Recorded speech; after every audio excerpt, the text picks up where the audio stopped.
Okay, it is 6:30 and we are going to call this meeting to order. And we would like to start, first of all, thank you for everyone who shows up. Thank you, trustees, appreciate it. And we would like to start with the Pledge of Allegiance, so if you would all stand. I pledge allegiance to the flag of the United States of America and to the republic for which it stands, one nation, under God, indivisible, with liberty and justice for all. Thank you.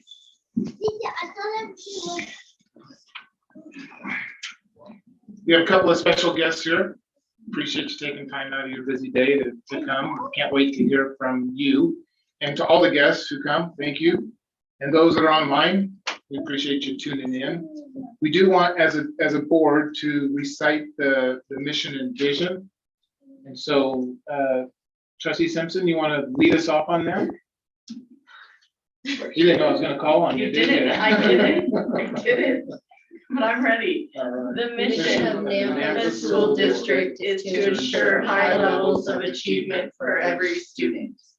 Sorry, I was giving you a heads up that we were going to do the mission statement, not starting right in. So the vision statement. Got it. Every student is fully engaged in extraordinary learning experiences, preparing for successful transition to the next stage of life. Thank you.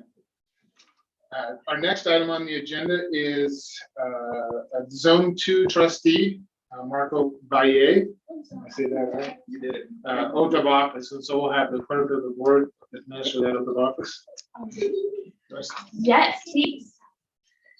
Do you swear or affirm to support the Constitution of the United States, the Constitution and the laws of the state of Idaho, and to faithfully discharge all the duties of the office of trustee of Nampa School District number 131 in Canyon County, state of Idaho, as required by law to the best of your ability? Yes. Thank you. All right, welcome.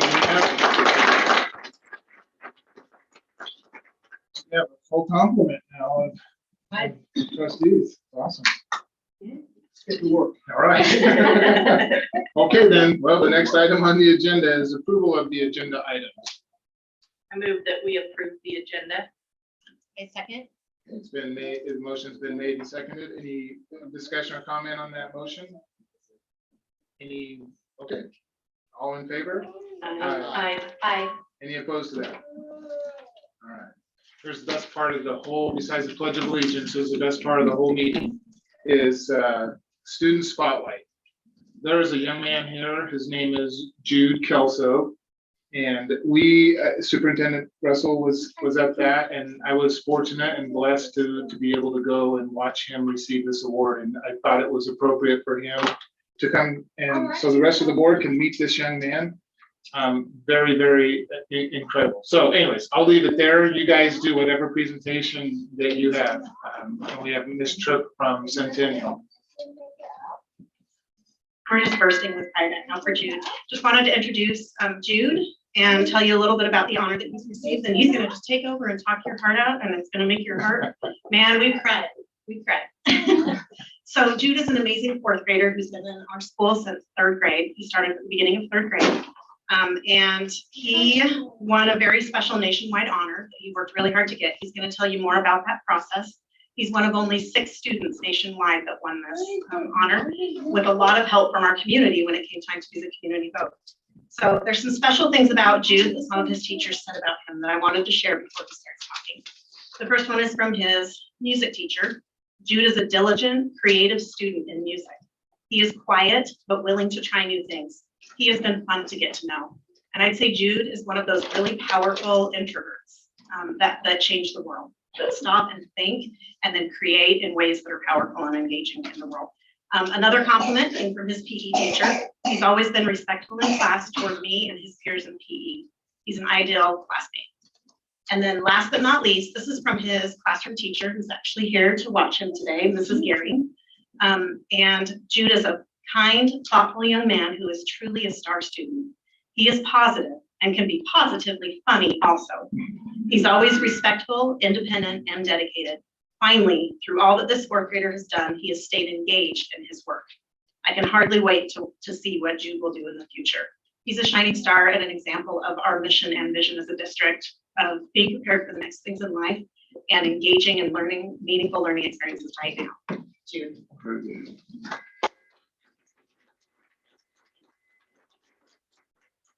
You pull that mic, just pull that mic down a little bit. So there you go. Hi, I am Jude Kelso and I'm 10 years old and go to Centennial Elementary in Yale. I won a nationwide contest for Sun-Made Board of Imagination. Sun-Made Board of Imagination is where 6 kids from ages 6 to 12 work with Sun-Made to give new ideas for products, marketing, and taste testing. I won $5,000 scholarship from my school and a year's supply of Sun-Made snacks for the school. There were 3 phases to it. First, I had to answer questions and write a story from a prompt. The prompt was Raisin with his friends Mingo and Grin just set off on an adventure of delicious proportions when suddenly they found a portal to a kiwi world. When they went through the portal, everything was kiwis and they started to turn into kiwis.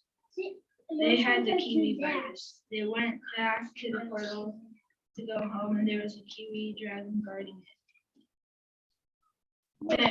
Then they realized the virus gave them powers. Mango can fly, Kern was invisible, and Raisin can fly through things.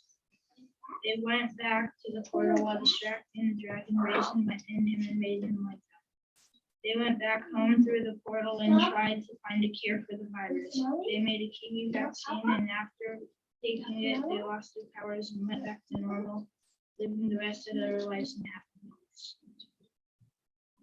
After judges reviewed, all 30 kids were selected for phase 2. I had to answer more questions and write another story and build something out of Sun-Made raisin boxes. I made this. Do you like this one? You can come up here. Whatever you need to do.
From there, 11 kids were selected as finalists. We were posted on the website for people to vote on. The top 5 people who got the most votes won. There was one additional winner from a Sun-Made employee child to make a total of 6 winners. I want to thank everyone here who voted for me. You all helped me to win. Does anyone have any questions? Questions? It was a pretty cool assembly. The whole school came out and was able to support. Would you introduce your parents?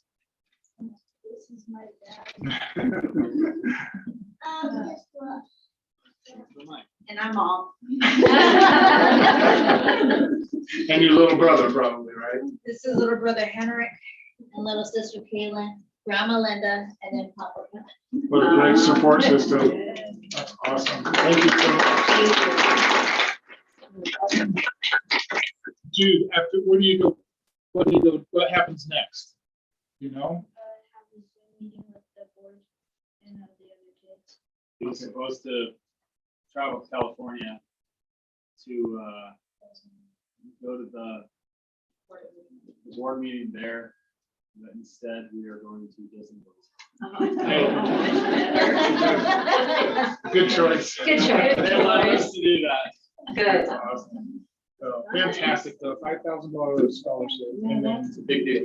Yeah, it's amazing. Where wants to go to college? What's that? Yeah. Where do you want to go to college?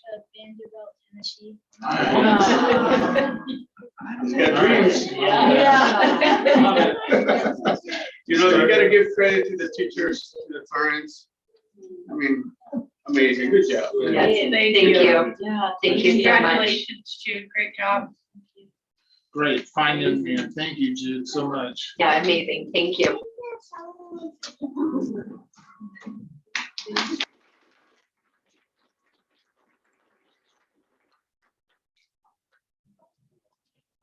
Next item on the agenda is program spotlight, special education.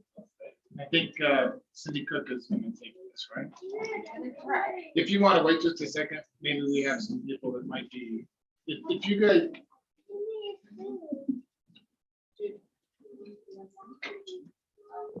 He wants to stay, all right. then. That's the first time I've heard that.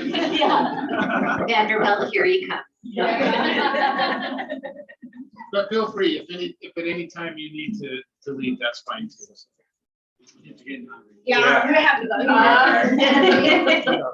Thank you. Thank you for making it. Thank you so much. Beautiful.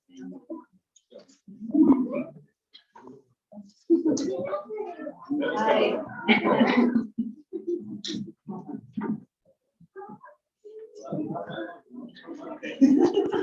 We'll stay for once.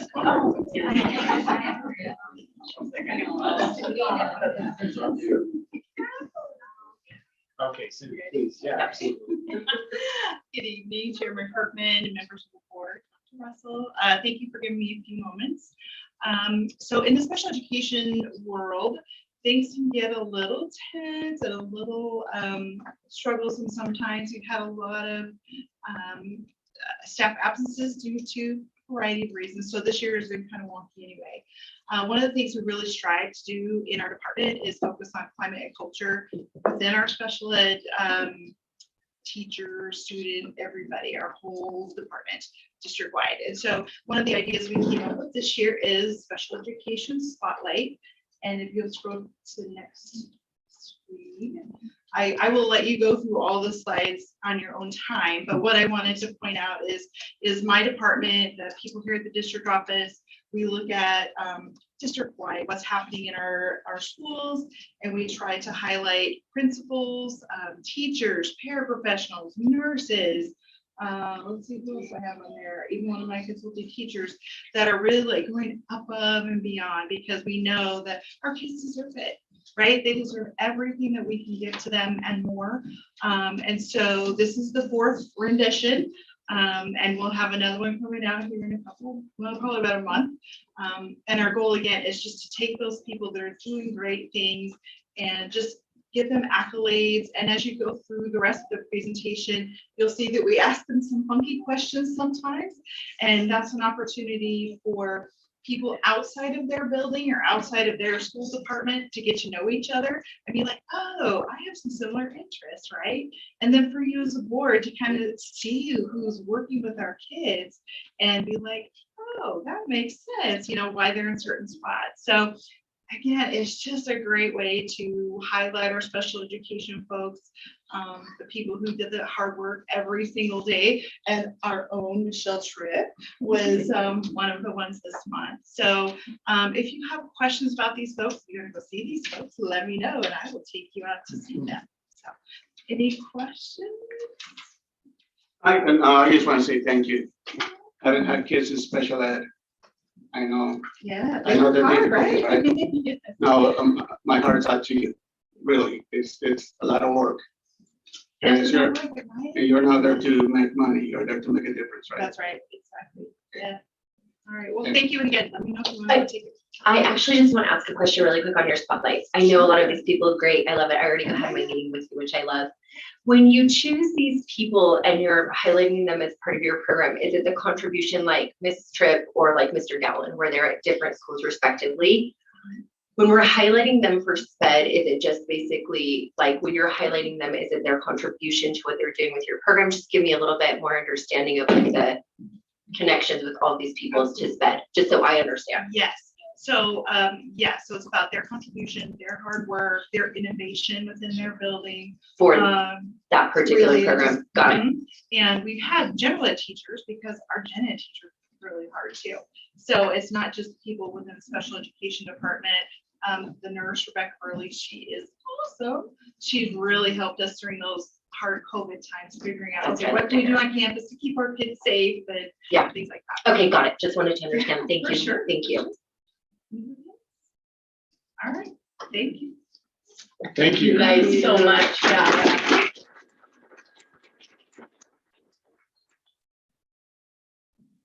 Okay, the next item on the agenda is comments from trustees. Trustee comments, updates. We'll start at this end of it. Oh, my goodness, let's start with the new year. Start with the new guy. Okay, so you right guys, in.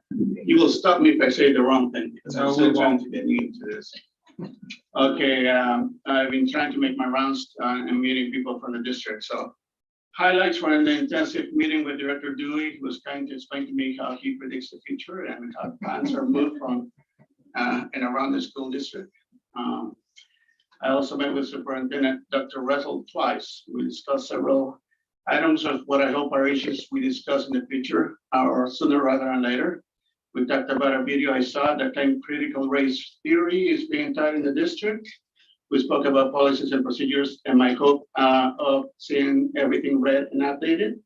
I also spoke to them about specifically looking at the bathroom policy for boys and girls, as there have already been issues arising from trans students using bathrooms not assigned to their sex, making other students feel uncomfortable. There is no district-wide policy on this matter. I also met with the Napa High School principal, Yarbrough. Man, he's got energy. Love his passion and energy. We discussed a few things, you know, he loves his job and I was just there to see what was going on. So, and I met a lot of people throughout the district, and I want to thank everybody for just saying hi to me.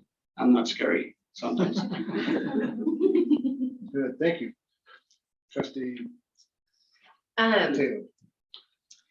So since last meeting, updates about what we've done, we did have a budget meeting to discuss the change in funding based on enrollment. So that was really helpful for the understanding. I knew that we would have those funds if that one thing changed. It was great to see that that came to fruition. I think that that way of funding is likely favorable always. That's it. And I really appreciate what you're doing because you did that a lot of work. Yeah, keep going. I was able to get to a few schools since the last board meeting, and as always, they just, I love it. I wish I could spend my whole time there, but sooner or later they would kick me out. I visited with Sherman and Mr. Stoffer there at Sherman, and he's got some really cool things going on there as far as STEM and that type of thing in that school. And I was amazed at what they were doing there at that school. I did stop by Union a few days ago and met with Miss LaPrath, and well, not all the time with Miss LaPrath because she was busy, but she had some interns there that took me around the school and explained everything, probably better than Miss LaPrath could have explained to me. So I was really appreciative of that.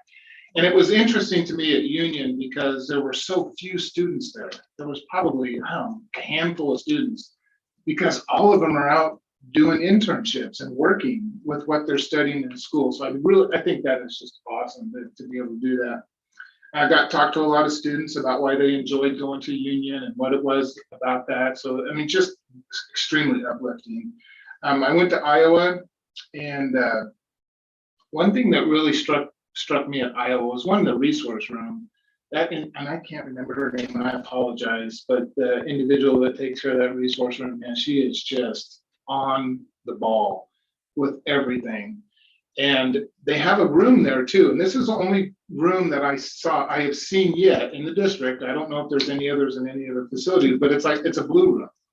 And so when students are feeling anxious and they're wound up and they need to just kind of calm down, they can go into this room. They're referred by a teacher, and there's a great process there.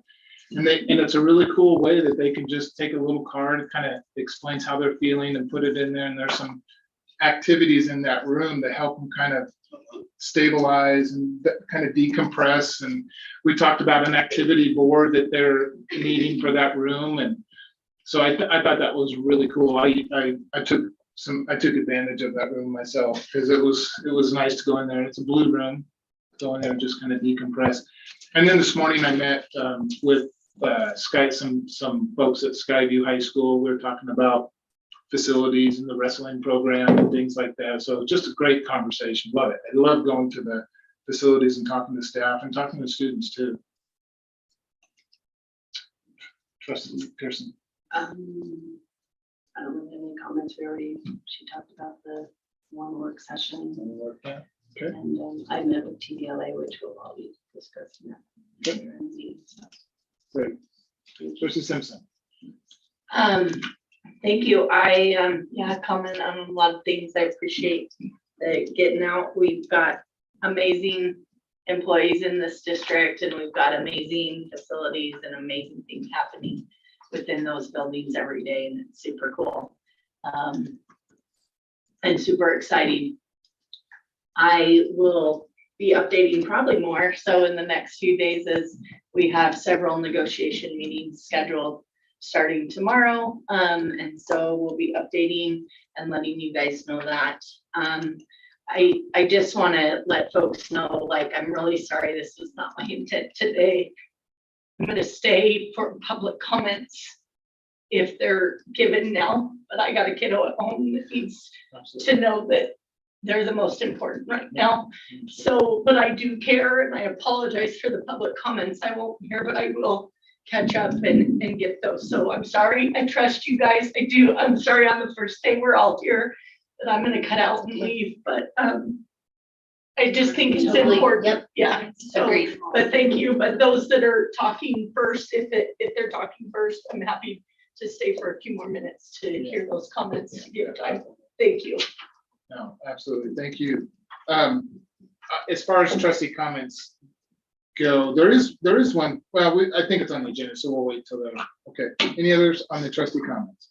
Great. Let's move to the next item, which is public comment. And I'm going to do something a little bit different today because usually I just kind of open it up to everyone because I want to make sure everybody has an opportunity. However, we got a jam-packed agenda, and it's going to go.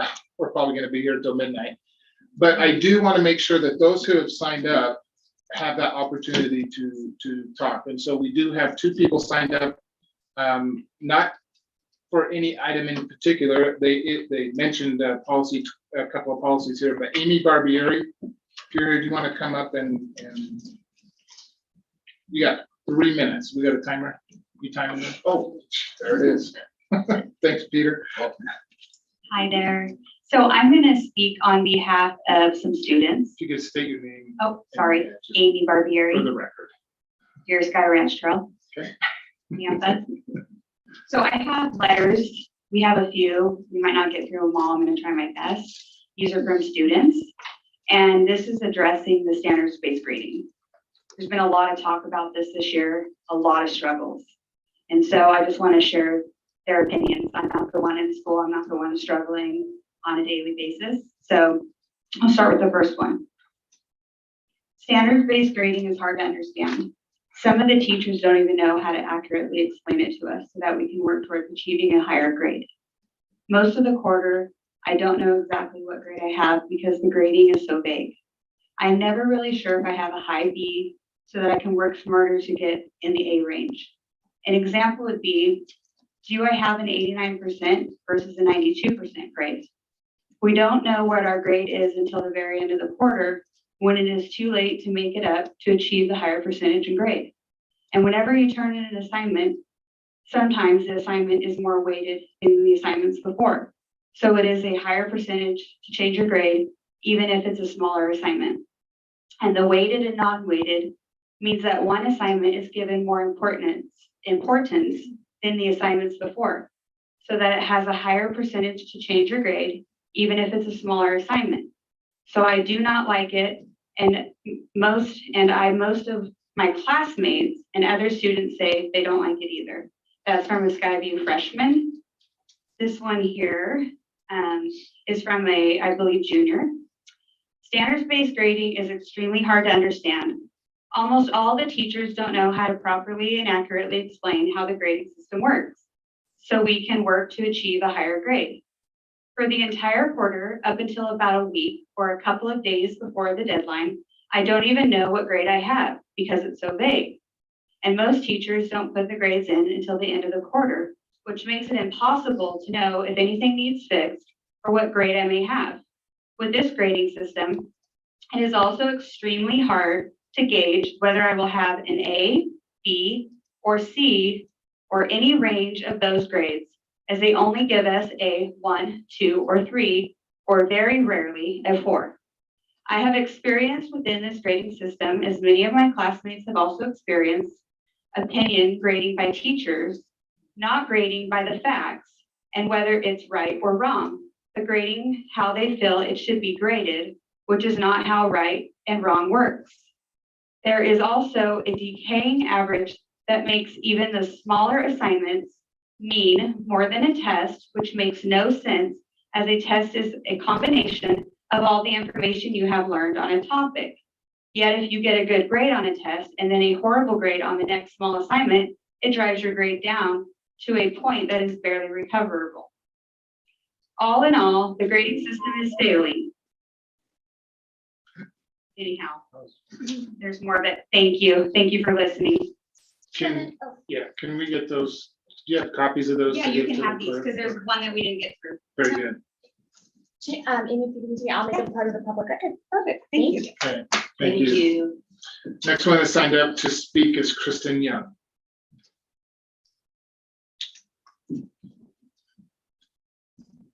For the record. My name is Kristen Young. I'm gonna try to get through this. It was sent to me by a parent in text, so it's kind of cut off. So I'm gonna try my best. Dear Nampa School District Board of Trustees, please consider returning to percentage and letter grading next year. The following are 4 examples of how standards-based grading has a negative impact on students. Standards-based grading does not make sense. It does not accurately reflect how I am doing in class. It is hard to know my grade. If I get a 2, it is considered a C, but I don't know if it was closer to 1, D, or 3, A, because only whole number grades are given on assignment. Please understand that there is no such thing as a B+ or a B+ on an assignment.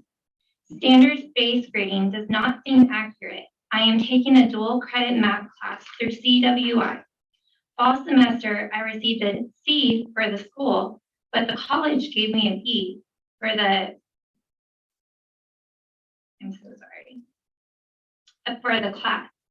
The system for standards-based grading makes the most recent attempts on a standard worth about 66% of the grade. For example, if I do not understand one small assignment, then my grade drops drastically because of how it is weighed. I have had to explain standards-based grading to my parents when they see a low grade so that they know I am working hard, but I just did not understand a recent assignment. Sometimes I do not know how I'm doing because it takes longer for my teachers to grade with standards. The teachers are new to standards-based grading and do not seem to fully understand it. Sometimes an assignment exists on Otis with a due date. It's cut off.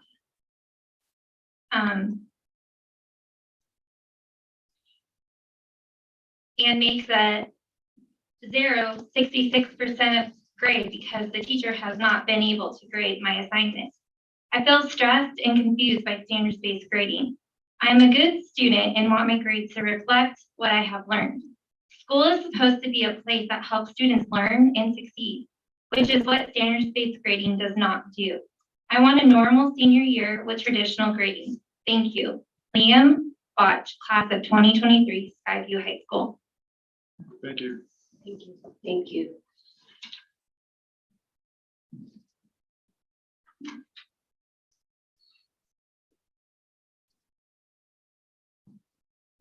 So Trustee Simpson, that's all that is signed up for public comment. So that's a good time for. Might just step off. Okay. Okay, the next item on the agenda is the consent agenda.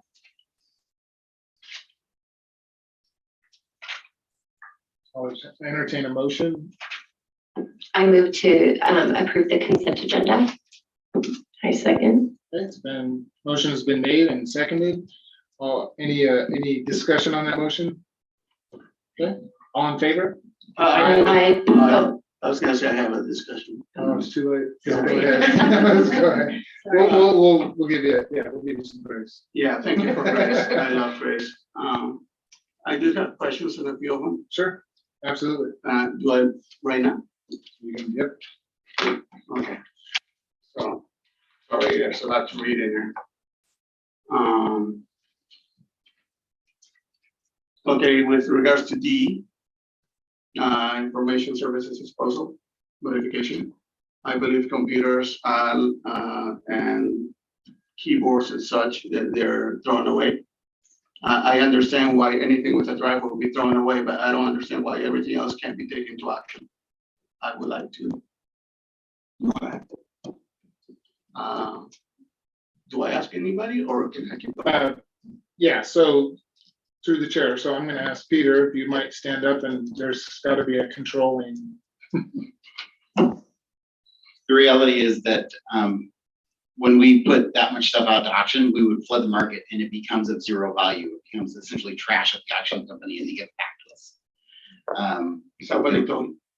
This is historically when we've tried to do this stuff, we've been unable to actually dispose of some of even what we thought stuff that had value just because of the quantities. People aren't looking for 500 keyboards. They might pick up 50, but not the other 450 end up sitting there, and the auction company doesn't want to store them forever. Is a really good example. Okay. I would love to meet with you if you don't mind. I do deal with actions quite a bit, and I know there's actions that deal with bulk items, and I would like to address that with you. Maybe there's possibilities so we can bring some income into the table. I know it may be minor, but I believe I truly, with my experience in actions, that we can do that. Yeah, we can definitely do that. I appreciate it. So with that, since this isn't a consent agenda, if the wish is to move that out of the consent agenda, we need a motion and a vote on that. Okay, Andy. And that specific one? Yeah. So I move to vote the approval of information services disposal notification item on the agenda to discussion, to an action item. to an action item. We good with that? Yes, Is that the appropriate spot to put it in an Um, action item? yes. You've done it two different ways. Is there, trustee, is it ballet? By name. Ballet. I'll look at that better, I promise. Do you have multiple items you're wanting to? Yes. There's So maybe we just do the process that Yeah, we I did was before. gonna- Are there if any there's items some- that you'd like to move? And normally we do this before the motion, Okay. but we'll just do it a little different today. Yeah. Thank you. Okay, which items would you like? to move? Okay, That's then, another one. then item E. Which is out of trip request, and there's a place in there that talks about 4 students, 1 room, 1 teacher, 1 room, which is a recommending. I'm just wondering if they're all boys, all girls, or are they mixing up? Does anybody know?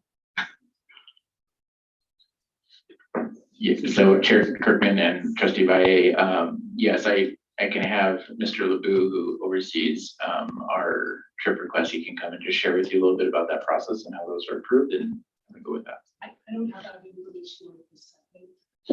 And were you talking for the softball tournament? Is that the 4 staff members with 4 chaperones?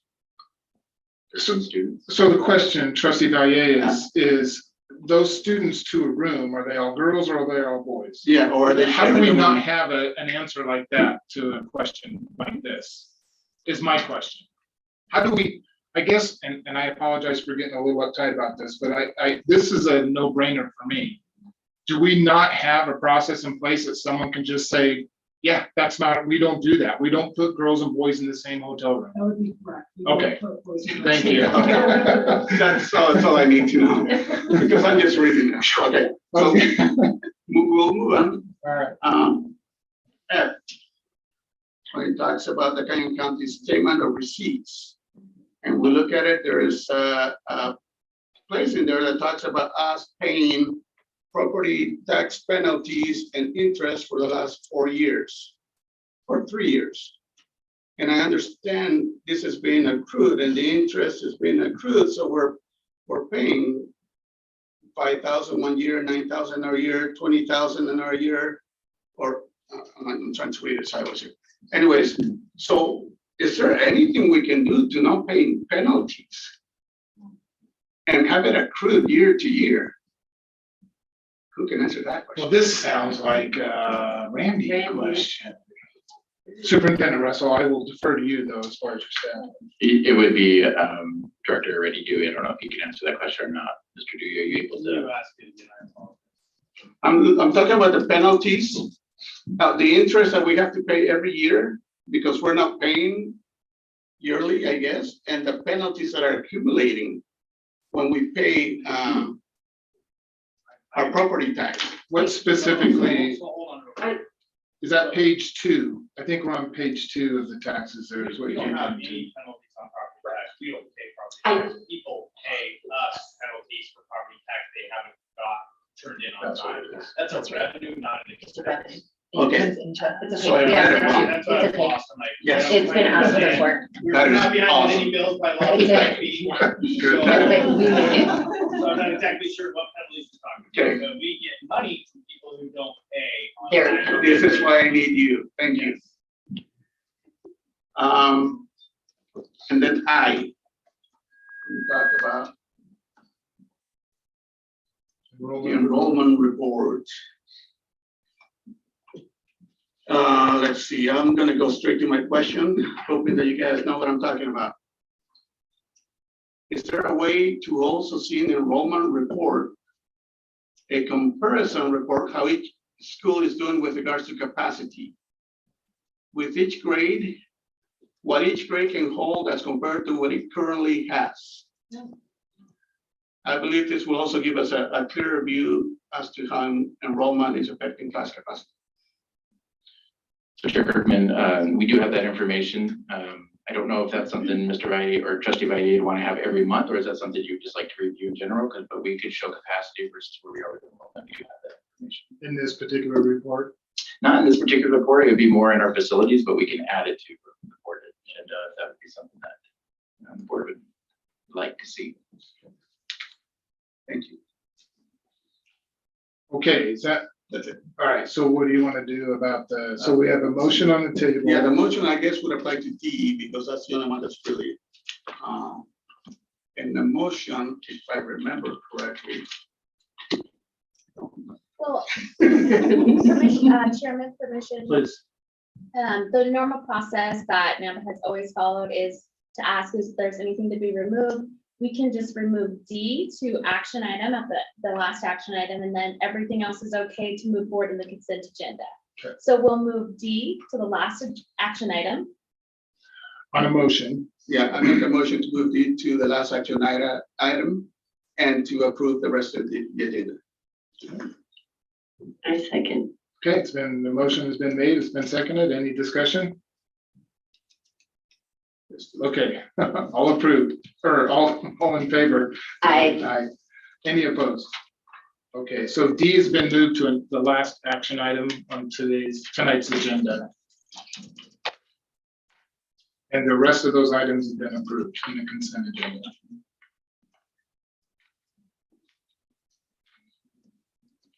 And as far as the enrollment report, Superintendent Russell and I, when we meet for agenda, we can talk about that. It's pretty simple for that, yeah. As far as capacity report to the enrollment. Okay, we are to the action items. The first item on this part of the agenda is Pathways in Education Charter Renewal Request. Who is presenting on that? Chair Kirkman, we have Mr. Olabu, Secondary Director, who will help introduce Susan Lux, who is the principal over at Pathways. All right. Thank you, Chairman Kirkman and members of the board. As a district, we have a really great working partnership currently with Pathways. Pathways provides opportunities for students who are sometimes less successful in our comprehensive schools. We've had a partnership with them since 2017, and the former principal and now director, Ms. Susan Lux, is here with the principal, Leslie Leonards, to present information on our relationship with them, and administration would encourage you to consider renewing that charter for that next 5 years. Thank you. Good evening and congratulations on your new appointment. Thank you. I would love to spend the next few minutes telling you about pathways in education. Since most of you or all of you here are new to the board, I want to make sure you know who we are and what we do. So we are a small charter school. We serve about 300 kids. We focus on students that are at risk of dropping out of high school or perhaps have already dropped out and are returning. We aim to re-engage students and provide opportunities for credit recovery and post-secondary planning with them. The majority of our students, about 85%, enroll credit deficient with us. We serve students from 9th grade all the way until they turn 21. And our students physically attend school only 2 days a week at minimum. They can add time if they like. The other 3 days are working from home, which allows many of them to have jobs while they're finishing their high school education. Another unique aspect of our program is that we offer year-round enrollment. This opportunity greatly benefits many students in our community, such as seniors who have been notified that they might not make it to their graduation on the pace that they're on. They need to change their pace. Students that are coming out of treatment facilities, the hospital, or juvenile correction mid-semester, which would be difficult to join a traditional setting and earn the full credit for the semester. So they can start with us and earn that on their own time, their own pace. We just had a student last week graduate while she was undergoing chemotherapy. So that's an example of somebody that needed credit recovery because she's obviously missed a lot of school. Families moving to the area mid-semester for the same reason can join anytime. And students who want to graduate early or make room in their schedules for college classes. Since we've been partnering with the district, we have seen your graduation rates increase. So before we came on the scene, the graduation rate was 77.8%, and it steadily increased. And then, yeah, we all had COVID, right? So we had a little dip. But you know, we would love to take all the credit for that. We know there's great things happening in the district, so we don't claim to. But there is a benefit to identifying when a student is unable to make graduation within their cohort and being switched out of your cohort into ours so that we can take the responsibility of graduating that student. At our school, we focus on student engagement or re-engagement. Many of our students are coming from unsuccessful histories where they have not had a lot of trust with education. So we want to engage them and rebuild that trust in school. Then we focus on math and English skills growth. Our students on average enroll about 3 years behind their grade level in math and English, what we've seen on average. Then getting them back onto graduation pace with credit recovery. And then once we've done that, we want to help them focus on their post-secondary goals, whether they're college, military, or going into the job market. We want them to have a plan when they leave us. So we talked about student engagement. We focus primarily on the relationships that we build with our students. The teachers meet with students in really small groups to create a really safe place for them to re-engage and ask questions and get all the support they need. But in addition to that, we do offer opportunities that they might not have had in other settings or they might not have taken advantage of. So this year we traveled with 20 students to the farm in Northern California where they stayed in yurts for 2 weeks or 10 days. They learned urban homesteading there, how to garden and compost and make bread and cheese, etc. Just last week, 28 students returned from Washington, D.C. While they're there, obviously they get immersed in U.S. history and government, and they do curriculum to hone their own leadership skills as well. And we offer local trips. You can see our students put on a dance this year. It's a very big deal to them. They've been asking for all the years we've been open. So that's one of the examples. And we're starting esports also. And I would love to tell you all night about how great our kids are, but I would love for you also to hear it from them. So I have this really short video for you to watch. Editing.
Hope you guys went to graduation sometime too.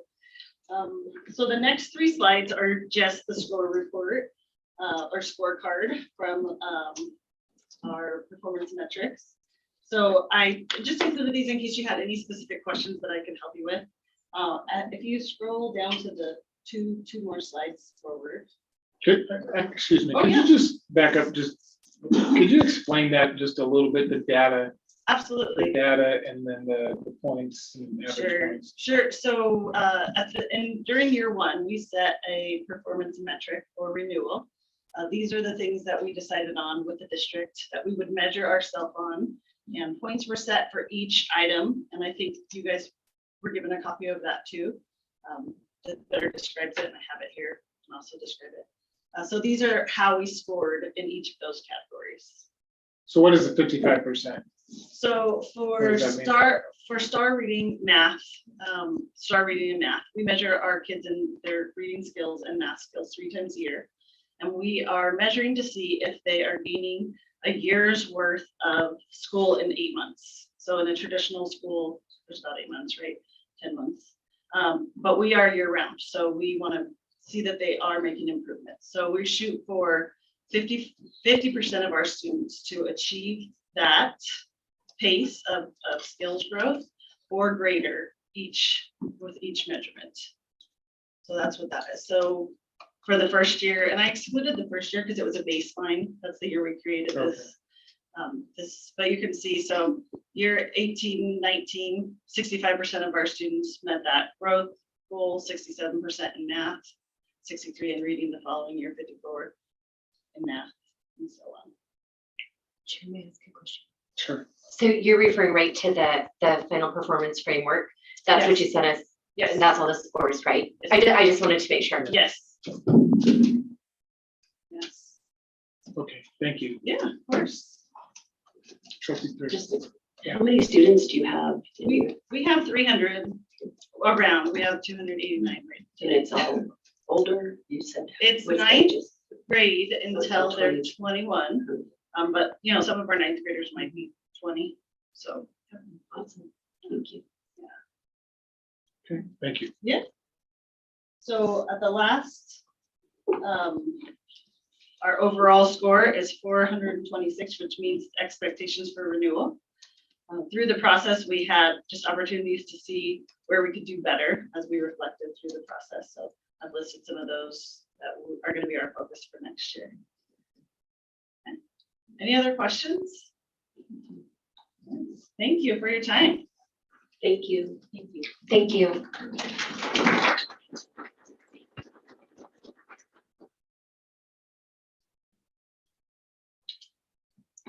Okay, this is an action item. So any questions? Any questions to district staff? Looks like you got a couple there. Oh, I love it though. so I just want to say before my question, I mean, this is great. But as great as it is, makes me wonder why our school district can't provide anything like this. Or can we? So my question to the Nampa school district, which will be the Superintendent Russell, is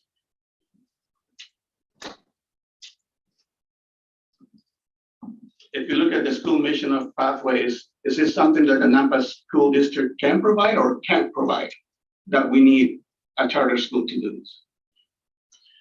So Chair Kirkman and Trustee Valle, the Nampa School District does provide a credit recovery for many at-risk students. We do that a couple of ways. We do that through some of our comprehensive high schools. We do that through some of our summer school programs. We also have programs as similar, I think, as Chair Kirkman had mentioned, around Union High School, which deals with internships and kind of helps some students do that. Where they specialize, though, is being a year-round school and helping students recover a large amount of credits that are several years behind. And they specialize at that more. So the history of the school, they started about 5 or 6 years ago. Several administrations prior were hoping to be able to help students that had dropped out of school already and kind of geared towards that. And so it became a nice partnership that way.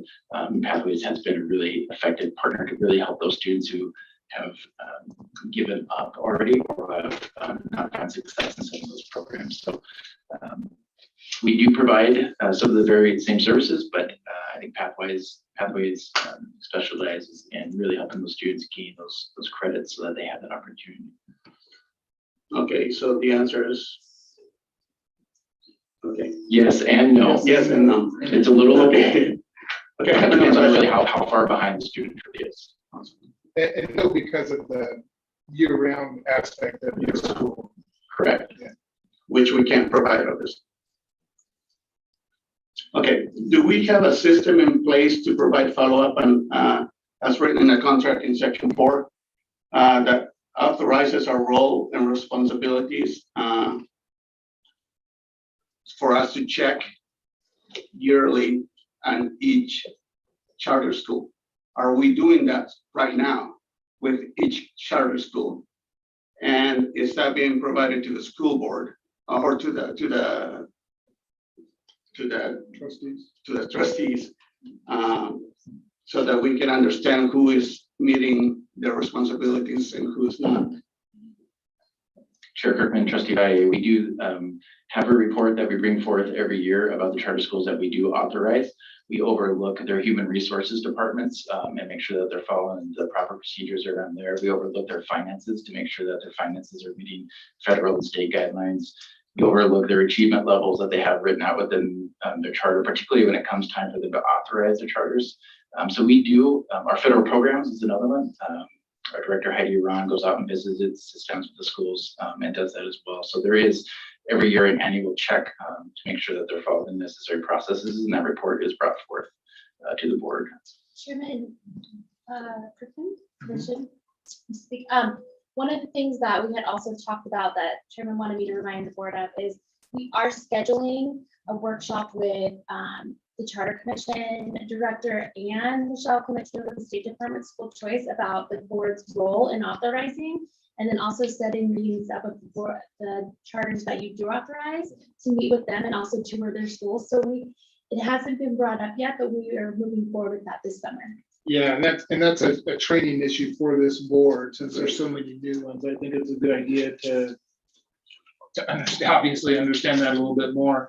That report, Dr. Russell, that you talked about, when does that come to the board? Does it come at the end of the year or in the summer? Or traditionally, we had done it in, I believe, the June, July, it depends on the year, board meetings. Typically, we send our folks out there in May. Although finances, because of federal, some of the federal year ends at the end of September, we had talked about maybe pushing to the fall, because Mr. Dewey, when he goes and visits with them, their books are still open. So it's hard for him to be able to actually do an official review throughout a whole year. So it may make for more sense. We'll have to, I think, us have some common communication around when to bring that up, and fall might be a better opportunity. And at that time, is that an action item on the board to accept that report, or is it just an informational type thing? My understanding is it is to accept the board's duty to review the, it's not an authorization, but to review the charter that the district has authorized. And the annual performance certificate. Thank you. That's the word. It's part of that report. I'm sorry. Not sure. Go ahead. It's part of the report. Does it state anywhere, or do we look at the possibilities that we really may not need that charter anymore because we already are providing the same type of things that the kids need in our district? Chair Kirkman, Trustee Valle, I think that's something that the board can discuss. If it has an authorization already, I think that decision would best be made when the charter authorization comes up with it. But it's something that I think the board would have to maybe talk about. And then when Michelle Clements Taylor from the State Department comes, that'd be a great question to ask her. She could talk through the process of how authorization can occur at the district level or at the charter state level. Okay, my fear was brought to me by Director Dewey, who's explained all the numbers in that. That's like, and he explained how much each student is worth for the Nampa School District for funding. So I'm going to throw a question to Director Dewey. 300 students, how much does it cost? What is, So- what, I apologize. So, excuse me, and I know you're getting put on the spot, but let me just interrupt you for just a second, Trustee Valier. I mean, this particular agenda item is specifically dealing with pathways.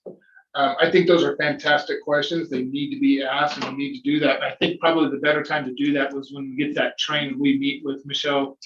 Coulda Clements, Taylor and then Clement also Taylor. Jen Thompson, yes. Yeah, and I think that's when we have a more full and robust conversation about charter schools. But this particular agenda item is specifically for pathways in education. and I appreciate. But I will let Randy, since he's already up at the podium and he wants to, it's like he wants to say Well, something. I will say, when the pathways was brought to us initially, we were going to do it internally. The issue was the organization that wanted to create it wanted a guaranteed minimum payment each year, which we weren't willing to do internally. It was way more than what we had anticipated getting in funding. So that is one of the reasons why you say, when we, like, don't we do it ourselves, is at that time, we couldn't fund anything like what Pathways wanted to do. So therefore, we authorized them instead to do it on their own, which is what they're doing now. Trustee Valier, do you have any more questions? Yes, when he says at that time, what about now? I don't know how to say it. Once the charter starts, getting rid of the charter is, I don't know if that's a possibility unless you go through a very defined process. And there are many different things. that need to happen. There's a lot of legal. That's not something, I mean, there is ways of doing it, obviously, the charter commission is put one, you know, but that there has to be a lot of priorities. Yeah. Thank you. Sure, can I ask a question? Mm-hmm. Superintendent. Yeah. Don't we age out though in traditional schools? Isn't 20 or 21 too old to attend, or am I making that up? We do have an age requirement. 21 is for special ed. We do have some students that go up to 21. Traditionally, A policy, right? Do we not have, isn't there a? I'm not aware of the policy at the top of my head. I'm not sure. Chairman board, it's in Idaho code 33512, Yeah. under school age in subsections, And what's that age? 21 for special ed. So, but Their general final population. semester of that, they had 21 before the final semester. But I'm understanding Pathways isn't all special ed. So It what's would the age still for be, general it would population? still be like that for a general ed as well. They just usually are on an IEP. 21 for all IEP. Or for all, not for all students. But realistically, we wouldn't take permission to, thank you. But realistically, we're not going to take a 20-year-old freshman. We wouldn't have the ability to actually catch that child up, would we? No, and I think that is why Pathways is a great option for that. There's also concern about having 21-year-olds on campus with underage students and those type of things. So if we have a student who's that far behind, we will typically try to find them supports. And I have given Susan several calls before when we've had students of high need, and they've done a wonderful job at doing that. And as Mr. Dewey spoke, I think prior, that was some of the conversation about how do we help those students and how can we have something within the community that can provide a program that way. And I appreciate Mr. Dewey sharing the background. Pathways provides us that avenue. Seems very niche. Yeah. It's very much a niche.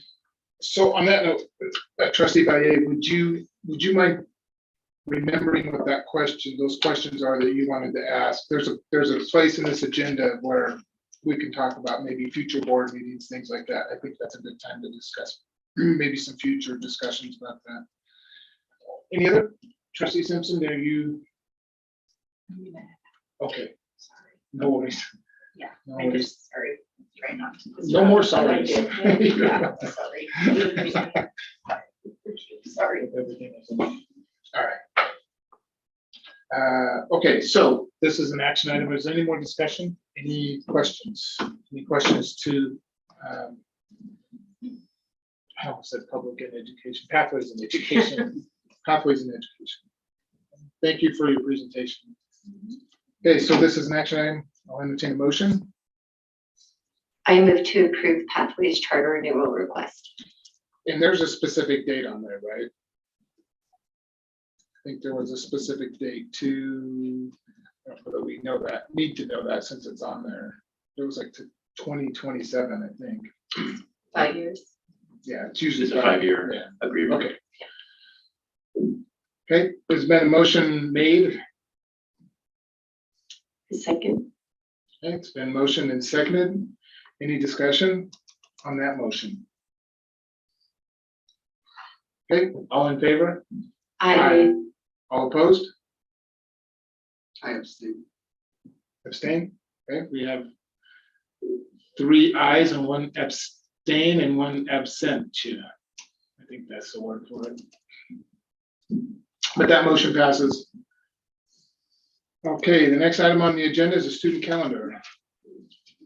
Director Steve, do I have you on this one? Nope, sorry, I was looking at, I hadn't gone to the next one yet.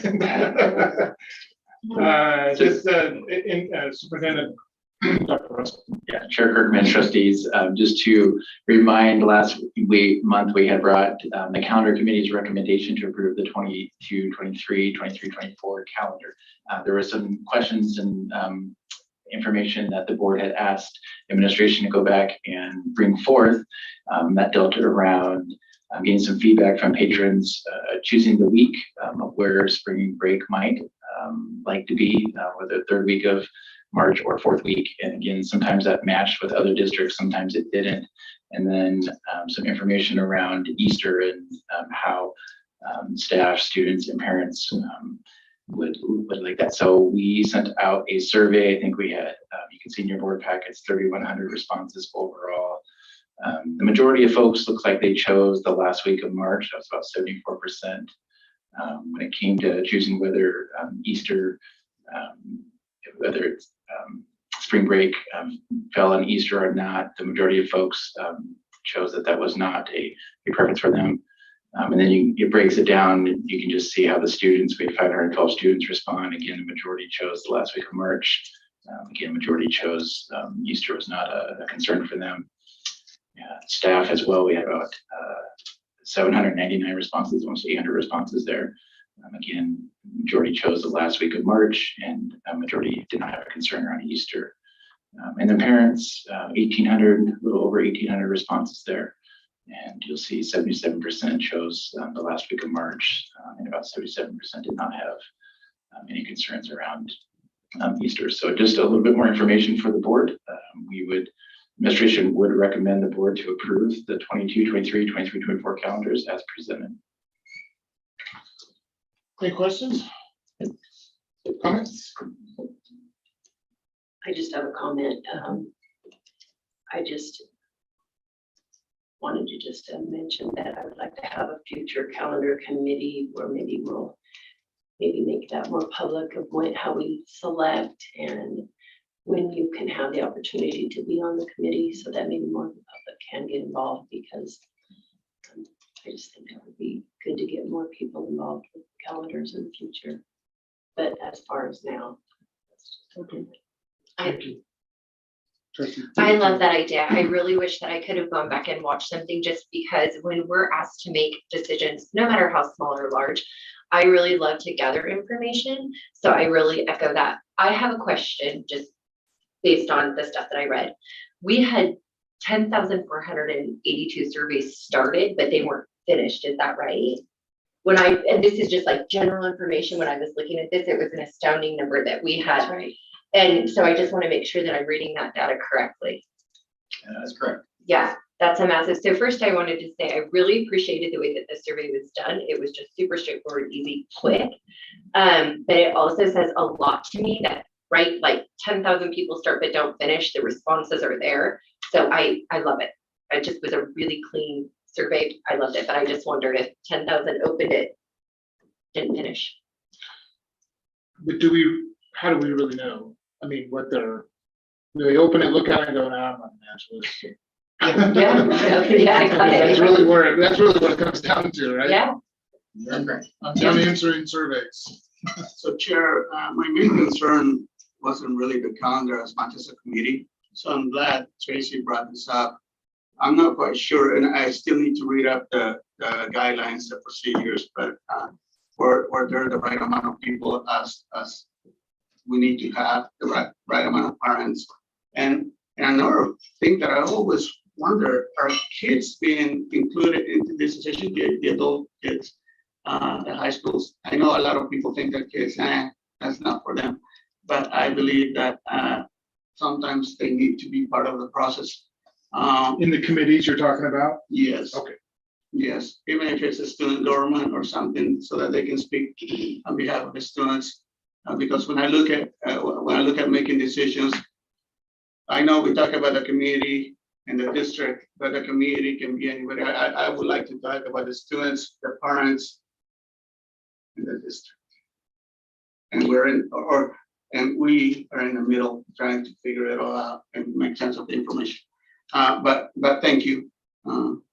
Well, I'm sure we'll talk about committees. You're absolutely right. That's exactly what I was gonna say. I appreciate, I think, I felt the same, just wanting to know more.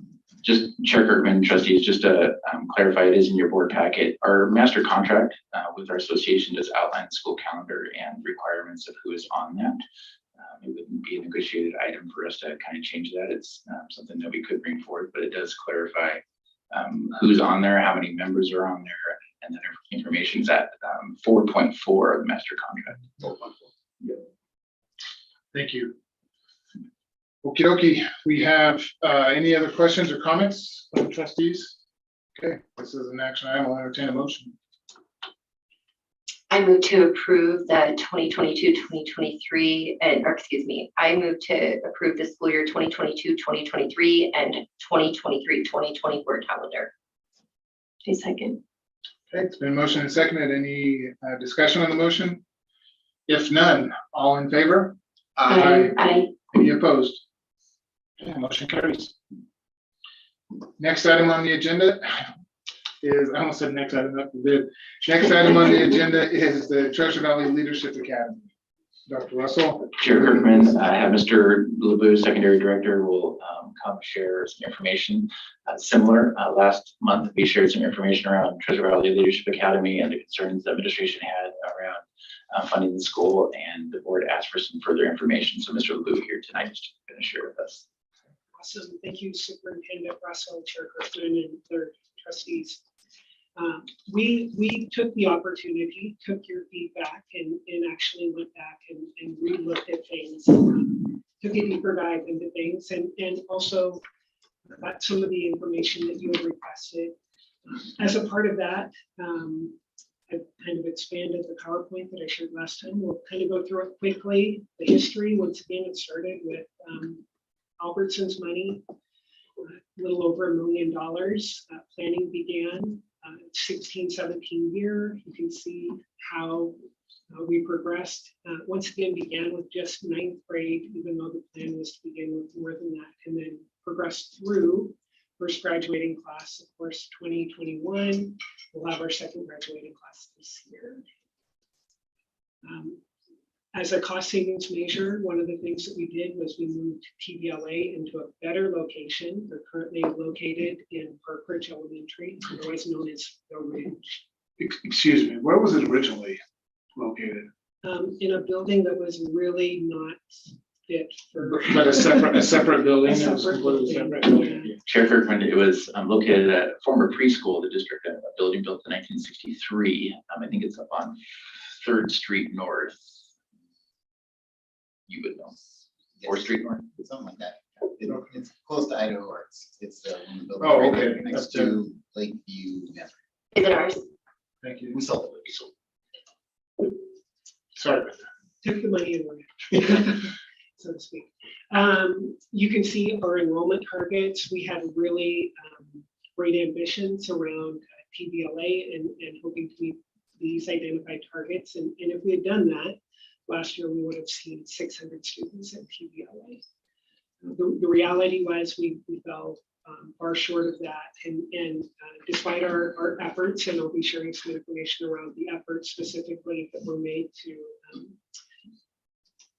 market TVLA, we saw a high of 40 and currently at 35 students. You can kind of see the cost, once again, primarily funded through that Albertson's grant money initially, And then as those funds have been expended, it has become more of a general fund expense. You can see our FTE ratios and we kind of highlighted this. So over the course of time, we've seen fewer staff, even though the student numbers have actually increased just a little bit. Part of that was intentional, kind of prime the pump, so to speak. However, when you compare our what we earned on the 25.5 to 1 ratio, we couldn't operate with 1.37 FTE if we were funding TVLA in the same manner that we fund our comprehensives. And so we recognize that and have been funding it at a higher amount. The challenge has been, as a reminder, is even funding at that amount, it really wasn't or hasn't been enough to do that. We haven't hit the sweet spot, so to speak. Options that we talked about for students. We heard a wonderful presentation about pathways and the opportunities that are provided at pathways. We also have our Union Big Picture Learning School, our NAMP Online Virtual Academy, the Columbia STEM program, and then our comprehensive high schools as well as options for students currently attending TPLA. The marketing information is included, and it goes from year 0 up to current, and the different avenues that the district has used to try and market to get students into TVLA. Publicity, I guess sometimes it's maybe difficult to over advertise something, but we really felt like we made an honest effort to reach out to students and families and help them to become aware of this alternative.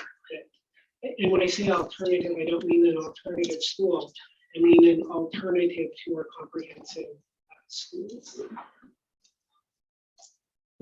We have a couple of examples of billboards that were actually up the last year during our recruitment time. So this is one example, Fraser Valley Leadership Academy. Another example on the next slide. When you say, there it is, that was a question I was going to ask. Yeah, yeah. So once again, advertising and trying to get the message out. So efforts. Could we have done more? I'm sure you can always do more, but we did make an honest effort in advertising the program. Where was this billboard at? I know there was one on Garrity. Yeah, we have shown some on Garrity. I believe there's some even on the Boulevard, and then we've had occasionally on the 16th overpass. Okay. But that was an actual student standing on the boulevard. In a big sun. So one of the questions posed by the board, and I totally support this, and thought it was a fair question, and that was, what would it cost to adequately fund TVLA? In working with the principal and just kind of talking about what with his staff about what it would take, it would at a minimum an increase from 4.5 certified to 6, adding a half for special ed and then a classroom teacher, and then also adding 2 classified positions, one to assist with student management, and then with IDLA coursework. And remember, IDLA was another avenue for students to have access to the credits they need to meet the graduation requirements, because we're not able to offer those in a school as small as it is. Now, some students do choose to access courses from our comprehensive schools, but not all students did that. So in terms of certified cost, we're looking at roughly 90,000, classified nearly 60. So based on current pupil enrollment, the cost per student would increase roughly to $19,300 per year. Currently, it's closer to 15, and then our comprehensives are around 8,000. And just as a point of clarity, if we were to draw that additional, those additional resources would need to be drawn from our comprehensive high schools, or look at some other funding source. One of the other things that came up as a question is busing. So currently our busing, we provide a transfer bus so that all students can participate at TVLA. I think this is again an important part of the marketing and what we've done. Transportation has not been a barrier to allow students to attend TVLA. They could have, all students were able to bus to their high school and then take a transfer bus from their high school to TVLA. But the cost of those buses, the annual expense to run those buses is about an additional $10,000 for those bus routes.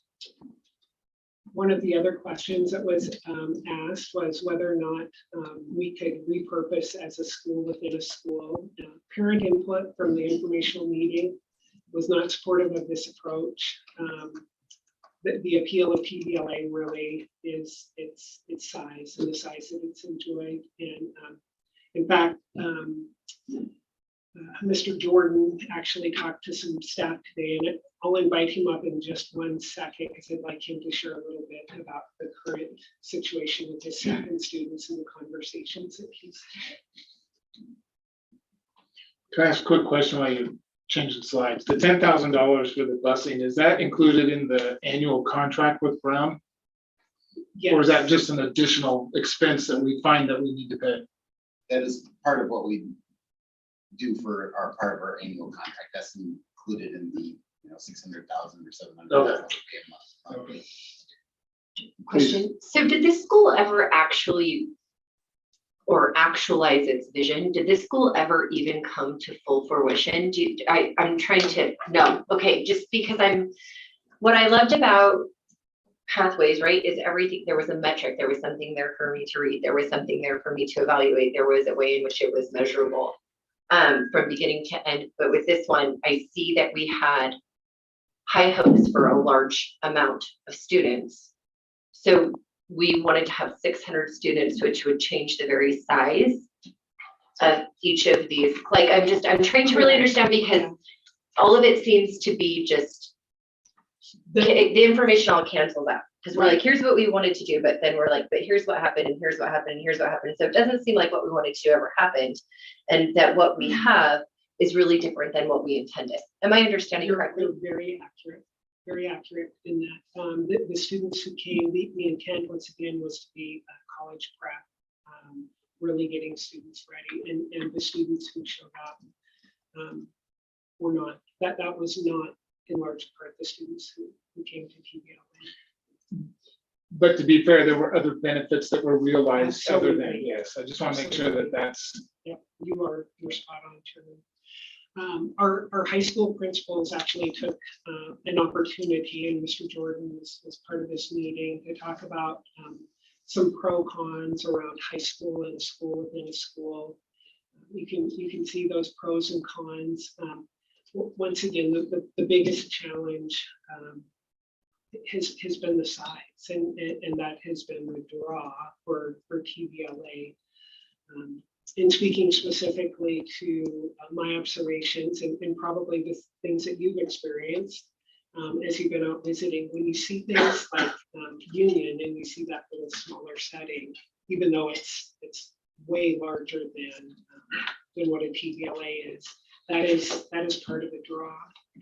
The other thing, and I was really touched by that, all the staff, or the staff that we heard from, the parents, the kids that we heard from.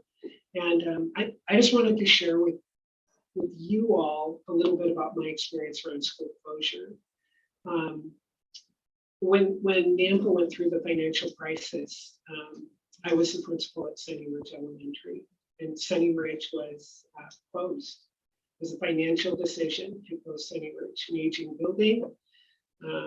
And we had capacity in other schools, and it was hard. It was really hard. There's no two ways about that. It was hard. However, the bright side of it is, on the flip side, is that the school that developed and the community that developed at Lake Ridge and at Iowa as a result of that was that it made our whole system stronger. So Sunny Ridge was that. It was a small school. It was really, really nice. But it wasn't at that point, it was not the best decision. We had a financial obligation to be responsible, and in that particular situation, that was the right choice. And I believe that the closure of TBLA at this point is also the right choice. We have looked, you had suggested looking at grants or other alternative funding. The challenge that we encountered is that donors are more interested in funding something as an innovative new idea to provide seed money. And we really struggled to find resources that would help to subsidize something that had failed to gain the traction that we had hoped. The other thing was alternative school status. There's a couple of things that are important about that. First of all, if it was an alternative school, it couldn't be on an elementary campus. That just would not work. And it would really need to be at its own site. The other thing is our students, the students at TBLA really aren't alternative school students. They're really students who have benefited from smaller.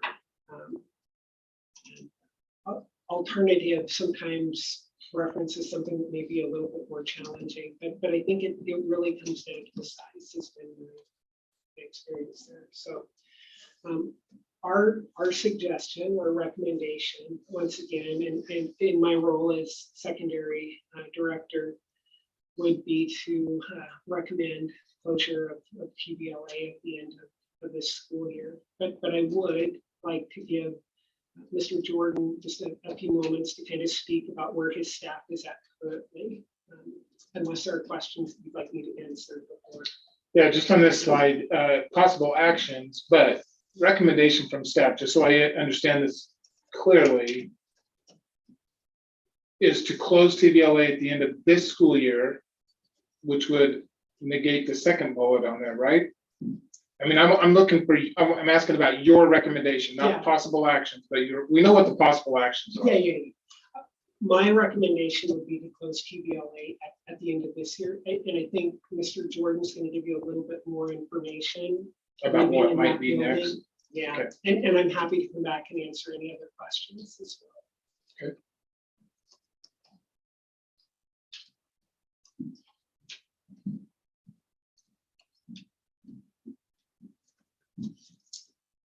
Trustees, thank you. Yeah, this has not been an easy process to go through. And I did send an email this morning. I'm just going to kind of retouch on some of those things. I talked with the staff, and continuing with the resources we have at the site we have is not an option for them. Having the 4 classroom teachers and then 1 counselor, that's the other part. They are spread so thin. And part of that, going back to what Mr. Lebu had just talked about, was that the vision when it started, and the original principal is actually here, Emmett Lamp,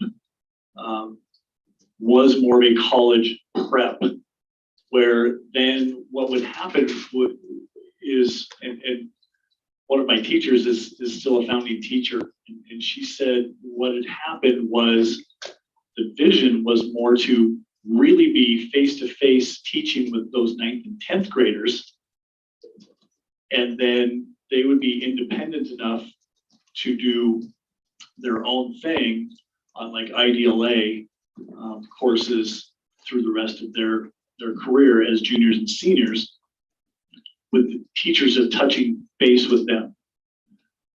Well, we didn't get those students. We got students that really needed face-to-face for 4 years. And so now my teachers are teaching this way. The breadth of their planning is incredible, and they're burning out with that.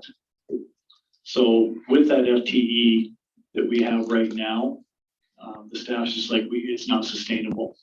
And reading what Mr. Went had talked about was the same thing. It's just not sustainable. Also looking forward, where in the district, there's a very possibility that several of our secondary schools have to cut down in the number of teachers they have, adding to what that per pupil cost just doesn't seem like it quite fits in the vision of what we're trying to do. So again, those costs would go astronomically high. I've already lost 2 of my teachers to different positions, one in the district, one out of the district. So I've lost 40% of my staff, 50% of my classroom teachers. Our culture is going to take a huge hit with that. Can I ask a question on that? Absolutely. Why, do you know why the teachers left? Was it in anticipation of TVL closing? That and the amount of work that it takes to be spread that thin. Okay, so on the first comment, you said the response was the anticipation of TVL closing. I mean, that's where I have a concern, is that we have not made a decision. The board has simply asked for some more information. Sure. And so I wonder, how did that trickle down to the staff to the point where they felt like they needed to leave? Does that make sense? Yeah. I mean, they were leaving based on the fact, obviously, that they were thinking that this school's gonna close. And so my concern is how come this isn't being presented to the board with enough time to really dive into this and really get some information and really find out all this other stuff? And I know you may not have the answer to this, Mr. Jordan, I'm kind of putting you on the spot. Right, I there. don't have that answer. But that is a concern, I think, of this board, if I'm speaking for the board, that if the kids are already planning on where they're gonna go, if the teachers are already bailing because in anticipation of closing the school, that's a concern for me, because that's taken the decision-making out of this board, which is where it lies.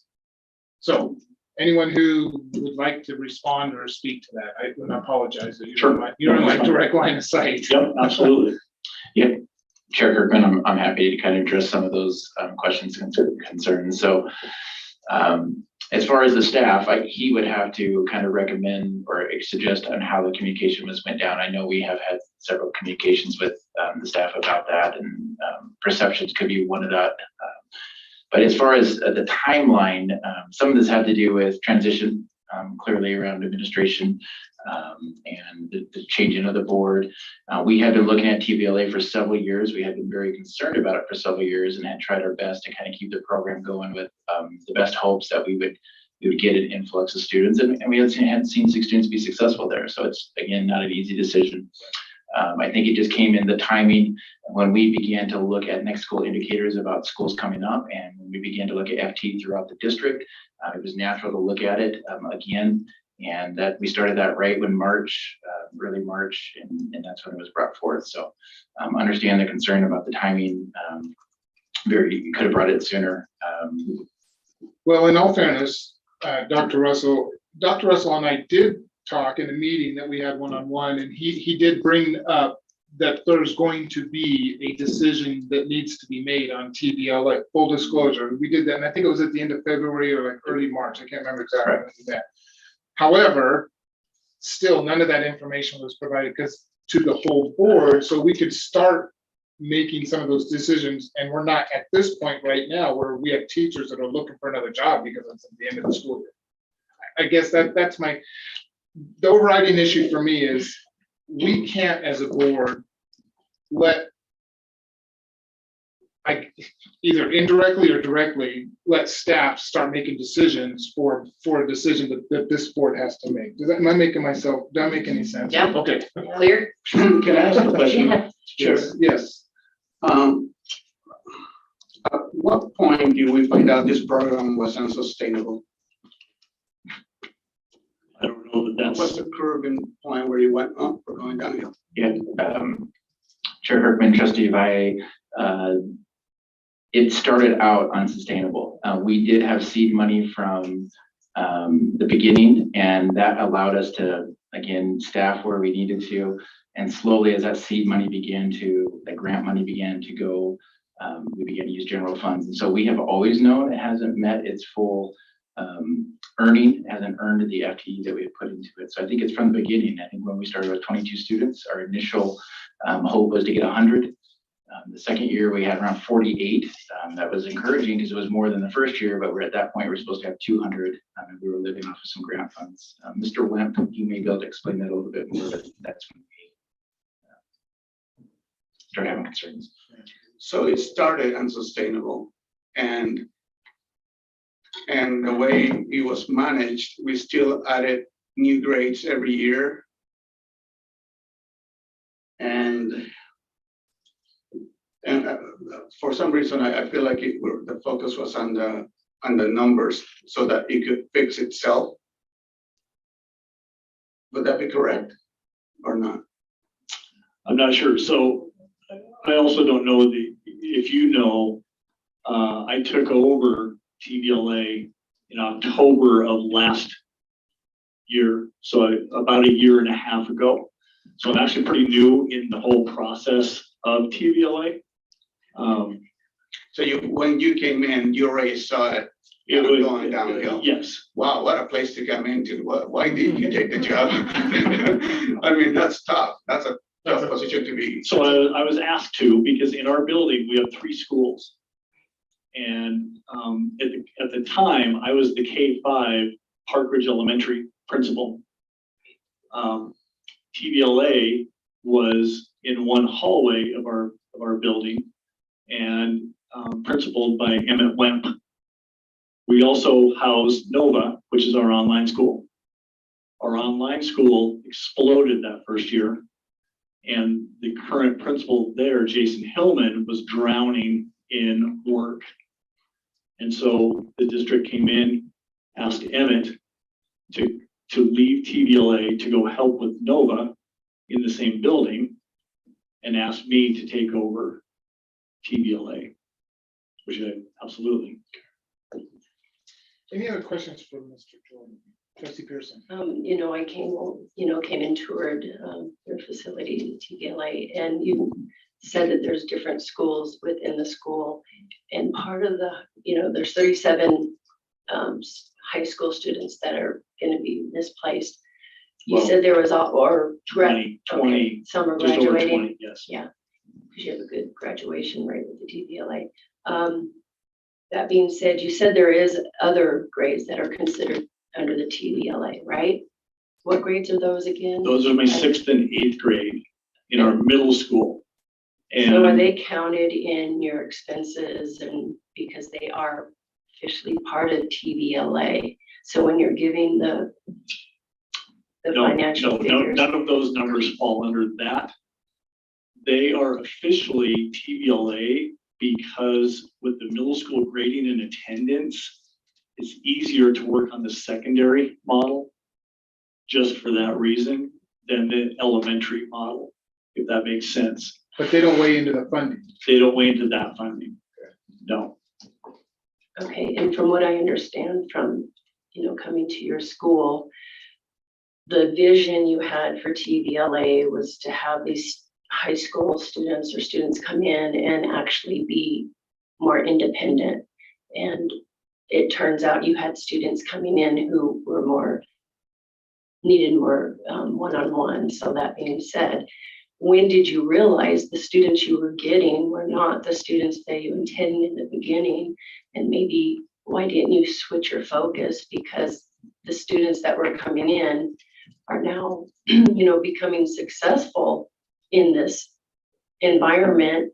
And yes, you started here, but now you're receiving a different type of student, and they're successful, they're succeeding, they're failing in the larger school environments, but now they're succeeding in a smaller environment. I would think that you would say, okay, yeah, this model didn't work. Let's, shift our focus and even drawing from students in our, we've got over 13,000 student body and have I would think that there's probably more students that fit that, not the behavioral that would fit the union type students, because I don't think the alternative schools would, go well there because you have the younger school grades. But if they're not behavioral problems and they're succeeding, and you have more students that could come there and succeed that are failing. For instance, we had 4 or 5 students here testify and speak with their testimony stating that they came in with 0 plan, they were failing, they had 0 credits, they weren't attending, and all of a sudden here they are attending every day to this school. They're in their 3rd year and they've got a bright future in their path. And I don't think that they would be there if it wasn't for the TVLA. So that's where my passion is, because I know there's more students that would benefit from this TVLA. And I feel like you're focused. It sounds like you knew early on that your focus was still in this one place of the type of student that you weren't getting. I mean, you had to notice that you weren't getting those students.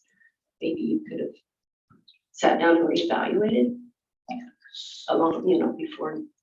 It's hard for me as a board to make a decision in only 1 month time when I'm giving, the administration makes a request and recommends to close the school, and I got to make that decision in a month.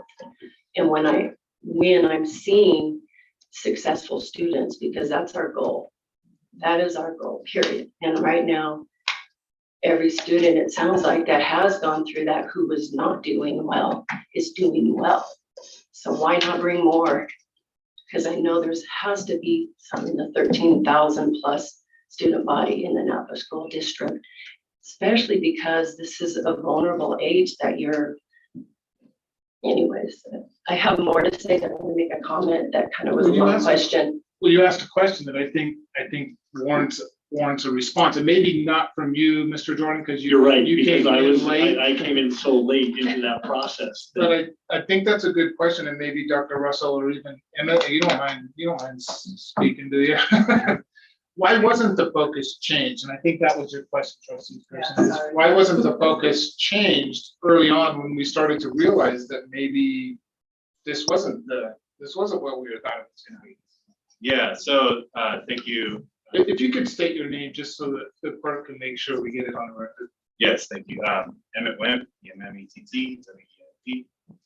So we actually did make some adjustments early on.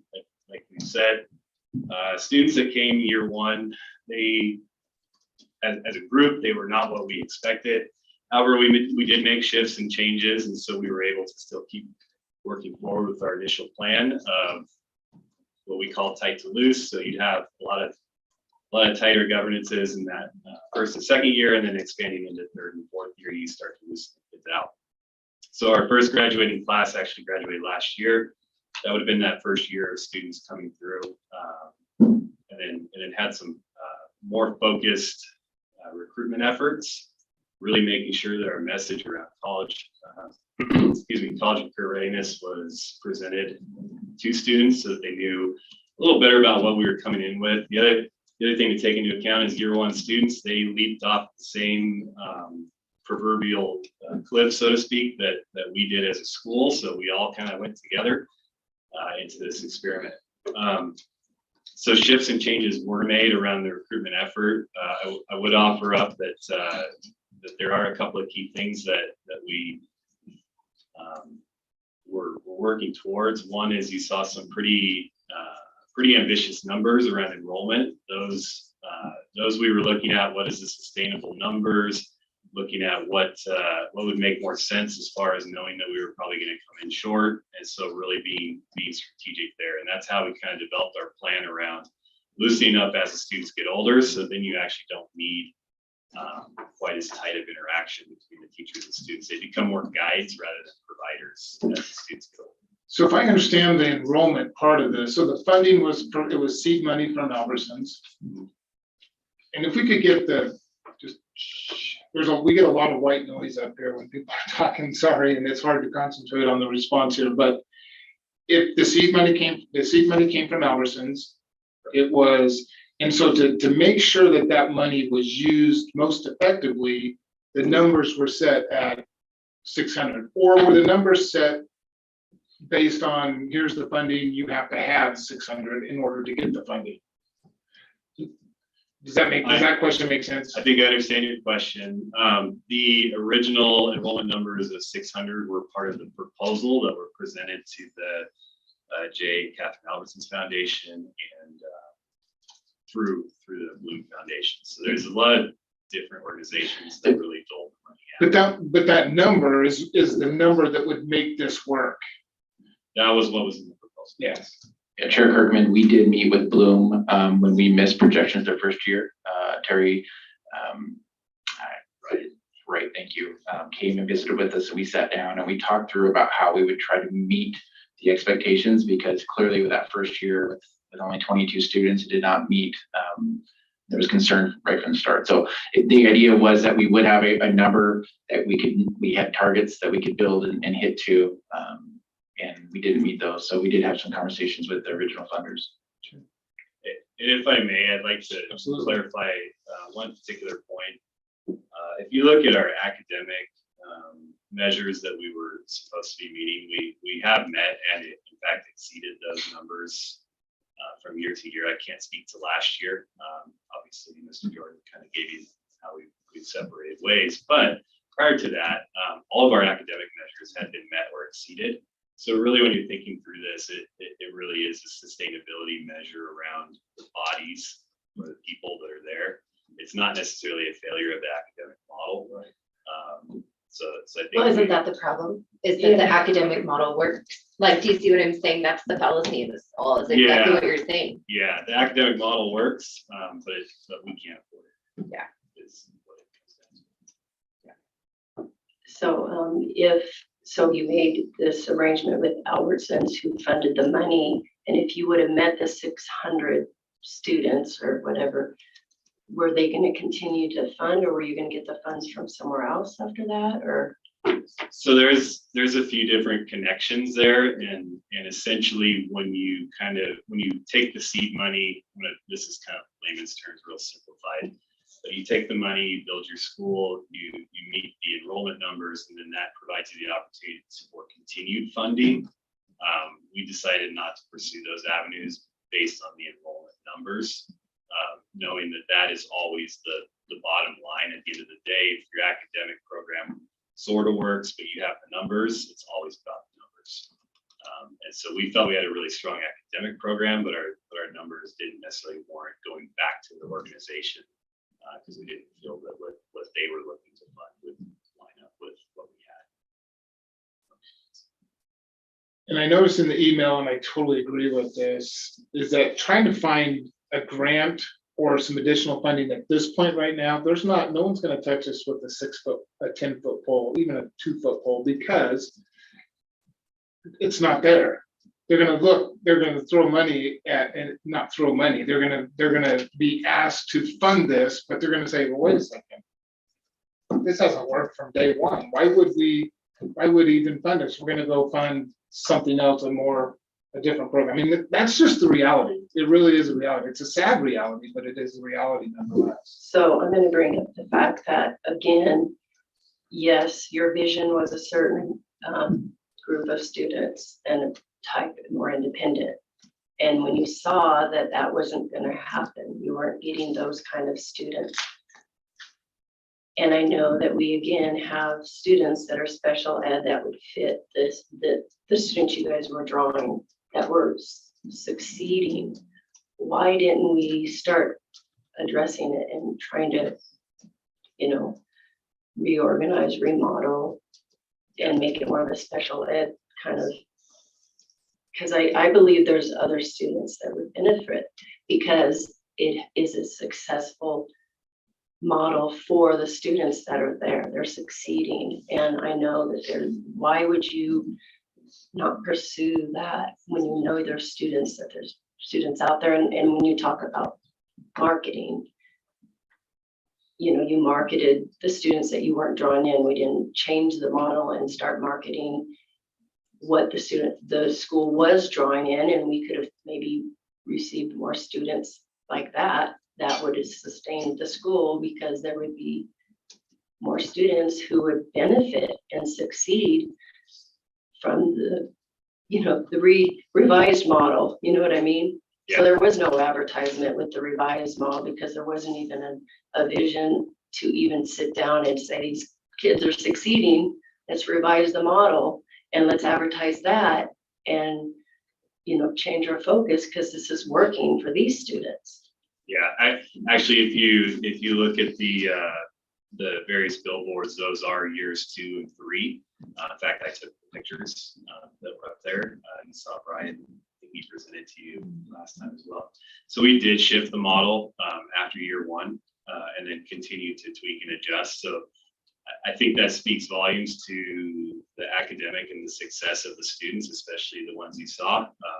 I was at home just, they were doing as you should have been. Yeah, so As I'm you should have listening been. and they were doing exactly what they were trained and what they learned to do, right? Yeah. That's they have exemplified the TBLA model Right. at its finest. That being said, the cost that comes with that is very high, and some of the hitches that we ran into around promotion in year 1. It's very hard to put up a billboard that's asking a city of 80,000, hey, do you have a 9th grader coming through that might be up for a smaller environment that would be at this site? So the band of who you're attracting gets smaller and smaller, and so the billboard model type starts to make less sense. And that's why you saw there were some targeted ads and radio stations and some of that stuff. So really trying to focus our efforts to your point. We just didn't see the numbers. There also was 2 things that kind of came up. Obviously, we've been in a large pandemic. We've had a lot of sent home, come to school, very school site experiences for students. And so my theory is in the last year that I was involved in the recruitment of students, that was where we saw a dramatic downturn in enrollment. And so it just became a choice at that point that for students that maybe was having a harder time competing with what was already happening. So can I verify something? I just want to verify what the chair said earlier or asked when it comes to the number 200. If we were to have 200 students, would the school be sustainable? Yes. Yes. So a different marketing or plan or strategy needs to be put in place if there's one to be able to do that, right? Yes. If we were to give you a year to do this, do you think it could be done? That's not my decision. Like, I'm out. It's like, Okay, so hold on just a second before we go further. Mr. Jordan, are you gonna are you responding? I'll give my honest opinion. Okay, because I know we probably need to hear from Randy. He's jumping up and down back there, Okay. so I want to make sure. In my honest opinion, no, because we did, in my 1 year of truly going out and visiting and marketing, we marketed to the smaller, would you like to be in a smaller situation? We got 9 kids. And so that's the hard thing about this is, are there kids out there where we would be a good fit? Yes, but they have to want to come to our school. If we make kids come to our school, it's not going to work. They have to want to come to our school for that smaller setting. Okay, so can I ask another question? Because I've asked this question so many times and I'm getting so frustrated because I don't feel like I'm getting an answer. So maybe you can answer this, or I keep asking. I've talked to the principals at least one of the large high schools who said that they have students that may fit this. When you say you went around and you only found 9 students out of all the large high schools that were more introverted, suicidal, maybe a little autistic. There's none of those students at all those large high schools that wouldn't fit this school. I personally don't feel like there was enough due diligence, passion in the leadership. And I feel like the voices of the students they were silenced or disregarded. And I personally heard leadership disregard the voices of the students that I listened to, even when I was on tour here at the meeting. And I feel like the school needs to have more time to at least target the high schools because of the success that we have had. And that's just how I feel. So I'll give you a chance to respond if you want to her question. I think there was a question now. I'll make sure that we're not. Okay, I'm not sure I can answer. Did you market the high schools? Yes, So when the. and middle schools. Chair Kirkman and Trustee Pearson, yes, we did market the high schools. We've shared with all of our counselors, all of our administrators about the options within the school district. We also try to market Union. We try to market Nova. We try to let our counselors know that when students are struggling, if they're not being successful in the current high school, there are options throughout the school district. We have pushed that a lot. Now, I'm going to be honest with you, a lot of high schools don't want to give up on a student. They want to say, yes, I can be successful here at Napa High or Columbia High. High school is a very hard thing to recruit for because there are so many relationships that are created. There are so many activities that are already started in other schools. It's really hard to say, my friend group, I'm going to go to a new one. So it's not an easy process. In hindsight, it's 2020, but it would have probably been best to have started with the 6th grade, a 7th grade, an 8th grade, start with those relationships and then roll kids up into high school. But the administration was not here when that started, and so the idea started with 9th grade. But we absolutely have shared with our high schools that this is a program, and we share that with all of our programs. As one of the overall arching themes of the district is options, options, options for families. That's what we want to push. Okay. Any other questions for Mr. Jordan? I'm going to let him out of the hot seat. Thank you so much. Okay. Mr. Dewey, looks like he has something to say. I'm not quite sure. I do have a few things to say on the financial side of this, because there's a couple of questions that have been asked on the financial side of this. I was working with Bloom Foundation when we were in the inception of this. I sat in the meetings. I went to NNU. I went to all these different meetings and the whole concept behind the whole creation of TVLA before now Albertsons had even potentially given us. Our original expectation was Albertsons was going to give us about $3 million. At that, when we actually came down to it, they actually ended up giving us $1 million, not the $3 million that they originally had verbally given us. The plan was not necessarily to move kids from our schools from other schools, because all that is a shift of revenue. It's not a new revenue. The plan was, and what the Bloom Foundation basically sold our previous administration is, this is going to be such an innovative school that it's going to bring in new monies from outside the district. And we had even at one time thought, what if we had a little boarding school here that they could live in and go to this school? I mean, it was some grandiose plans and numbers that they provided, which I knew at the time weren't ever going to be sustainable, was in that 600 range that Emmett had talked about. So the whole plan was to be 400, 500, 600 kids. That was the plan all along, right? We could just never get there with the numbers. When you asked about is a 200 kid school sustainable, it's actually not in that world. And here's the reason why. When you need to be in a high school scenario, you have to have different, we have that situation now in Union. Union has about 200 kids in that room. And one of the issues you have, and I'm not an educator in this world, but you have certain subjects you have to cover by standards of the state. And you have to have so many teachers there. And then you're talking about all your electives and all that. We get special funding for alternative schools for Union, and that's what helps us get that and leave that size of school at around 200. We actually are a little bit above that now because we added the other grades. But you can't sustain a normal school in a high school setting or even a middle school setting at that low. You need at least 400 or 500 kids in order to make it a sustainable school. And so that financially, that's what we need, because there's so much more involved. My kids were asked to go to TVLA as well. the biggest thing that my kids had said was, one, I don't want to leave my friends, and two, there's no band, there's no choir, there's no electives, there's no this.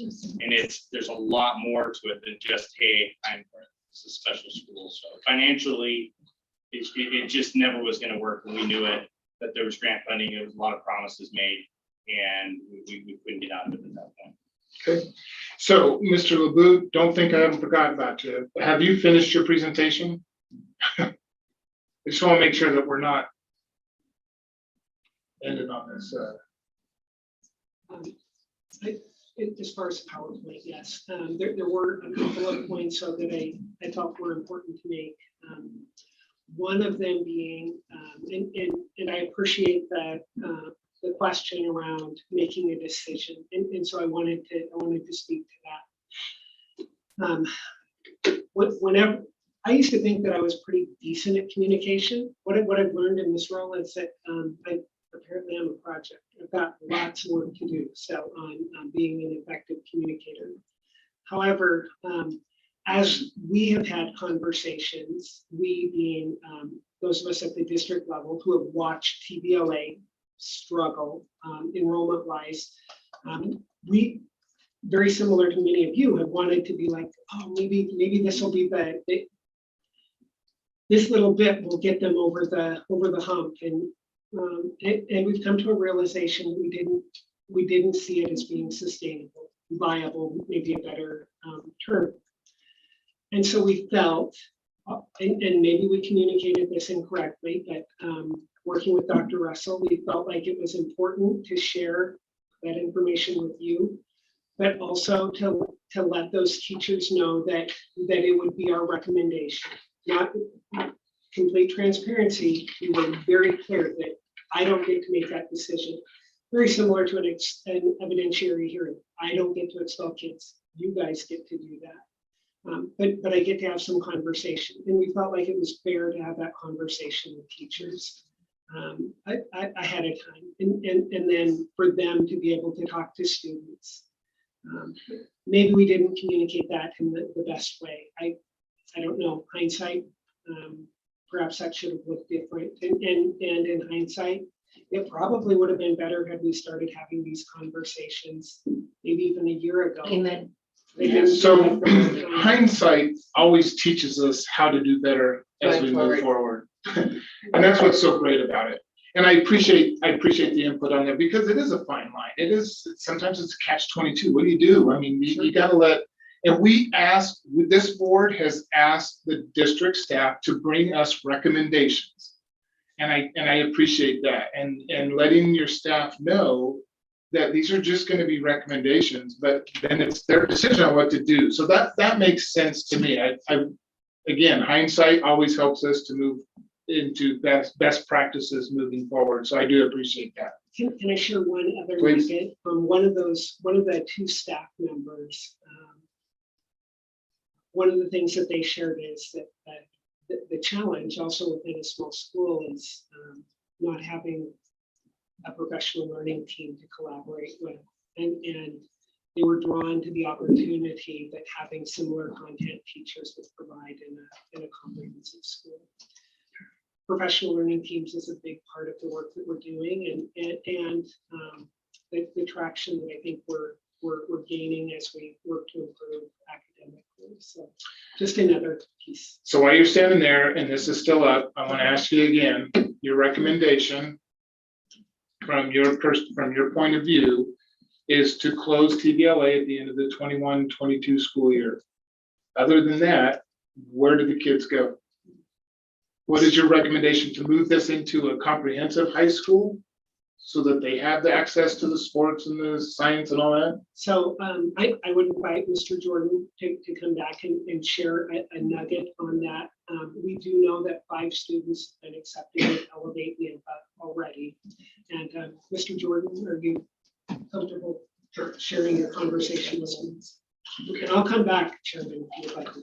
If you need to finish up.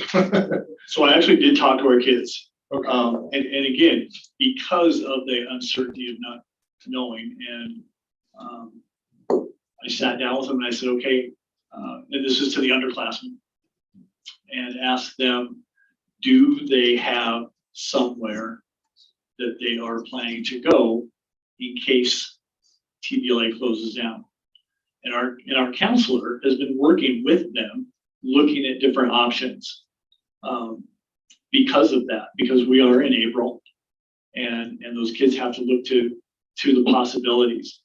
All but two said, yep, we know where we're going. Then I said, how many of you are feeling okay about that? Mostly thumbs up, a few, not fantastic. And then I asked, how many of you are looking to move even if it stays open? And I got actually a few of those. So I have talked with our kids. And I've said this before, I understand that I think we've done some great things for our kids. I also think that our kids, partially because of that, are gonna land on their feet and do fantastic things wherever they land. And I know we have programs within our district that can be fantastic landing spots for our kids. Well, if those students who showed up last month are any indication, I have full confidence that they will. That was pretty impressive. Okay. Thank you. Is there anything else? I don't think so. Okay. Thank you. Dr. Russell, I want to give you an opportunity to weigh in if there's anything that you have, or you're just going to lay it all on Director LeBeau. No.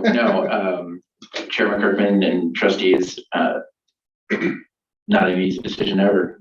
It's why we've known since the first year, but we haven't tried to give up on the school. And we really haven't. Now, every year we try to reflect. We are in a place where FTE wise, it's hard because we're getting very thin around there and other schools are cutting. And so it's difficult. Yeah, hindsight is 2020. I wish there were things that could have been done or could have been started differently. The students have been successful. That's why it's been kind of every year we're going to try to do it again. We're going to try to dig in. We're going to try to recruit. COVID did not help things clearly. It's the whole why there's a ridge is part of this as well. I'm trying to get a K-12 program started. K-12 programs are very expensive. And Mr. Jers, when we start going through our facilities committee work, I'll start understanding that. But no, the administration would be, it would be in the best interest of the district overall, looking at every single student, every single school to close TBLA at the end of the 21-22 school year. If the board chooses to keep it open, we are happy to do that, and we will do our very best to try to market and get as many students as we can. But personally, as administrator, that is not the best interest of the district. Mr. LeBeau, we're not taking any public comment on this item, but Mr. LeBeau, did you have anything else you wanted to add, or are you pretty much wrapped up? Thank you. Okay. Trustees, discussion, comments?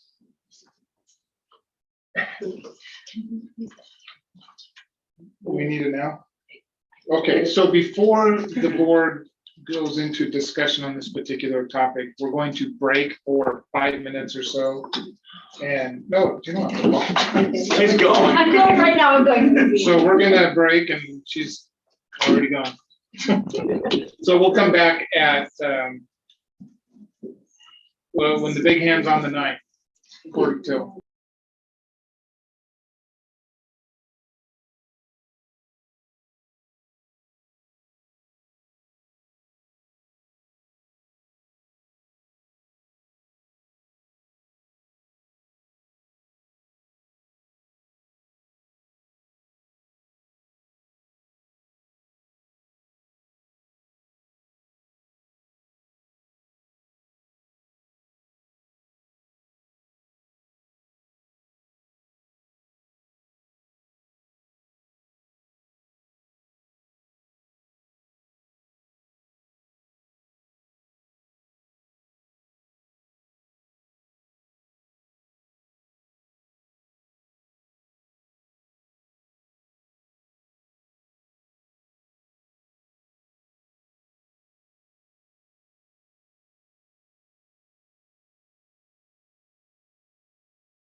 Yeah, I'll call for motion. Yeah, I mean, it's gonna, I turned everyone's mic off just in case. Yeah, so thank you. Let's see. They're not taking action today at all. Thank you, Brooke. On any of that. Well, yeah, actually. I'm so sorry. we had the opportunity for them to sign every opportunity. I'm not looking at that. Okay, we are back in session. So we left off with discussion about this agenda topic. Trustee Pearson, any discussion?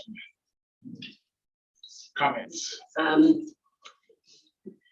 Yes, I'll just make a comment that I'm gonna make a comment based on, I don't know, to support my motion later. I don't know how it works, but I'll make my comment. So, and I just wrote a little bit, to me, you know, as a nation, we've been through a lot with the COVID. And so during a time of increased suicide, confusion, increased pressures on families, and administration is wanting to turn away the most vulnerable high-risk students. These students are 9th through 12th. They're the highest suicide rate, young pregnancies, increased dropout rates. They turn to drugs, gangs, criminal activity. With adulthood right around the corner, these students have the greatest impact on our community. And since we've just received, or I found out about the $4 million discretionary money, I feel that, you know, we have the money to give it at least another year.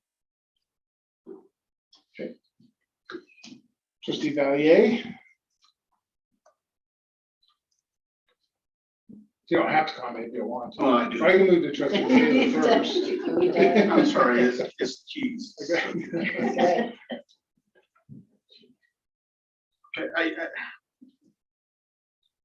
people work so hard, right? People are trying their best. There's no doubt about it, but there are times where there are failures. And I truly believe from all the information given that this specific issue has been a failure in the district part towards our kids. I think it's been a failure of communication. Communication has not been given at the right times where it should have given. And people have not given us and the community the opportunity to make things better. And because of that, we're dealing with this now. It's like somebody telling me, fire, there's a fire. Well, why didn't you tell me like 8 hours ago when there was this little in the corner of my house? Now that my whole house is burned down. That's how I feel. Of course, I'm new, so there's been a lot of discussions, but I think it's been a failure and part of the district. And I believe the kids deserve better. If anything, we need to learn to do it differently, because I think we're doing a disservice if we look at the mission and the vision of the district. I think our community wants us to do better, and it wants us to admit when we're failures at times. And I think this is one of those times. That's all I have to say. Okay, thank you. Trustee Taylor. Gosh, I'm trying to think of how to summarize my thoughts on this one. So first, I have to evaluate the school, and I don't believe that we ever reached our initial vision of what we thought this would be. And I think it has become something other than it was intended to be. I think what's difficult from a parent community perspective, I pass levies so that we have funding to assist when necessary. I think one of the things that constantly plays in my mind is that I don't want to raise broken adults. And so when you give us a school like this, that's really picking up any of the pieces, even one piece, it's so difficult to think about taking any of these options away. What I have to consider is that it's showing us that we have a need for something different than what TVLA actually is or was set to do. And then I have to take a look if it can become profitable as it stands, if it should live at the Ridge, if it has to be in a different place. I have to consider, gosh, it's a tough one because I don't think it's an apples to apples comparison. I think that at this time, there is such a different need in closing this school because of what it's serving. But I'm going to be honest and say that I feel like the damage has already been done in this case. And with the email that we received about lack of students leaving, lack of teachers, we are going to have to create new culture. I'm in agreement with that. We need something to fit here. I just don't think that this is any longer our answer because I agree with what Marco said. We've been handed a dumpster fire. I think that this is a learning opportunity for the entire district to understand how this board wants to be prepped. We want to be part of these conversations long-term before it's a month and we're closing. So I think that we're setting precedents here. Man, I share your heart for this school. I share your heart for this school. So this one's tough because I'm trying to consider everything about this school. And I had really hoped that we would get more viable options as far as a different type of movement. But I will say, I do believe that we have other schools that are set up to do these types of things for our students. My junior, he struggled with the pandemic, and I can't say enough about Nampa High and the alternatives that they gave us, and he's still there and going strong. And I would agree, didn't want to leave his friends, didn't want to leave his peers. These kids were deep rooted. They've grown up together. So I get that when we're pulling at a 9th grader, I can't imagine any of my kids going. What I did do is I just kind of pressed, we are like the high school hangout. So I pressed a lot of those kids like, yeah, everybody comes to my house. So I'm pressing these kids like, hey, would you move schools at blah, blah, right? And the big thing is that friends, that peer support group. So I can see why maybe it's a hard draw at the 9th grade year. I think a lot of valid points have been made. I just think that we need something new.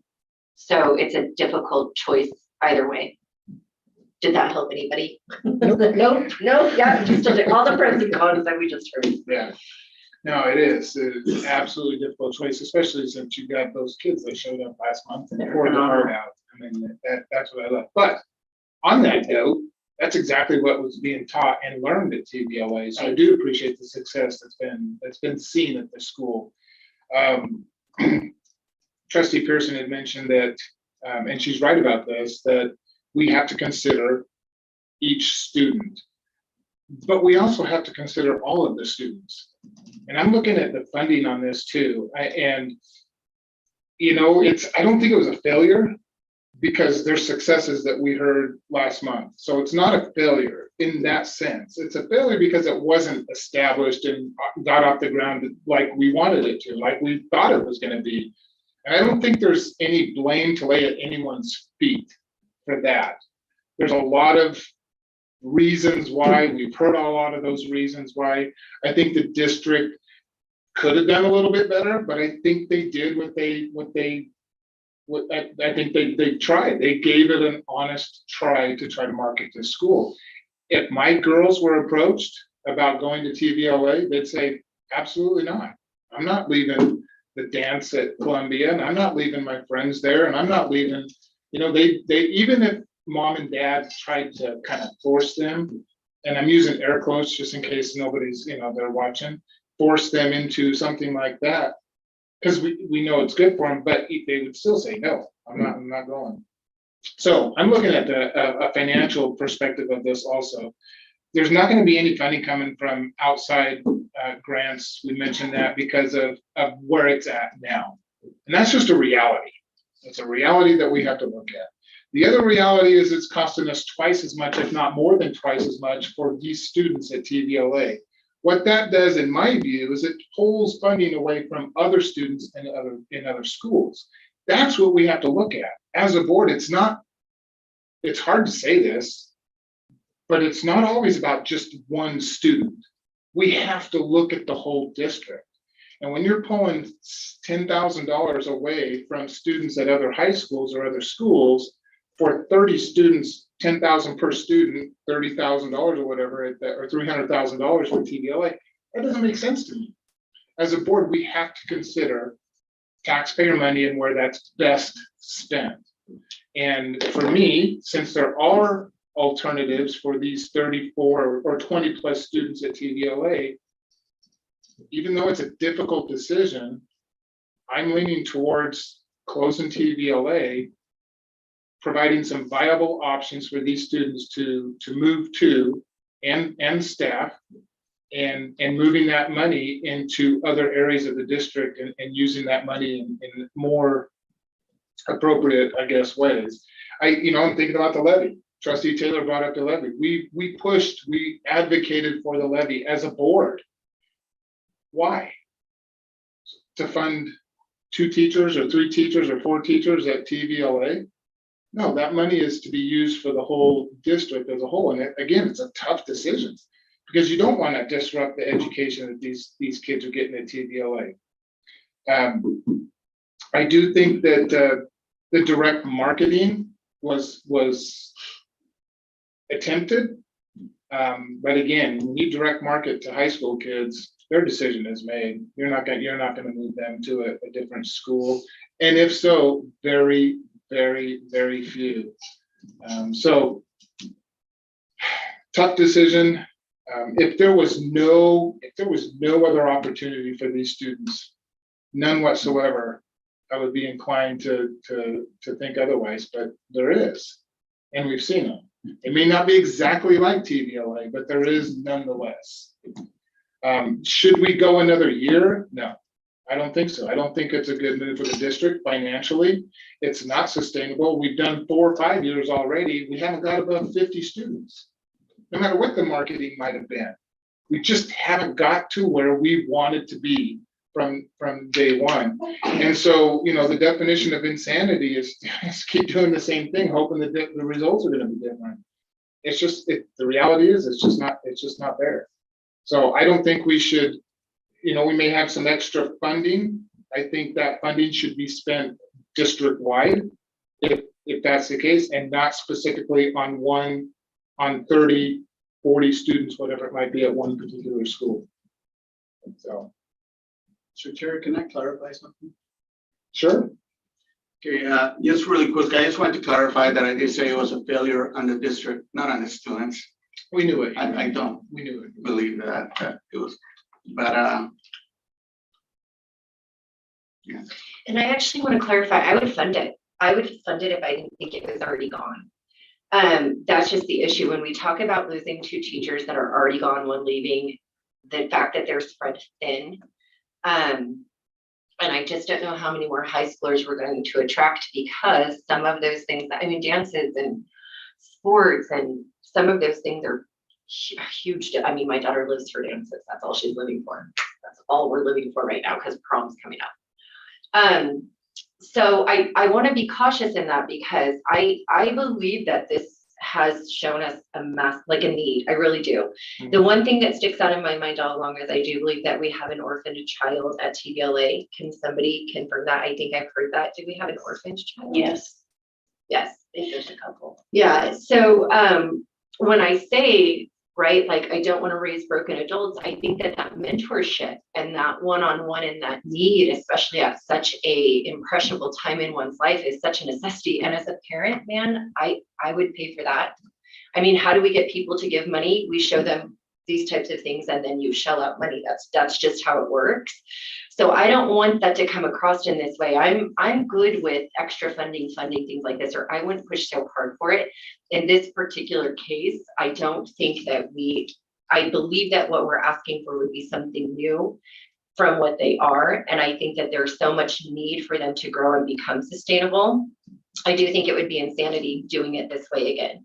If we don't want to take the alternative, sorry, I'm tired, but the alternative funding, since that's not an option because we don't have alternative or sped kids and they're not being funded that way, I think it changes some things.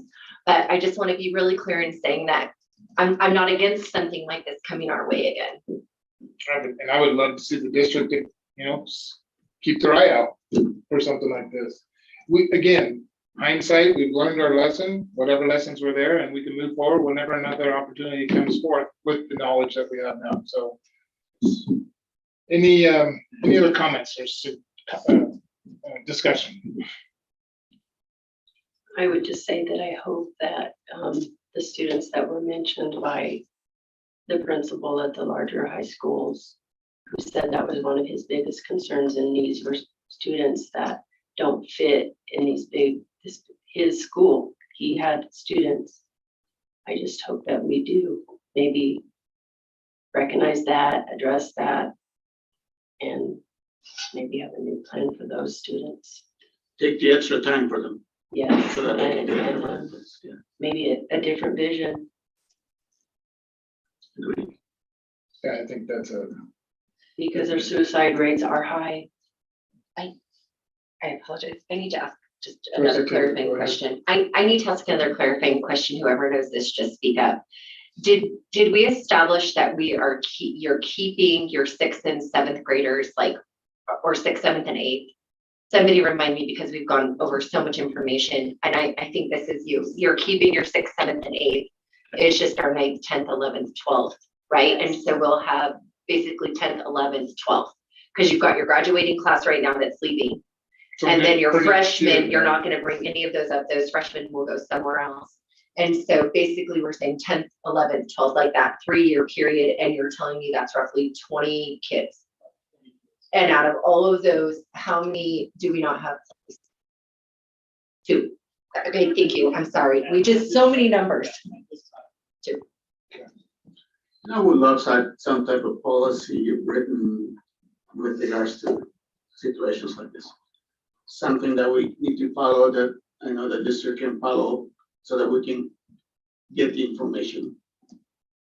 I agree, because I think we had really a month to make a really big decision. And It's not fair.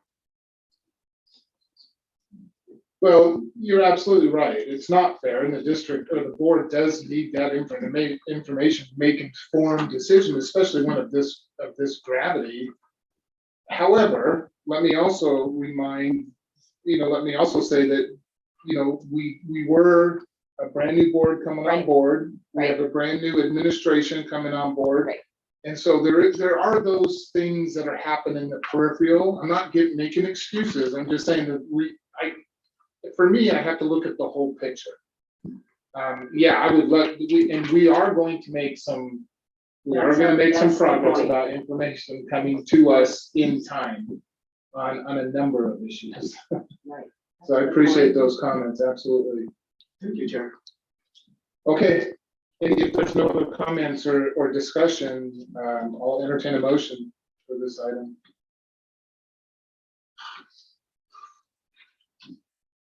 Who wants to make it? Yeah, who wants to go on record for it? I'll go on record. I can't make the motion, so I'm Because I know it's a hard one. Okay, but can I ask one more question before we take this motion? absolutely. No, this is a big topic. Absolutely. You have to- Permission to speak, just, Please do. Dr. Russell, if in our motion, is there a way to get, I would really like to have updates as these children are placed. Is that overreaching of my, like, I just am not sure if I'm asking something or we can motion something. We can share that we have placed the students and kind of the numbers that we went. We cannot share any detail of anything that would identify the students. Can we share if they've graduated? I'll be here long enough for all of these children to graduate. Yeah, we would, for the most part, we'd be able to track that. Okay.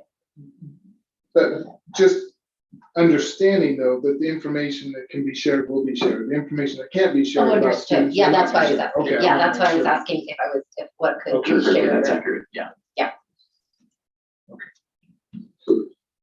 Mr. Valier, I think you were in the.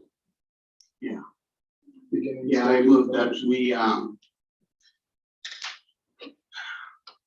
we approve for the termination of TVLA as of the end of this year. Is that anything? Does that make sense? Will you just clarify end of the year, is end of the school year or end of? End of the school year.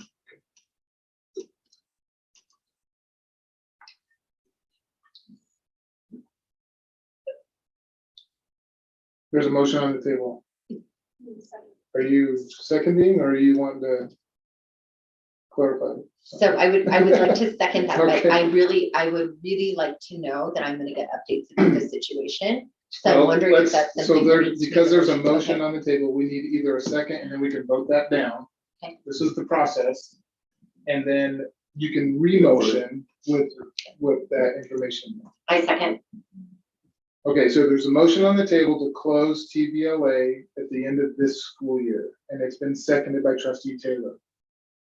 Any discussion on that motion? You can, at this time, you can discuss and maybe add, and he can modify his motion. at that. Right, so that's what I was asking is some type of whatever is acceptable, not to overreach our power or authority. I just would really like that we get an update on this or like the placement, just to know that all of those things have. I just feel like the mentoring and the placement of these students is essentially important, and I just want some way to follow up just to know. Would it be outside of the realm of simply asking Director LeBeau or, I don't think so. That's why I just want to make sure that we don't need. but to not motion. putting that in the motion, but just simply reaching out and asking if those students. I would assume so. Yeah, I mean, So not necessarily put that in the motion. Because, I mean, we can do that at any time, yeah. as long as. Okay. They're both back there going, yep. Yep, as long as. Okay, so it's been motioned, it's been second to close TVL at the end of this school year. Any discussion on that motion? Any more discussion? Okay, all in favor? Aye. Any opposed? Nay. Ayes carry. Can we just end it there? We have to go on. We have to go on to the rest of the agenda. Yes, please. Peter doesn't want to do this again. Okay, the next item on the agenda is, you just want to get up and do your thing, huh? Schism School Facilities Disposal Request. Schism. Schism. So I put forward a memo kind of giving you the history of where we are with this. It's a weird one for us because we don't technically own the property. So I've given you kind of what is the recommended motion to give me the authorization to make magic things happen. I'm glad to answer any of your questions. So I'm hoping the memo provided most of the answers already. I have a question, Mr. Chair. Please do this. I would like, I didn't see anywhere in the report what the cost is to upkeep that specific property on a yearly basis. Not a lot. I'd have to figure that out. There's got to be some little power bill that we pay. Beyond that, there's not a lot going on out there. Because there's a well that we are letting the neighbor that raises his livestock on use the well. So there's definitely some power costs. So it's about 2 to 3 acres, right? There are 2 1.5 acre plots. Okay, so 3 acres. And not being able to have a ball into the future, I would not know if there's a possibility that we may be able to utilize that land at a future time. Or is there no possibility and because of the how the land is situated or the location? I would say the location makes it very difficult to use in addition to its size. Even our smallest elementary school is Central Elementary, and it has it doesn't have enough room for all its parking and everything else that's needed to operate in and of itself. So that it's a really good example of something where without procuring additional land around it, we wouldn't be able to make that happen. And the possibilities for storage facility or something different than a school is not something that will be We have been feasible. using it as storage. We can continue to use the storage if that's what the board wants. And you can probably expand it if it's needed, right? Because there's enough room for more, if we wanted to build a building to house more. If we wanted to put a warehouse out there, yes, we could. Okay. The debate would be is if the heirs really wanted to push, if that was for school purposes. Right. And what that definition is, again, I may not look like a lawyer. I don't play a lawyer on TV. So I'm not gonna be able to define what that really means until a judge tells me. Well, it seems to me that if it's storing things for a school, it's for school purposes. Unless somebody comes up with a different definition, and our attorney's not here, I haven't seen him for a while, so I don't know what his mind would say, but if it doesn't cost anything, in our discussions, it does feel like it's, we're not outside of it, but we are on the edge of it, of what that definition of for school purposes would mean, for that. But we've been at the edge of it since it was given to us then. Well, it stopped, it afterwards, stopped, yeah. yes, since 20, yes, that is essentially. I love living in the edge. Thanks for answering that.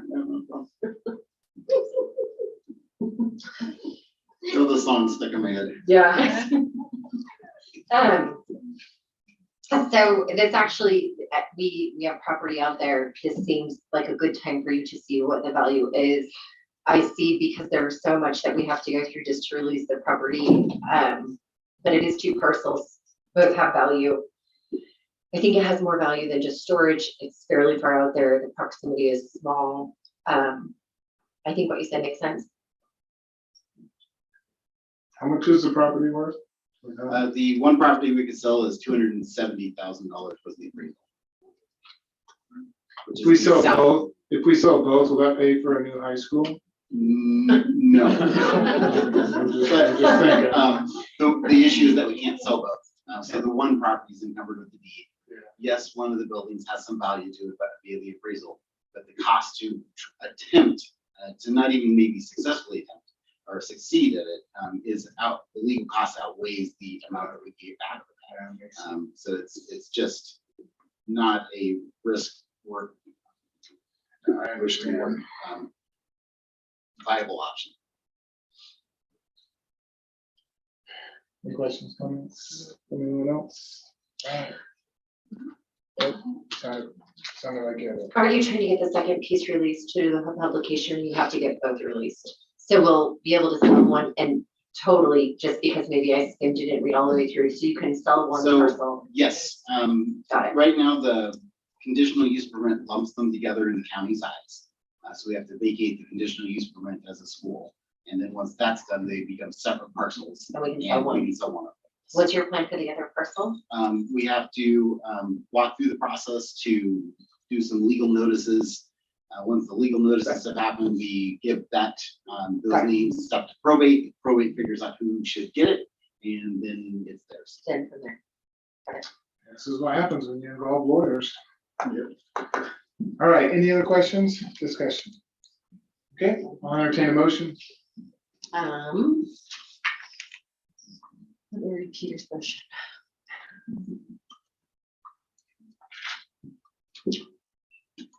I move that the district retires the schism school facilities in compliance with the NSD board policy 9002 and takes the necessary steps and proceeds with disposing of the south parcel per Idaho Code 33601, and the district proceeds with legal notification and process outlined by our legal counsel on disposal of north parcel as mentioned.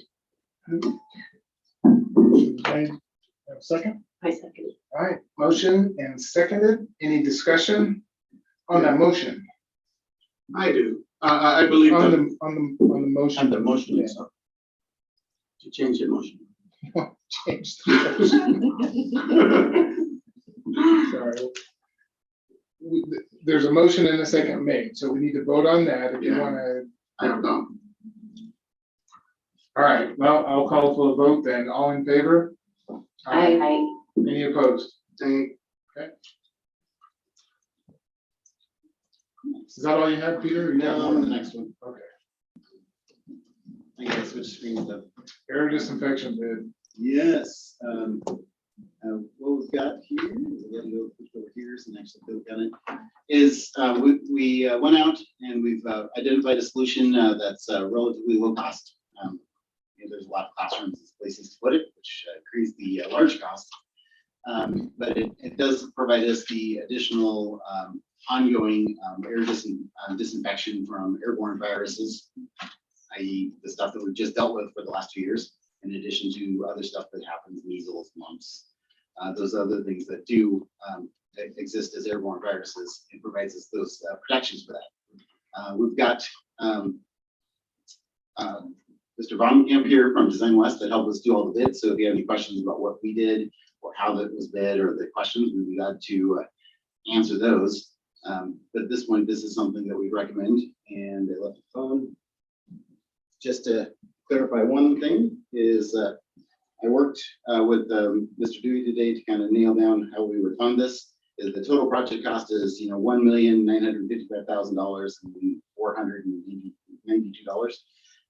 We have $600,908 in an Idaho Department of Health and Welfare grant that we can use for this. We've used some ESSER 2 funds that we still have allocated for HVAC work, and this qualifies in that world of trying to create nice clean air for kids. And then the rest of it would come from ESSER 3 for that, and that would be $1,066,000 ish. That's how it kind of breaks down. Okay. Any questions on this? And full disclosure, I did get a call from Tom Luna, who represents some other companies that either bid or didn't bid or whatever. I just want to make sure that I'm disclosing that I did get that communication from Mr. Luna. He was asking questions about this particular bid, and so that's why I brought it to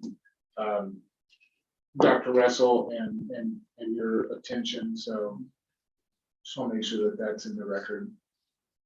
But I don't see him or anyone representing him there. Don't believe so. Okay. And I think his questions were on the cost, that they could do it cheaper. I mean, this was his assertion. Yes. I'm just kind of paraphrasing what, if I remember the call. He was saying that the company that he represents could do it cheaper and still cover all of the classrooms, even the 9-foot versus shorter. There's a few different solutions floating around. One of those is an LED light that sits in the ceiling tile. It's enclosed and it sucks air up in through it and then spits back out other vents. We've eliminated that one mostly because of the additional mechanical parts that goes with that. There's some filters, some fans, just some more maintenance things that could happen. So that was one of those, and that's the more expensive one where he said that he could use this money. The one that he was recommending is actually the one we have here in the boardroom, which is the Weller Nanos. We actually have 2 of them here running right now, which are a fine solution. But again, they have fans, they create some noise.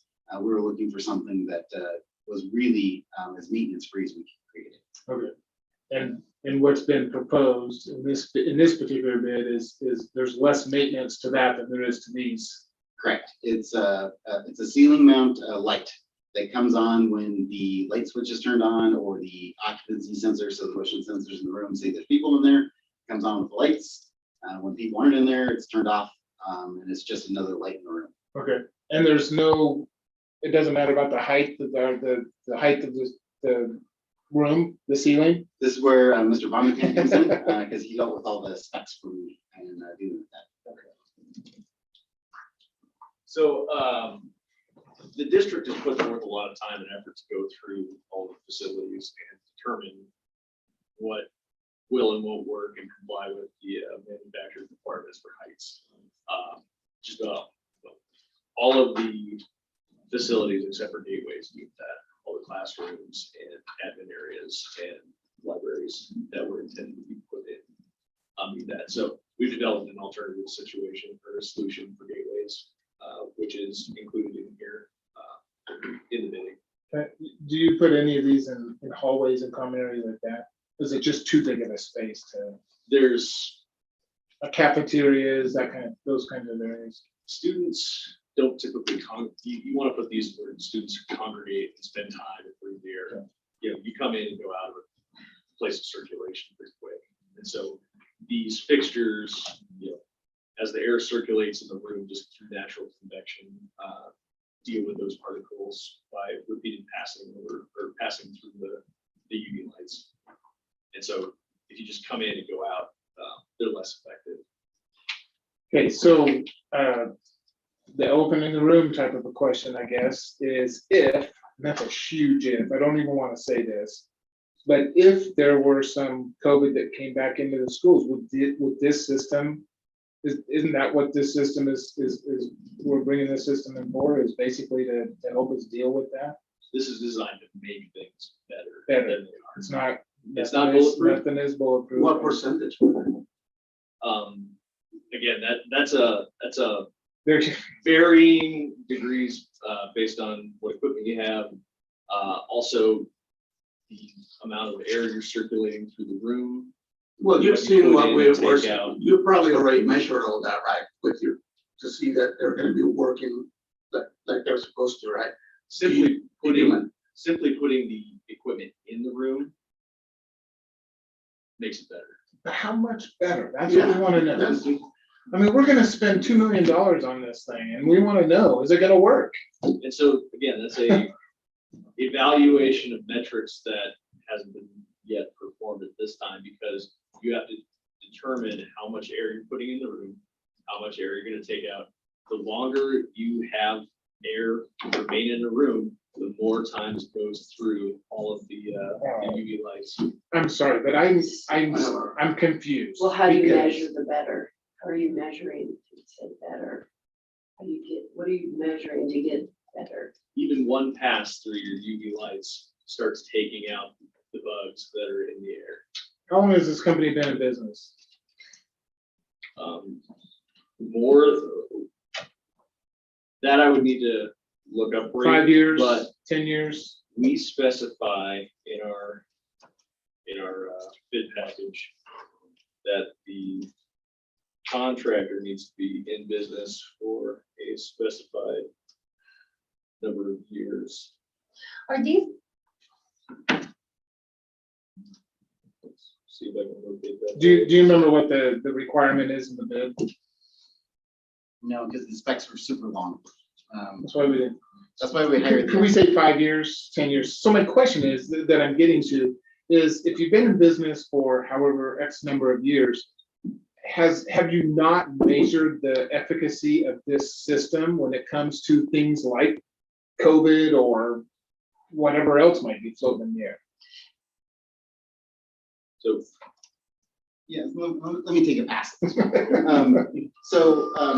think what Mr. Bonningham is trying to say is the factors in each room vary so much, it's hard to say with it's 99% effective. But they That's must very, have tested it somewhere else. In another so- building so- or another rooms so or. I think there's two important facts here. UVC light is proven effective against killing viruses and disabling their them. So killing, is kind of the incorrect term, but We like it when you're talking So- about COVID. yes. So the result there is as you said, a single pass would come through there. So part of it comes along with the ideas. We're putting a UVC light in the middle of the classroom, or as close to it as you get. If the virus is out further from the light, it takes more time and exposure for that virus to be impacted. There's some stuff that goes with this. There's lots of science that goes behind this. So it's super hard to answer. It's 95%. And I understand why you're not putting a percentage on it either, because if you say it's 95%, it doesn't, we're coming after you. I mean, that's Exactly. honestly, I get it. I get how it says. Trustee Taylor has a. so I get what UVC works, because UVC is a form of ionizing radiation and it's used in hospitals. But what I want to know is, have we been doing this longer than COVID?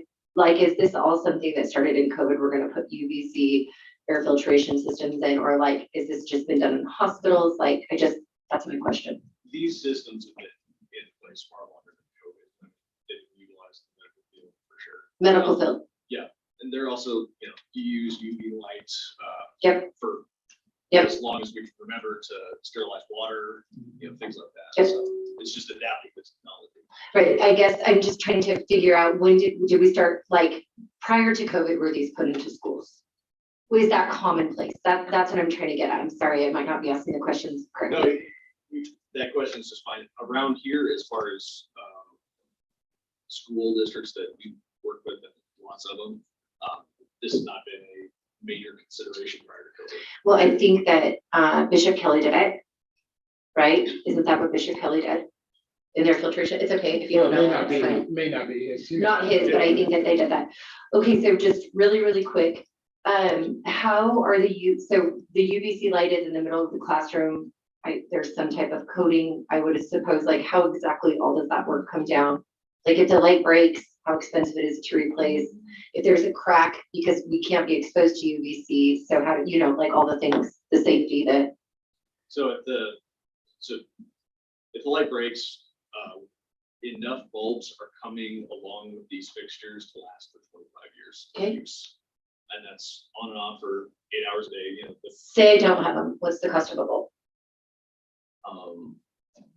I do know. Okay, Yeah, but see, the light bulbs I buy in the store, they say the same thing, and I'm replacing them every 6 months.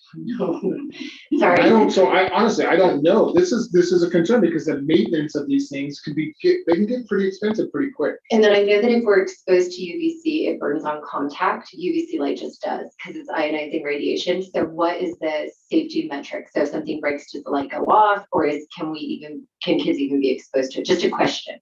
So the fixture itself is composed of a bunch of louvers that are pointed up to basically establish a thin zone at the top of the classroom, out of reach of just about everybody. Certainly, you know, all students.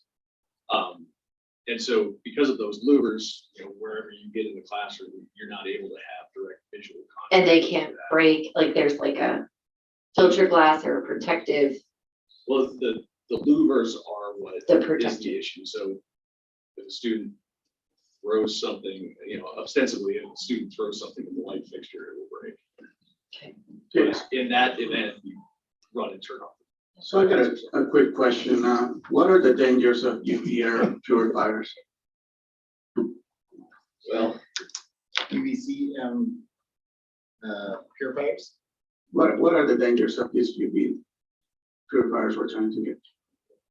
Long-term exposure is not recommended. Direct exposure to eyes is not recommended, which is why we place them high. Okay. And also, from what I read, I'm reading this website right now called molecule.science, where it talks about UV purifiers, and it says that perhaps the most important negative aspect of UV air purifiers, UVC radiation, has been proven to transform the oxygen in the air into ozone. This happens through photo. So, but then it reads that it is important to have coated lamps. Are the lamps that you're selling us coated, Well, I am not selling it. or whoever's selling us? That may be why you don't know. There has to be some type of a coating. You can't have exposure to UVC. It's a form of ionizing And I radiation. don't think that they would even approach a school with this suggestion if they didn't meet those specific requirements. Correct. So these particular fixtures that were identified as the basis of design have gone through evaluation by ASHRAE, which is the gold standard as far as Yeah, it's supposed to be. HVAC and lighting, basic testing agencies. And these are the ones that meet the approval, meet the recommendations of ASHRAE. You didn't think you were gonna get this many questions? No, tonight, he did you? didn't. I did, well, last Trustee time. Pearson has a question. Sure. And honestly, I don't think you can answer this question, or maybe for Greg. And Russell, Greg Russell. Do you think, or do you know if this will help keep schools open? Because I know that's really the biggest concern for the parents and the kids. Chair Kirkman and Trustee Pearson, I believe that's the intent, is to do everything that we can to keep schools open, but ultimately that is a board decision, and that will come upon you guys, and we'll do everything in our power that we can to try to keep schools open. So that would be the intent. So this is hold on a sec. So this is a mitigation. This is a mitigation to whatever might come or whatever might already be here. I want to give Trustee Valier, did you have a question? Yeah, I had a couple of questions there.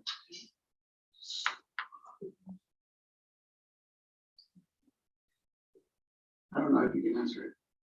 So you went, I'm gonna go with Dr. Russell. So you were saying that parents, this would be important to be able to, I guess, ease the minds of the parents, right? To be able to just help everybody feel like this is a safe place, right?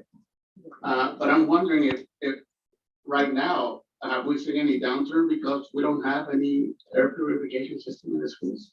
Or anything to show that we're losing students or parents that want to send their students? That can I say, Hold on a second. Yeah, Chair Kirkman, Trustee Valle, I don't believe that we have any metrics to show that whether we have air purifiers or not, that we would have more students or less illness in schools. I believe that the thinking behind it is if you can purify the air, it's better than Not purifying the air. Now, when it comes to COVID and everyone's beliefs around COVID, is that what every parent would recommend? I don't know. It's a very, people have different thoughts on how to deal with it. So, but I think as far as the school, I think that was the attempt of us trying to do that, is just to say, hey, we're doing everything we can within our power. Trustee Simpson. I'm sorry, Trustee Person. Yeah. It's on the record. I apologize. Dr. Russell, just again, so to get your numbers for the COVID, it's basically, you get it from parents calling in with students. Is that where you get your numbers? We do. We get our numbers from parents who willingly give that information. We also check with kind of Southwest District Health and look at just the positivity rates, look at illness throughout the county, and look at those numbers as well. And then we do know our staff, because we do ask our staff to report to us. So I do want to wrap this up, but I don't think I got a response to my question, because I'm going back to how do we know what is the efficacy rate of this system? Not just in our school, but there's got to be other buildings that Design West has gone into and placed these. Do we know what Design West must have done some testing to even get this to the market of the efficacy of this system. That's what I'm looking at. Yeah, to kill viruses and we're not, yeah, just to kill viruses. What is that? Do we know that? Well, how good is this system? Just spend $2 million on. I was going to say, this system is it's a peace of mind kind of system. This is not something that Design West has designed into schools prior to the school district coming to us to help with the bidding process and to ensure that there's a fair bidding process and that all rules and Idaho statutes and all of that were followed. Do you have these systems in hospitals? You said, right? Our niche is really K-12 education, post-secondary, all of that.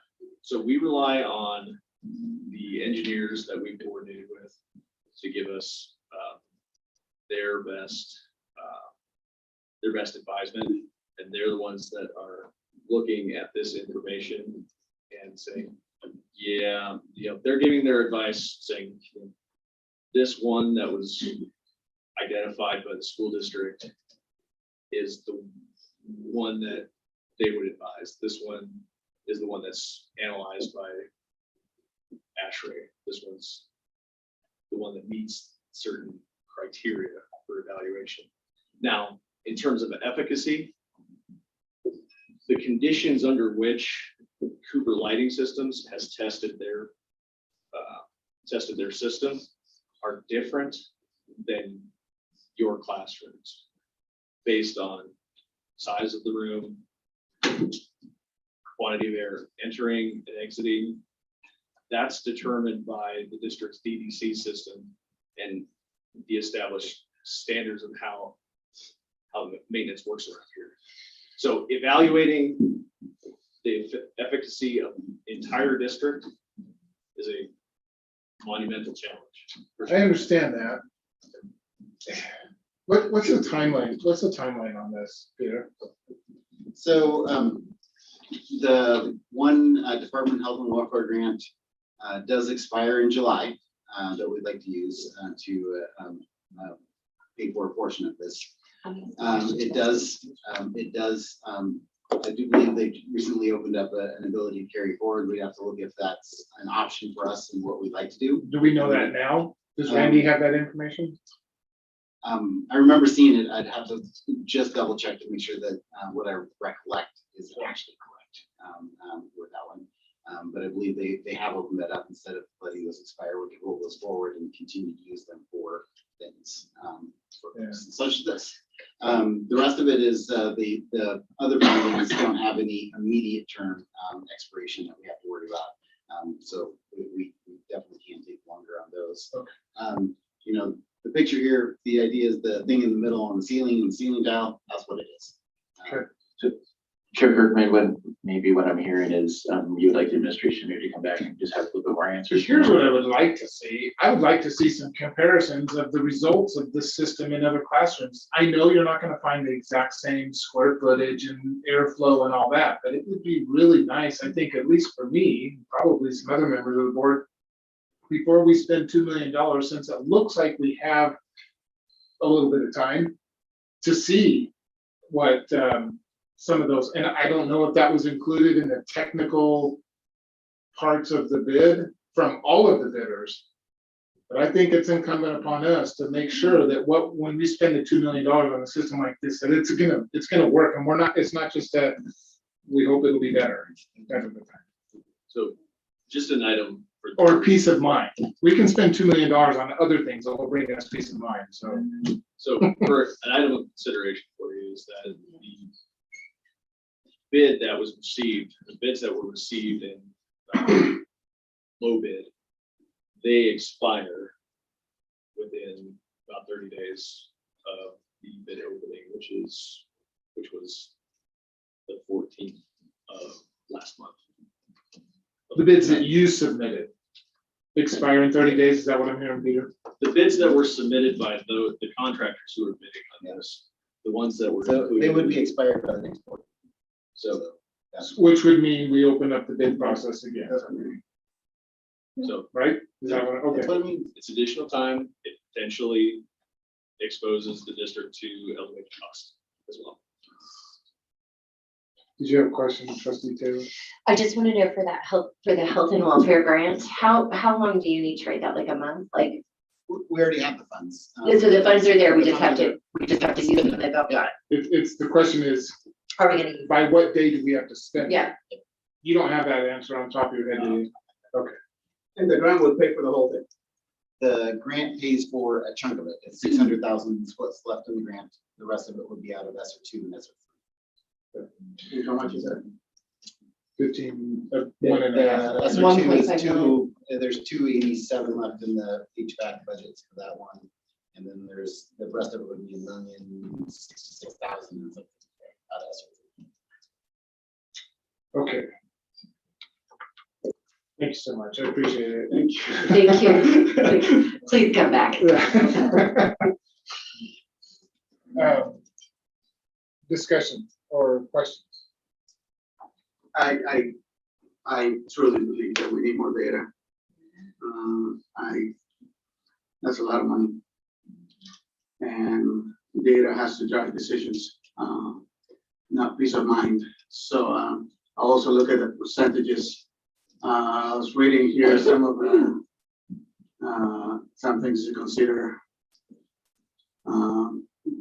because of the effectiveness of the UVC, like the disinfecting. It says we gotta, in order for it to be effective, we gotta consider whether the pollutants come in contact with the UV light, whether the light is inhibited by the cooling effect of the airflow, whether the material of the bulb emitting such light.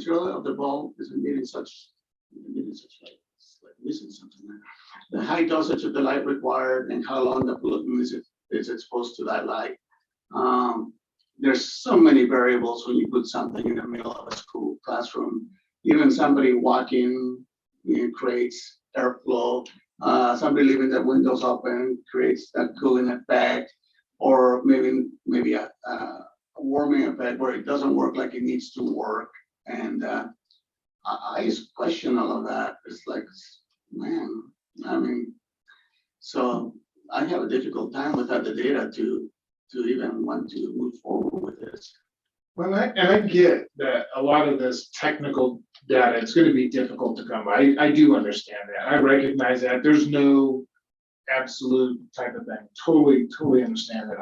I personally just want to see a little bit more of, hey, this was in this size classroom, it's similar to this size classroom. This works 98% of the time. Well, I think the way it's supposed to. And that would be peace of mind for me. Well, I think that we have to make sure that it's effective because there's no reason to spend $2 million if it's not on effective tools. And I would agree. So it's not a question of whether UVC light sterilizes. Got that. Totally understand. But the difference would be is the airflow, how is it pushed in there? And I would also like to know, am I paying $2 million for 45% better?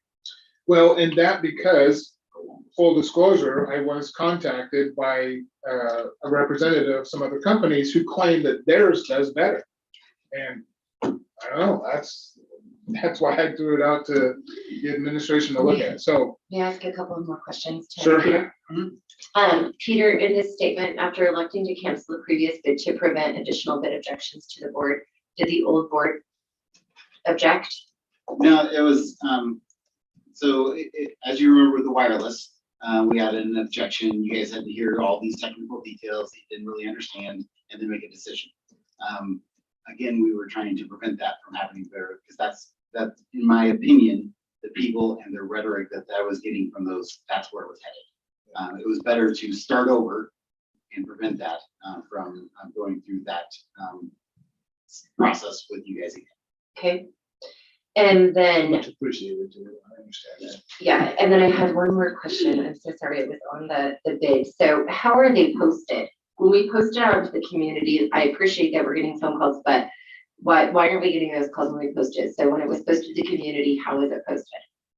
It's the typical legal notes, and that was included in the packet from Design West and Mr. Ron. And you already that's put in the the paper. timeframes and it's already there, it's in the paper, all that was done myself. Okay, great. And I just want to make clarification because I was contacted by this individual. They did have an opportunity to bid on this. That was what I said. So yeah, the bid process is not in question. So my one question is this something, if the research and we can't prove it to a certain thing, do we just not bring it back? No, I don't think there's a certain thing that we're gonna set there. I think personally, I think I just want to see some efficacy. Because and no disrespect intended, but I just, peace of mind. We're putting these in the classroom for peace of mind just doesn't wash with me. I think At it's this a $2 million point, for $2 million. conversation. We're having a $2 million conversation. And from here on out, I think we have to treat it like a $2 million conversation, whether we have a grant or not, because we don't have enough to cover the ask. And realistically, if it was business, I would need 2 million reasons why. I mean, I can't say that here now. I get that it's not the same way, but I would agree. I think that if we're looking for ways to mitigate, we want to make sure that they're effective ways, because we wore cloth masks for 2 years and now those are not good. Like, do you see what I'm saying? And I think if this comes to me as, well, I mean, I'm just saying now we're saying that they're not good. So this comes to me as what I thought was a COVID mitigation strategy when I watched it. Now I totally understand we just want the schools to be healthy. So if that's the case, is this gonna get us there? Because $2 million is a lot to spend. So I don't think it's the way you're killing it the way you brought it. And, oh my gosh, I appreciate, this is great, but it's $2 million conversation. And if we have the time and this doesn't have to be spent by July or decided by July, I think we take advantage of that and get a little bit more concrete. So that's what I would suggest. Of course, I can't make a motion, but always my disclaimer. I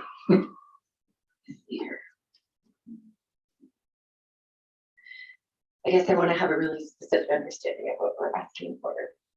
Because I agree that Peter, it was a very direct question, and he deserves a very direct answer.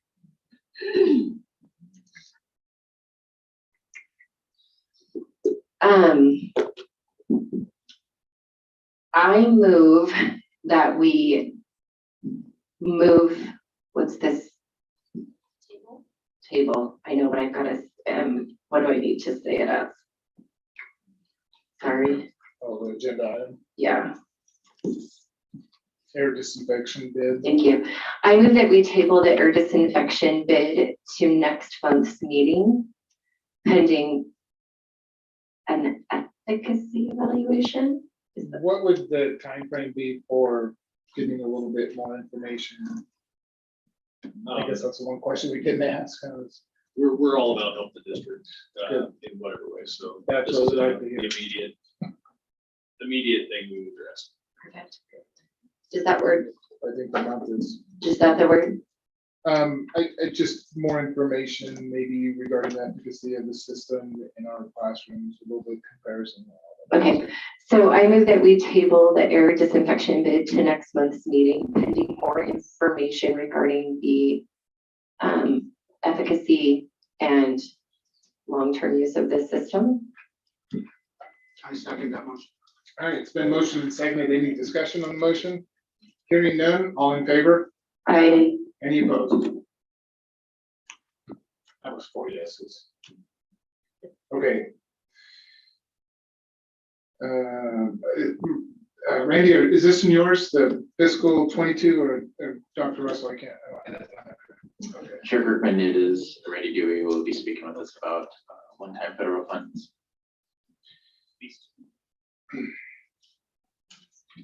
Go ahead. I'm ready. We're ready. So the government, as I said in my memo, the governor has placed money from his ARPA funds for us to be able to provide $1,000 bonuses to all of our employees. So it is based on all funds, all people in all funds. So our plan is to try to get you guys to approve this so we can get that out at the end of this month. Okay, so has this been discussed yet with staff at all? It's other out than- there, it's known because it's Obviously, basically the yeah. government's touting it, we're trying to get all bonuses. So if we do not provide it, then they will know. We didn't get the government money. Yeah. Kind of in a rock and a hard spot here. Yeah, it's almost a policy that we even have to approve it. It's really, it really is. But it's an expenditure of funds, I get it. Yeah, we need the budget. Yeah. Technically, in our policy, because this is a 200 level fund, it's a special revenue fund, it does not require board approval. We're just bringing it to you to make sure that we're all on the same page with what's going on. And want to make sure, since this is a public meeting, that it is for every staff member, whether they're a Every staff teacher, member. administrator. Correct. It does not include Maintenance. any of our contractors or anything like that because we are not paid by that. We're paid from our, yes, it's based on FTE. Okay. So they know what our FTE was. We turn all that in at the beginning of the year. And so they're using those numbers to provide with this. And then there might be some overages that we'll cover out of some ESSER funds and that based on changes and then, employment, that kind of stuff. So we have not figured that out yet. It won't be very much. Okay, so moving on from here, all questions will be directed to Randy Dewey. So. I was going to motion. But I was going to make a motion. it's on- Yeah, so, but I am going to read his summary just in case somebody listens and doesn't read, so that everybody understands one more time. During this year's legislative session, the governor proposed using ARPA, a state fiscal recovery funds, to provide $1,000 plus 19.59% per CFICA for all certified administrative and classified employees, full-time like FTE. Senate Bill 1404 was approved by the governor, and now these funds will be available to pay our employees. These funds must be drawn down by June 15th, 2022. I move that the district pay out the bonus money from Senate Bill 1404. Second that motion. Been motioned and seconded. All in favor? I, Aye. Any opposed? I'm here on the next one. oh, Take it. President Capel Committee. All right, so there are a couple things here, some information of what it is. I was not around when this was actually created. I inherited this fund. It is a loan fund that this President Capel person had provided out. We have a committee, as you guys can see, that has allowed people to request the funds to be able to go towards school. In the years past, it was $500 here, $1,000 here. One of the caveats of this fund was that it was actually supposed to be enough where somebody could actually be able to use towards schooling. And as schooling has got more and more expensive the last few years, it's got a little bit more. We've been able to do more loans for people. It is a loan fund. It is not a grant. I wish it was a grant, then I would have to track it on my end for loan. It is quite a bit of work on our side, but it is what it is. There is about $300,000 in loans right now that we have out there, and there's another $300,000 in cash for investments sitting out waiting to have loans as well. So what we're asking for, I did not know, because I wasn't really involved with this in the selection process. I did not know that we had not done anything for this year yet. Part of it is because of the transition of the board, we needed to get some new new members on. So that is what we're asking of you, is to get some nominations so we can actually get a selection group going.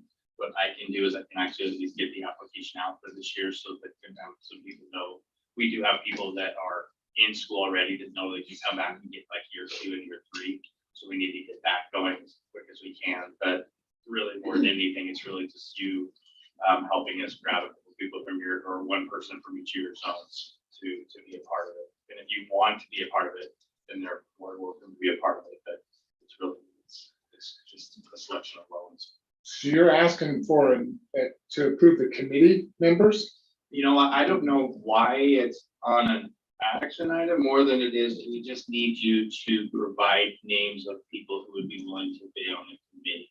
So theoretically, I think we have a committee thing down below, but it's kind of a weird, this one's a weird one. It's not truly, it's just, this is a trust fund that somebody's given us to then create work for us for the rest of the duration until the month's gone.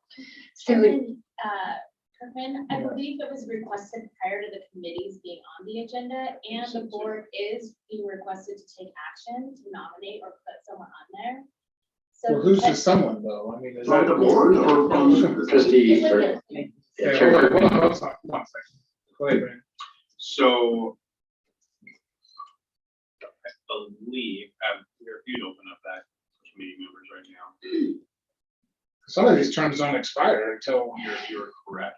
And there are some that are expired. You see, zone 2 is expired. One of the things, again, since my name is on there, the district office, but I'm there at the site once it actually, the selection was there. My group goes and actually fills out to make sure everything's done in the system and to be able to send out invoices and make sure we have all the other the monitoring side of it. So I have not contacted any of these people on their terms. I don't even know how a term gets on there, honestly. Okay. Really. So it's really just, I need somebody to fill zone 2 for sure. Okay, I'm sorry, let me interrupt you just for a second, because this is where my head's about ready to explode. So we are looking at this committee, we have members of this committee, but you're telling us you have no idea how these members got on the committee, and we have no idea how they got on the committee. We don't even know if this particular committee, well, I know it hasn't been approved by this board because we haven't seen it. And we don't even know, now you're asking us to fill zone 2. How does that work?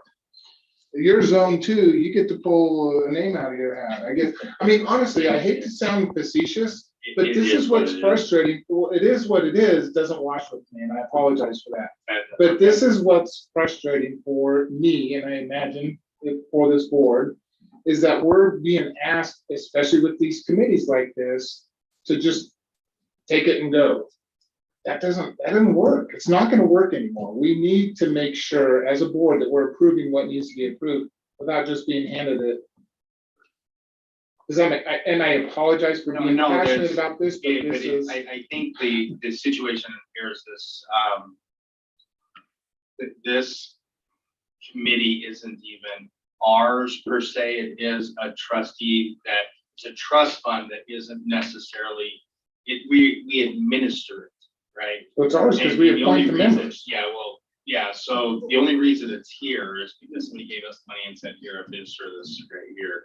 I would have had a little bit more information for you. I just honestly, we got it on here. We need to get out the application. My concern is I just need to get the application out. If we do not want to do it this year, that's fine. I don't care. Why do we need to get it out right now? Because I need to get to the situation, a lot of these people are actually going through to go and apply for schools right now, and they want to know if they want to apply for these loan funds to be able to go to school next summer and this fall. Okay, so I'm gonna go to Trustee Pearson and Trustee Taylor right now. So is the committee, those people on there, the ones who are gonna choose the scholarship candidates? There's no scholarships. This is a loan. Oh, yeah, loan, okay, loan. And what's the committee The doing? recipient. That is Yeah, exactly what- right. So so is the that committee meets, they look at the picks- loan application and says whether or not the loan is viable loan or not. Okay. I have no idea. I've never been on the committee. I'm just picking it up. Right. Literally, I picked it up And it right has to be before we had to done- put it up. We're trying to get it out the door. So all we're really trying to do is get one more applicant, I guess, on 2, and they can come on this, Oh, so we just can one. continue on. Everything else looks right. Hold on a second. You just said one more applicant from Well, zone not two. applicant. Thank you. That's One more, because the applicant one would be more, for the. yes. one more committee member. Yes, and I Okay. guess the rules of the trust says that a trustee should either be on them themselves, as you can see, Andy's from the school board. But you can either be on yourself or you can, you can appoint somebody, and basically others have appointed somebody. Okay. Chair- I wanna, hold on. Oh, I'm sorry. Go No, ahead. just Chair, the reason this has been on the agenda is because the board has to appoint a member to be on it. It hasn't been a board committee in the past. Trustee Simpson had. I was hoping to be here tonight to give us a little bit more clarity about the history of it. Personally, myself, I do not know a lot about the loan. I just know that there are students who have tried to apply for it. So I think that's why.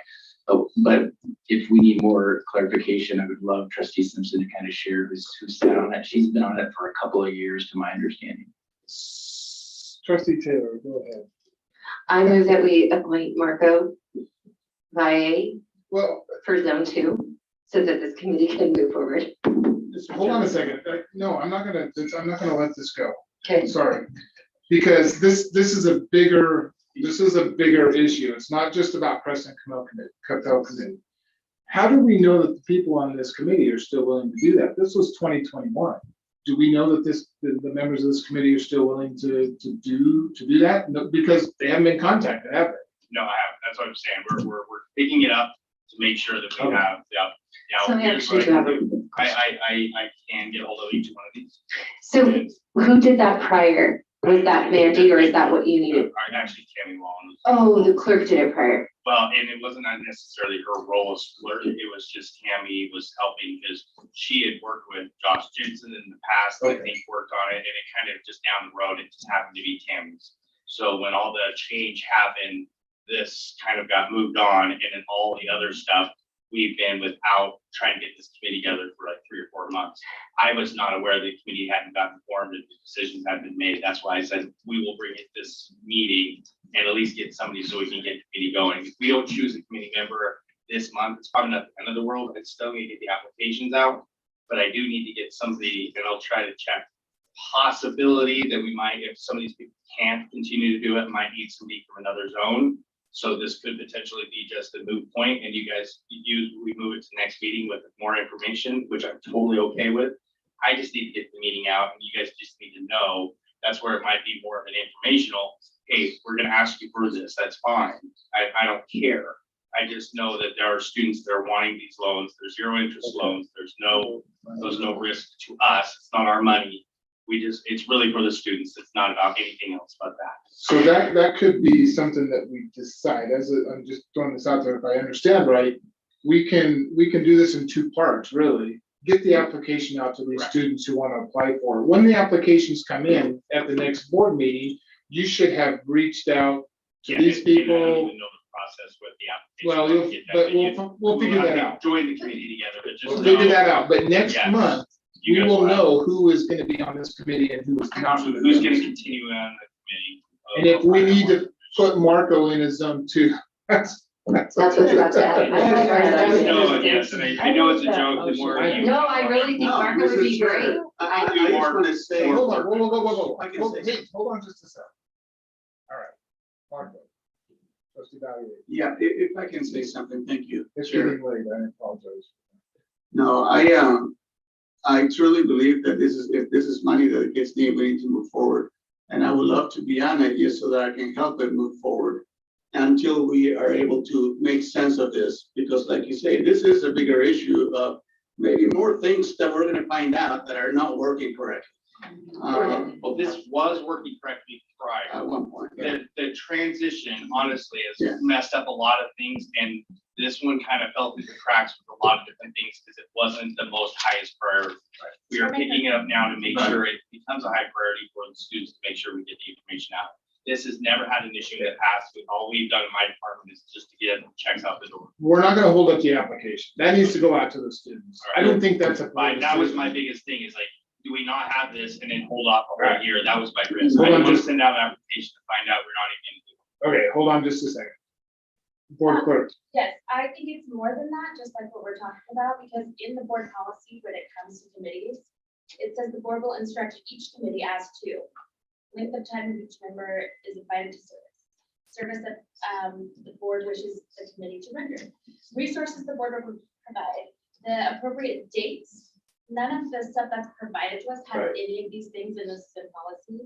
And also this information was provided that this was a board committee that came from, which we're gonna discuss that. So I think it's more than that. I don't wanna I agree. stopping, but there's no timeline or anything. So I mean, Well, but the timeline, and I appreciate what you're saying, but the timeline is that the students are asking for the application so they can apply for this money. I get that. I don't think that's a board decision that needs to be made as to whether or not that application goes out. The board decision, I think, needs to be made, and this is information that we're expecting the district to bring back to us if the decision is to move this to the next meeting. Who was on the board, bring us the information that was just recited in that policy so that we can make a decision on that information. That's what I think, personally, I think needs to be done. But nonetheless, we need to get the application out there. And honestly, prior to us even putting it on, like last week, I didn't even realize they. I got that. I got that. I totally understand that. Everyone up here understands exactly what you're talking about. And we appreciate you trying to bring it to the table. Okay, Good? There's no action, so we're good there. well, I had a chance. Okay, so I move that we get the application out and that we appoint Marco Baye for Zone 2 representation and that he be involved in the committee immediately. not more than two. Not more than 2. and you have to post it. You have to post it separately anyway. Yeah, I don't even know. if it does What's the matter. term on this committee? Do we even know that? Yeah, and that's, I don't even have original documents for this. I wish I Okay. did. But we're gonna find them, right? I've tried. Well, we're gonna try harder and the district is gonna find where these committees have come from. We're gonna have to make this ultimately. Sure, what we can go find the information, we'll find what we can. All right. So the motion has been made for trustee Valier to be on this committee for Zone 2 indefinitely until we figure out what the term is. And the application goes out immediately Right, so I'll that read these that out. students aren't being held up for mistakes on our end. No, I think it's just, things fall through Okay. the cracks. So that's the motion on the table. Do I have a second?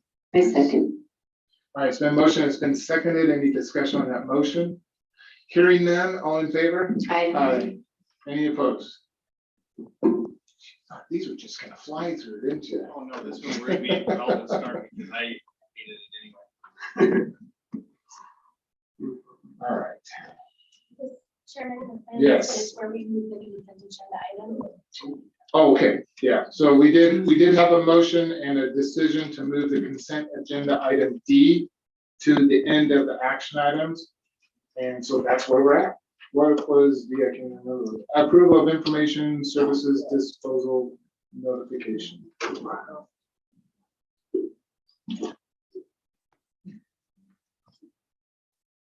So basically, if I'm to speak, I'm just looking at the possibilities of being able to sell all the items that we can sell without that don't have the drives, because I think that's the main part that we cannot sell, that they need to be destroyed.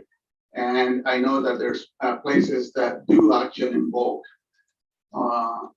And that my thought was that we need to look at those places. Even I can go and do some fact finding, and it's not gonna hurt anything. So next time this happens, or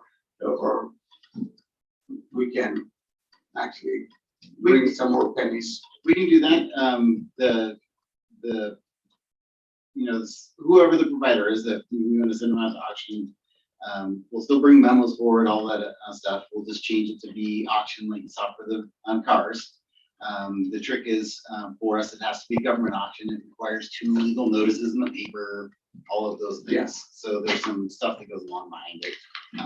The local companies that we've been using do all that stuff in that regular government auctions. All right. So So there's a couple different So if I do find companies very interested in doing this, can I send them the information to you? Yes. When's the last time that we've looked into something like this? Just because with inflation being so high, junk becomes more valuable, whether it's an old car, whether it doesn't matter, because you don't have the type of money that you did before. So when's the last time, just for my information, when's the last time that we checked? An actual formal check down trying to get the value for this. Last big time that we did is when we changed out a bunch of projectors. What year? And that would have been 4 or 5 years ago. And we didn't have much success with them for that. So that, they were old already because they'd already had a pretty good life here. That's pretty typical for the equipment that we are dealing with. It's lived a pretty quality life already. Yeah. Speaking from a little bit of experience, how much is 6 pallets of this worth? Do we know? Do we have an assessed value of all this used equipment? Dollars? I mean, it's not a lot. Yeah, it should, because it just really isn't worth it. Somebody has to be willing to process it, to take it apart, to try and mine. Now you're looking at staff time. How much time is that involved? How much money is that involved with staff time? I mean, it really does. In certain values, you have to trigger certain statutes and processes in government, and so I mean, I appreciate Superintendent Valier's suggestion. I don't think we're on a time crunch right now. Nope. It's just sitting there. It is sitting there. I would say just the department typically puts these in when they want to clear out space in the warehouse. Yeah. So they get more because they know that we're going in the summertime, we're going to generate more of this stuff. Well, we can just push them right out into that fenced yard though, right? All these pallets if we need to. Sure. Okay. Let's just do outside. It's getting late, so. Yeah, no, I Do I make a motion? truly believe that there's not gonna be that much staff time because everything's has to be already being counted anyways. We need to know what we're throwing away. And we just put in a pallet, so it's just gonna sit in there. I don't see, and it has to be taken and thrown out to the dump, so I don't see what more time there's gonna be. But I believe there's something to look at. I think it's a valid So point. I will say that the thing that the district does not have many resources behind is asset management. And there's a lot of assets. We're working really hard on keeping track of all those stuff. But what you're saying there is, a couple of people's worth of time that we don't have to go through and count stuff and do stuff. This is really rapid work. I mean, literally, they throw it in a pallet or throw it in a big box and forget about it. Wow. Because it is staff time. So staff time does matter. So, and I really appreciate that because this opens another kind of worms. Asset management. Well, yeah, I mean, but looking at staff time, that is absolutely must be considered. Yeah. No, I agree. So anyways, thank you for the information. It's an action item. We need I will entertain a motion.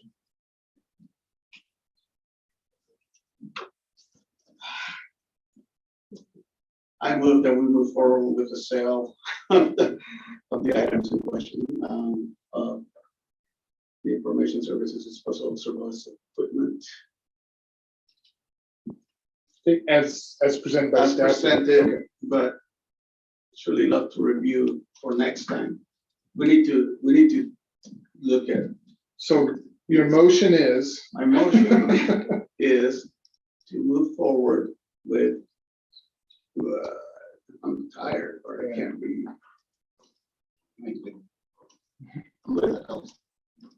Okay, somebody help me. So are you saying you want to move forward the information Yeah. services disposal of surplus equipment? Yes, what she said. Okay. Motion has been made Second. and seconded. Any discussion Um, on the motion? no, Okay. did I make that motion or did Margo, just to be clear? The only discussion I have is that we need to look at just different ways to save people money. And I don't care if it's $10 or $100, but asset management is such a big issue. with any company, you need to know where and what you have, and if things are reinstalling, my guess is people, we don't know about it because we're not keeping track of all our items. So, or if somebody grabs it and keeps some computers, we don't know. You know, they could be keeping half of the stuff. I mean, I trust everybody, but really at the end of the day, I don't trust anybody. So, Okay, it is getting late. so we have to make an effort to show the public that we care about the expenses that we have made. Okay, motion, and there's a motion and a second on the table, so all in favor? Aye. Aye. Any opposed? All right, motion carries. We're jumping to the next item on the agenda. And those of you who didn't think this was gonna be a long meeting, I apologize, but there was no indication that it would be short. I did say, it's only 10. Idaho School Board Association, are you still here? Okay, thank you. So I invited the Idaho School Board Association to come and do a quick presentation of the information and services that they provide. And the reason I did this is because it was either last or the meeting before, there were some questions. I think all of the trustees have questions. We're new at this. We're not really sure what the Idaho State Board Association can provide as far as the services that we paid for. So I thought it would be a good opportunity for you to come in and kind of let us know. Give us a quick synopsis of what. It's informational. We're not taking any action on this discussion. So, Mr. Chair, fellow board members, thank you for your time. My name is Jason Knopf. I'm board chair for Melbourne School District. I'm currently your president for the School Boards Association of the state of Idaho. I've been on that board for 7 years. I've been on my local board for 9. I'm a fireman for the city of Nampa. So I get to work in all the schools that you guys are a part of. I'm actually stationed at the fire station in Saskatchewan High School. I just want to take a minute to let you guys know about me and what I've done with ISBA. 2 things I'm really proud of. I co-chaired 2 committees that were really specific to large schools and the voice and the dues that you guys pay. So the first committee that I was a part of was the voting structure that we use in our business session. And it was heavily weighted towards small schools because it was 1 trustee, 1 vote. And so the large schools didn't really have an equal voice in the business session. So I co-chaired a committee. We rewrote the bylaws so that it's kind of a Senate House. So every district has a base vote, and then based on student population, you get additional votes. And that evened out the playing field so that our large schools had equal voice in the business session. The other one was the due structure for our members. And it was this kind of backwards way of working into the back of it. And we took the same model from the voting structure. There's a base due, and then there's a due based on enrollment, and then we capped enrollment. So West State is the example there. We capped enrollment at 30,000 students. So their dues won't keep going up as they keep growing in West State. Now, if the base due goes up or the appropriation goes up. But 2 things I'm really proud of, that coming from a really small school in Melville where we're 875 kids K through 12, which is smaller than all of your high schools, had a big voice and I was a big part of that. I want to introduce a few of our people that are here. Misty Swanson, our executive director, is not here. I don't know if you guys know, we left NSBA. She's actually in North Carolina right now. We are founding members of the new organization to represent us nationally. And she's at that meeting helping set the bylaws and the vision for how the representation for us nationally will be. So she wasn't able to make it. But Quinn Perry, our deputy director, is here. Joy Thomas is your Region 3 large school representative. And Melissa Colm-Durham is our director for professional development. okay, for quick clarification, just for the, I'm sorry, this is informational, so I think we need to get this. It's important. So the benefit of those that are listening in the public, leading the National School Board Association, we are no longer, ISBA is no longer affiliated at any part of that. The motion that was made at the board meeting in November was to terminate membership with NSBA effective. Okay. And that motion passed. Thank you for the clarification. And part of that one, and so to carry on, part of that motion was to join COSBA, the new organization as a founder. And we'll hear more about It's a that. consortium of school boards, and it's literally forming from the ground up, and it's really all the states that left NSBA. They were looking for that national voice, but wanted it. Can we spell that? COS. It stands for Consortium of State School Board Associations, so COSSBA. Thank you. Go ahead. So thank you, Chairman Kirkman and trustees. So I just thought I'd cover kind of the basics. So I know on your agenda, it kind of listed out kind of basic services. So I just thought I would kind of explain what it means to have your school board association and what we do to represent you each and every day. So again, my name is Quinn Perry. I'm the Deputy Director for ISBA. I'm also the lobbyist. So I represent you every day at the State House. I'm also representing school boards with stakeholder groups such as the State Board of Education, the State Department of Education. I work very closely with the other sister associations. So Dr. Russell's group is the School Administrators Association. And then of course I work with Randy's group, or I'm sorry, Director Dewey's group, the school business officials. But the advocacy, I think what's really important. So 80 years ago when ISBA was formed, it was for the sole purpose of the advocacy piece. And so what does that mean for you all? Well, I'm advocating for or against positions that directly impact what you do in these chairs every single day. And that is by taking positions on legislation, which is done through our Government Affairs Committee. And then of course, I'm going to talk about our business session and resolutions because NAMPA actually has 4 current resolutions with ISBA. So first, I think the most important thing to know is that we are a member-driven organization that is made up of 9 staff members, but is directed by 22 folks that are just like you, sitting in board seats, navigating the operations and governance of your local school district or charter school. Currently, we represent all 115 school districts and about 67 charter schools. So we're the only school boards association in the country that recognizes charter schools as school members. When we talk about the legislative and the advocacy stuff, it really is member driven. So every year in our business session, school boards, just like you all, are allocated a certain amount of votes, and you vote for or against resolutions that are brought by other school districts. And whatever passes our business session, literally I turn into pieces of policy that I advocate on your behalf. So NAMPA has 4 current resolutions with us. You can go read them on our website, or I'd be happy to briefly cover them. I'm happy to say that we've completed nearly all of them, except for one that is a significant challenge that we will have to continue to address. The first 2 were related to financial holdbacks, which we experienced during the early parts of the pandemic when the governor did the 5% holdback. NAMPA led by saying that we wanted to make sure that those line items were restored, and I'm happy to report that as of this legislative session, those general fund line items have been reinstated. It was also related to the reclamation of the advanced professional run. So I'm going to talk some inside baseball. I don't know how much you know about the career ladder, but a couple of years ago, we added something called the advanced professional run, which added a basic tier of teacher salaries for our experienced and veteran teacher staff. Those were held back during the initial periods of the pandemic. We did see those through, and not only were they unfrozen, but we actually moved to the next preceding fiscal year on that allocation so that schools weren't suffering an additional delay in receiving that advanced professional run. Well, the third one was related to full-day kindergarten, and I'm not going to champion and say that that has been completed, but I am proud to say that we were instrumental in ensuring that the governor's additional $47 million into literacy will help support offering full-day kindergarten. It's a huge step in the right direction, despite not having it rolled into the base. And then the last one that NAMPA really led on is related to classified staff salaries. So in the resolution, it says that school districts are paying, I think, $1.79 per dollar you're appropriated for your classified staff.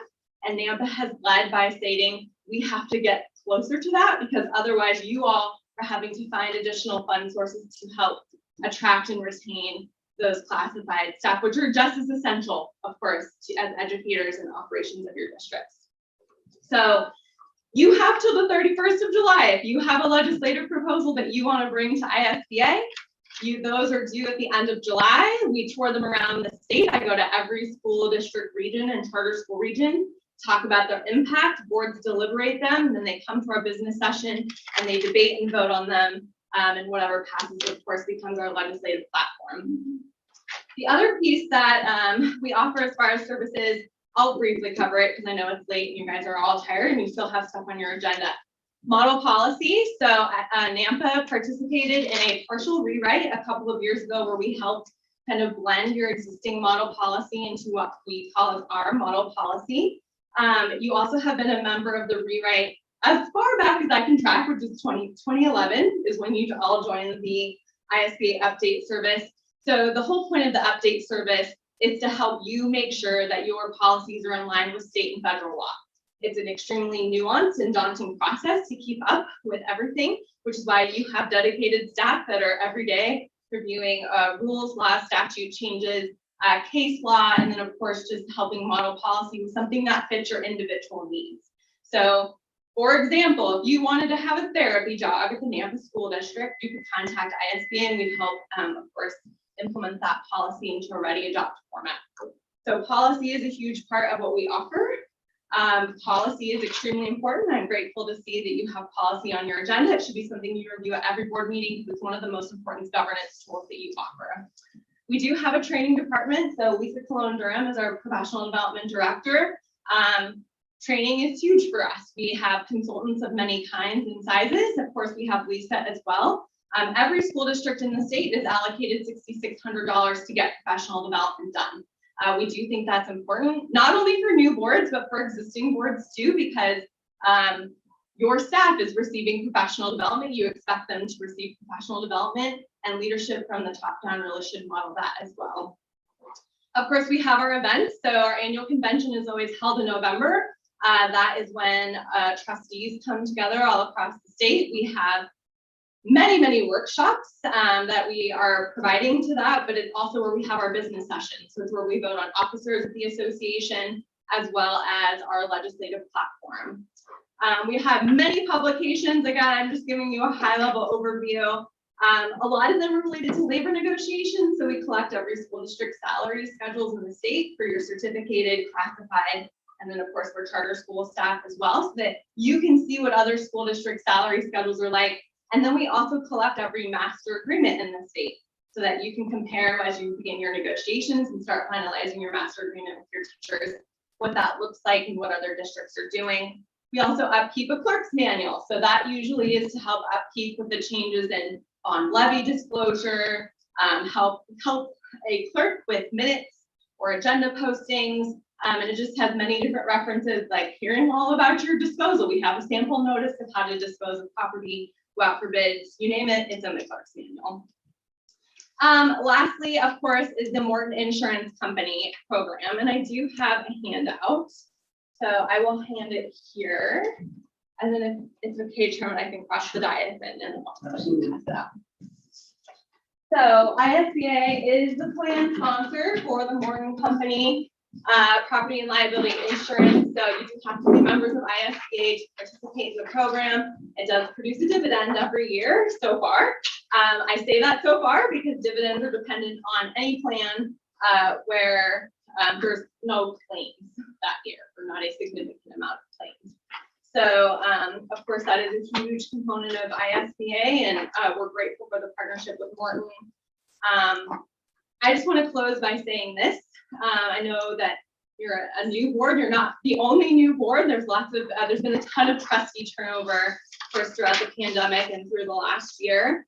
But we are here for you all. I'm going to leave my card. It has my cell phone number. You can call me at any time if you have questions. I do work very closely with other members of your leadership team, which is natural for me since I am the lobbyist and I tend to be kind of the conduit between many of the things happening at the State House and through stakeholder groups.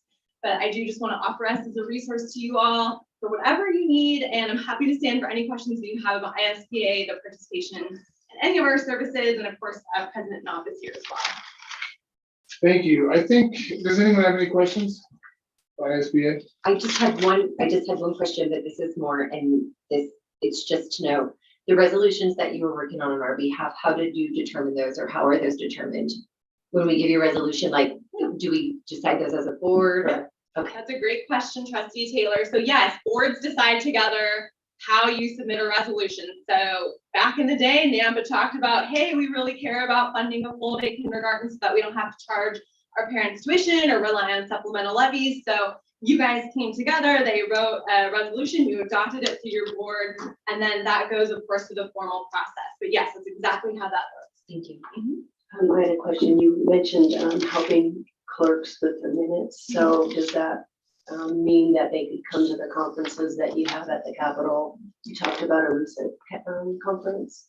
We could invite our clerk. Is that? Yeah, Chair Kirkman and Trustee Pearson, I think you're asking about the recent event at Day on the Hill. And, you know, I think we're prepared to have an association. I work for 22 folks that will sit just where you are, but I think we're prepared to have a conversation about what it looks like to have the full NAMPA board team there. I don't get to call the shots. I do everything, of course, that are related to our board. You know, I think for us, what it is ensuring I have a fiduciary responsibility to protect the association. So when we allow competitors that directly compete with ISBA to come in, I just need to ensure that our resources and environment is protected there. But I think that's a conversation we are certainly willing and open to have with this board. So to clarify, is that a yes? Trustee, I mean, yes, yes. Because I know we were all coming, or I was coming, and my clerk was not allowed to come. So that's why we canceled. So that's why I was asking. So yeah, Chair Kirkman and Trustee Pearson, I hear your concern, and that's something that we've been debating heavily as an executive board. And I can't, of course, give any permission about what I can and can't do. I work with the liberty of a 22-member board, but it's something that I think we're all open and willing to. We want the full NAMPA team to be successful. So, yes.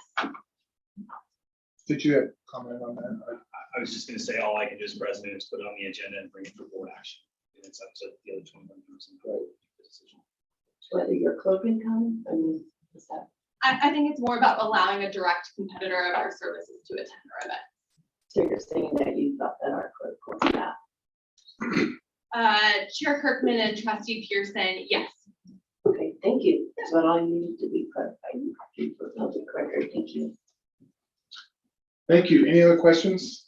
I think a lot of the questions, yeah, I think if there's any like specific questions, we can work through our board clerk and yeah, and I have Misty's number and all your guys' I'd be contact happy to step information. over to Dr. Russell. I can give him my personal cell and he can distribute that to Right. you guys. So if you have questions, I represent you guys as your president. So yeah, if you have questions, call me. If it's fine, I'll step over. Sure, absolutely, please. Wait, if it's okay with him. All right, next on the agenda excuse me, is curriculum adoption and process. And this is Dr. Russell, but I believe it's. Chair Kirkman, trustees, I have Ms. Mon here this evening to share with us a little bit around the PE curriculum adoption and then just general understanding around curriculum adoption and how the district works with that. And Ms. Mon's going to share some information with us. Thank you. Thank you for holding out. Yeah, long one. So I just want to acknowledge one, it is late and what I have to share is a lot of information and I would expect a lot of questions. And so before I even start, I just want to say if this is something that we want to take to a work session and really think about the curriculum committees in general, it might be a good idea. So keep that in mind as I go through the presentation. A couple of things that objectives is one to share with you the curriculum adoption process that we have utilized for quite some time, and also share with you a few things about where we are right now. We're doing a key adoption, so I'll use some examples from there. And then we have some upcoming legislation changes that require the board to act in a very specific way about putting together what the committees look like. And so I'll go through that. It's going to be a lot. And so again, I kind of want you to think about, do we want to do a little bit more in a work session around how to build curriculum committees? Fair enough? Fair enough, but we will also ask questions if we. Totally. Okay. Totally. Knowing that it's about past while we're veterans. So we'll do what we can. Okay, so starting with the, want to start out with a huge thank you to NAMPA voters and to the Board of Trustees for supporting our levy. Without the levy, none of this is possible. And you'll know that a couple of the current adoptions were actually on pause until we knew that we could have our levy funds carried for the next couple of years to make sure that we have the funds we needed. So thank you so much for that support. All right, What you see in front of you is a graphic of kind of how the process works, and there's a whole lot of more details that we're going to get into. It's in your board packet, but also I'll share some of those things right now. So this visual was created for board procedure 2540P. And inside your packet, you can find the Idaho statutes, the NSD policy, and then the procedure that really make up this graphic. And again, more details for you inside there. On page 5 is the prep work section. So we'll start there with prep work. That time is a lot of gathering of the necessary documents and research that's needed for the committee. A representative from the curriculum and instruction team usually leads this work by gathering state-approved adopted standards, essential standards, industry standards, testing requirements for the content area. They determine and compile research. They pull NSD data that is pertinent to the work. They pull sample evaluation works and other resources that the committee may need to consider. And that being said, if there's something that comes up during the committee meeting where they're like, we actually want another piece of information, we'll go out and find that. So this is just prep work to try to get us going. And then we go ahead and we form the committee per the current Idaho code, which is to make sure that at least 25% of the committee is made up of community members and parents. And we have a variety of NSD staff that represents a number of variables in our district. So general education support, special education support, other special students groups, maybe different buildings, maybe different grade levels, depending on what the content area is. The current law, the current law is 25%. Has that changed in this last legislative? I'm going to get that at the end. It will change. Yep, we have a big change coming. But I will say, everyone from staff and parents and community members, I'll fill out an application and then go through applications and build a committee based on that. So then we dive into actual committee work. This is where all the collaboration, discussion, building, thinking through what we want for NSD happen. Inside the committee, we dive into the research and we build the data to build the capacity of the committee. Make sure that we know what we're talking about when we think about what NAMPA means. We define our NAMPA values around that content area. What is it we want from this resource? And how do we want this to support our students and our teachers? Then just a little note, agendas, notes, and others important information are all posted on our website under curriculum adoption, and working with Chrissy right now to post those in a number of places so that they are a little bit more present and up to be able to find. So just know that that's happening. Inside the committee, screeners and rubrics are created, and criteria is tied to the research and NAMPA school district values are considered. And then that's when we start looking at publishers and programs, looking at what of those programs meet the criteria that we have laid out, for what we want. And then publishers come in and present after the committee's made some choices. We may have as few as 2 and as many as 5 or 6 come in and really present to the committee to think through what our needs are and if those programs can meet them. Then we have teachers who go ahead and they pilot these materials in the classroom. So we have our own feedback. How usable is that? Are the programs for teachers and for students? And a big piece is to host open houses for feedback from parents and community. I'm sorry to interrupt. I'm sorry. Yes. I'm having a present episode. Absolutely. And this is so important and I would really like to hear it. It's getting late. So I'm gonna have to excuse myself.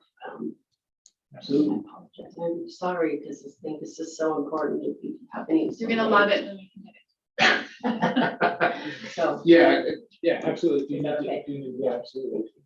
Do you need? And we have what's left is information on original action items. On these. So we need to go into executive You session. have 3. So we might need to. So, by phone. Yes. Didn't have to be Zoom. No. Okay. Okay. Thank you.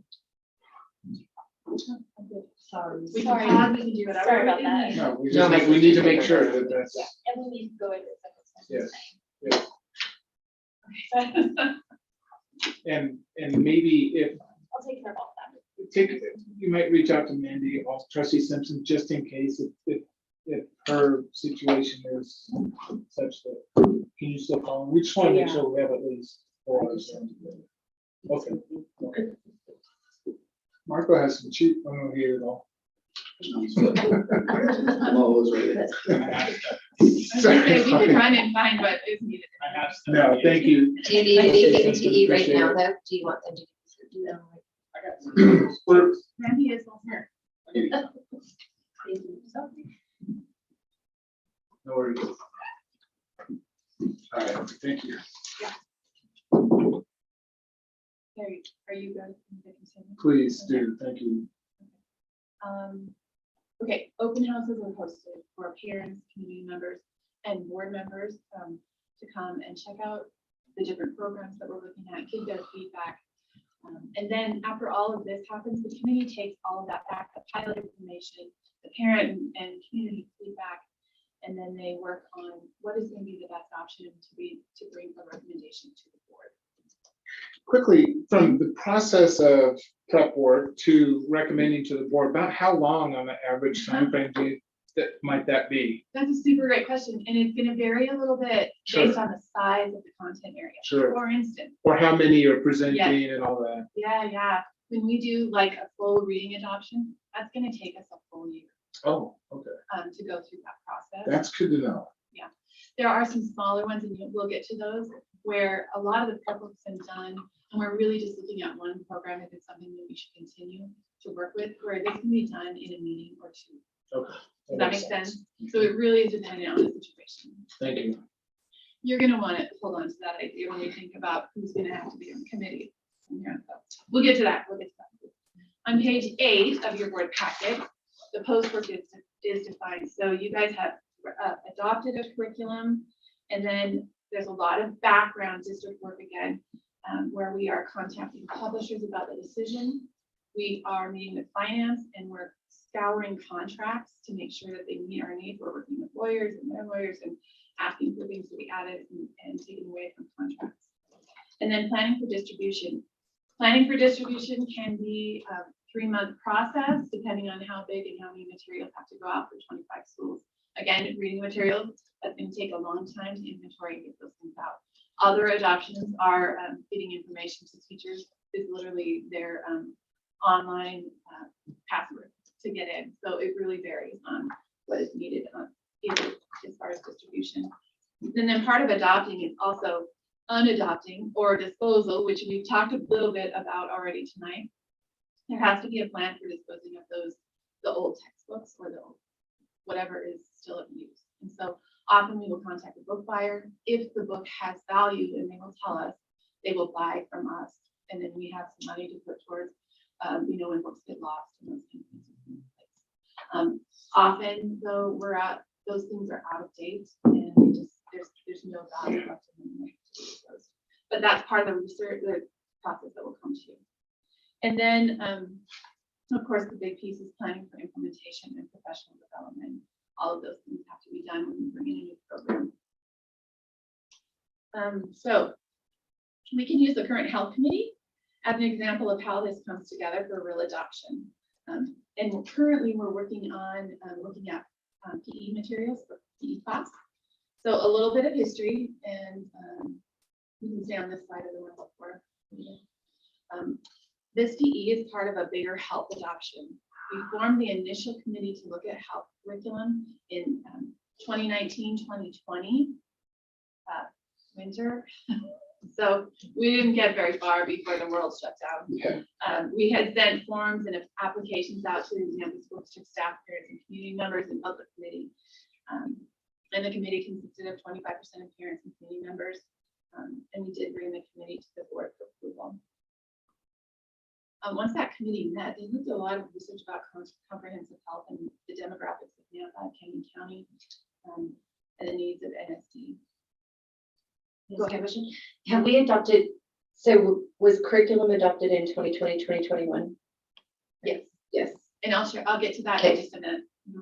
As part of this adoption, yes. But there are lots of components, so I'm going to go back to that when we get to Got it. Okay. But right now, we're focused on PE and getting that piece. So once the committee that's just looking at PE got together, there's it's kind of an exciting fact that one of the materials pieces came from a parent. A parent brought forward a program that she was interested in, and a couple of PE teachers brought in another one that they were interested in. And going through the screening process and that criteria process, both of those programs actually came to the top, and both of those were piloted, which is pretty cool. That's where those things came from. They invited publishers to come talk to the committee, and teachers piloted the programs for 6 weeks so they could see how the lessons and the features worked. And now we are getting ready to do our parent feedback tomorrow and the next night, and I'm going to get to that in 1 second. But I do want to acknowledge one more time, this is a different kind of adoption. It's big. Health is big. There's lots of components. And so we want to make sure that we are covering all those things inside the curriculum. Let's see. We did come to the board in February of 2021 with social emotional learning mental health curriculum. And then this May, or possibly June, given on what information you guys need, we'll bring the PE piece to you. And then next May, we want to bring the course materials for the actual health class. And we follow full procedure for each of those components. Sorry, I really should pick the readers. There's a pair up there, I'm not sure. Yeah, well, okay, I'll stick with the on and off, but I just want you to get into a visual of here's the different health components. We have mental health, safety and prevention, substance abuse, physical health, which actually is primarily done in 2 different courses inside secondary schools. One is PE class, the other is health class. And then we have environmental and community health. Now we chose to do the PE adoption first, 1, because we're still in the middle of COVID. 2, because we haven't adopted PE curriculum in maybe ever. I mean, I'd have to check notes from a long time ago.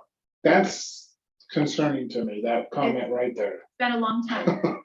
When there's a curriculum that is being implemented in this district and we don't know when and how and who, what board approved this, that's a problem. We stopped doing curriculum adoptions during the fiscal time, and so a lot of the things we're going to be up against are curricula that's 20 years old or more. And so that's why it's really vital that we continue to have those funds to be able to keep updating. And I would love to say that 1.3 million was going to be enough, but it is a drop in the bucket compared to what is needed out there. I will also say that COVID put a damper on being able to pull teachers out of the classroom for any kind of work. Totally understand. And that was one of the reasons we went with PE, is because it was a high impact for a lot of students and a small number of teachers. And it's looking like we're going to be in a healthier place to have the resources to do what we need to do when we do the health class, which we expect a lot of people to be really wanting to be part of that process. I would imagine so. Yeah.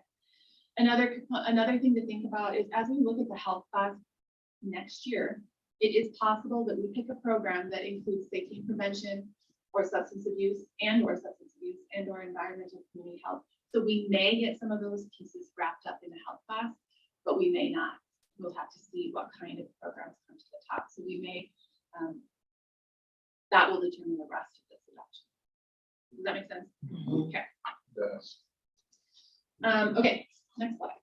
Okay, this one is I'm hoping really important, and I know I sent you an email a few weeks ago with an invitation to our open house.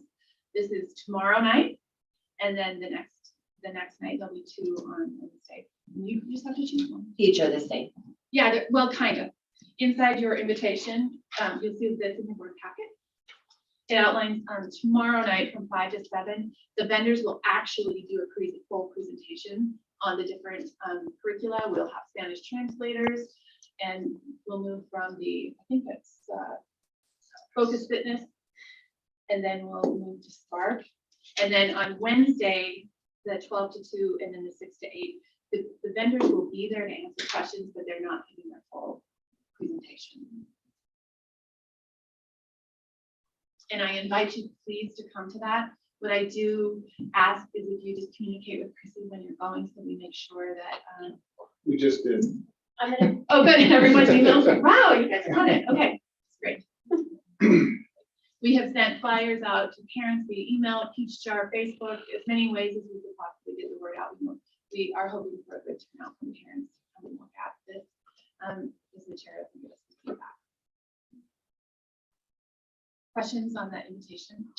And it's 5 to whenever. I have a commitment at 6:30 or 4:00, but it's where? It's here. Here at the district level. And I will say, if you are not able to attend, please contact me. We can sit down with you so you can see it. I think it's really important that you have the opportunity to see it, look through it, before you make, before you approve it. Yeah, no, it's, I'll be there. If I'm not there the whole time, I'll let you know. Okay. What I missed. And You if can I let me don't- know what I missed. If I don't see you, I'll probably reach out to you. Okay.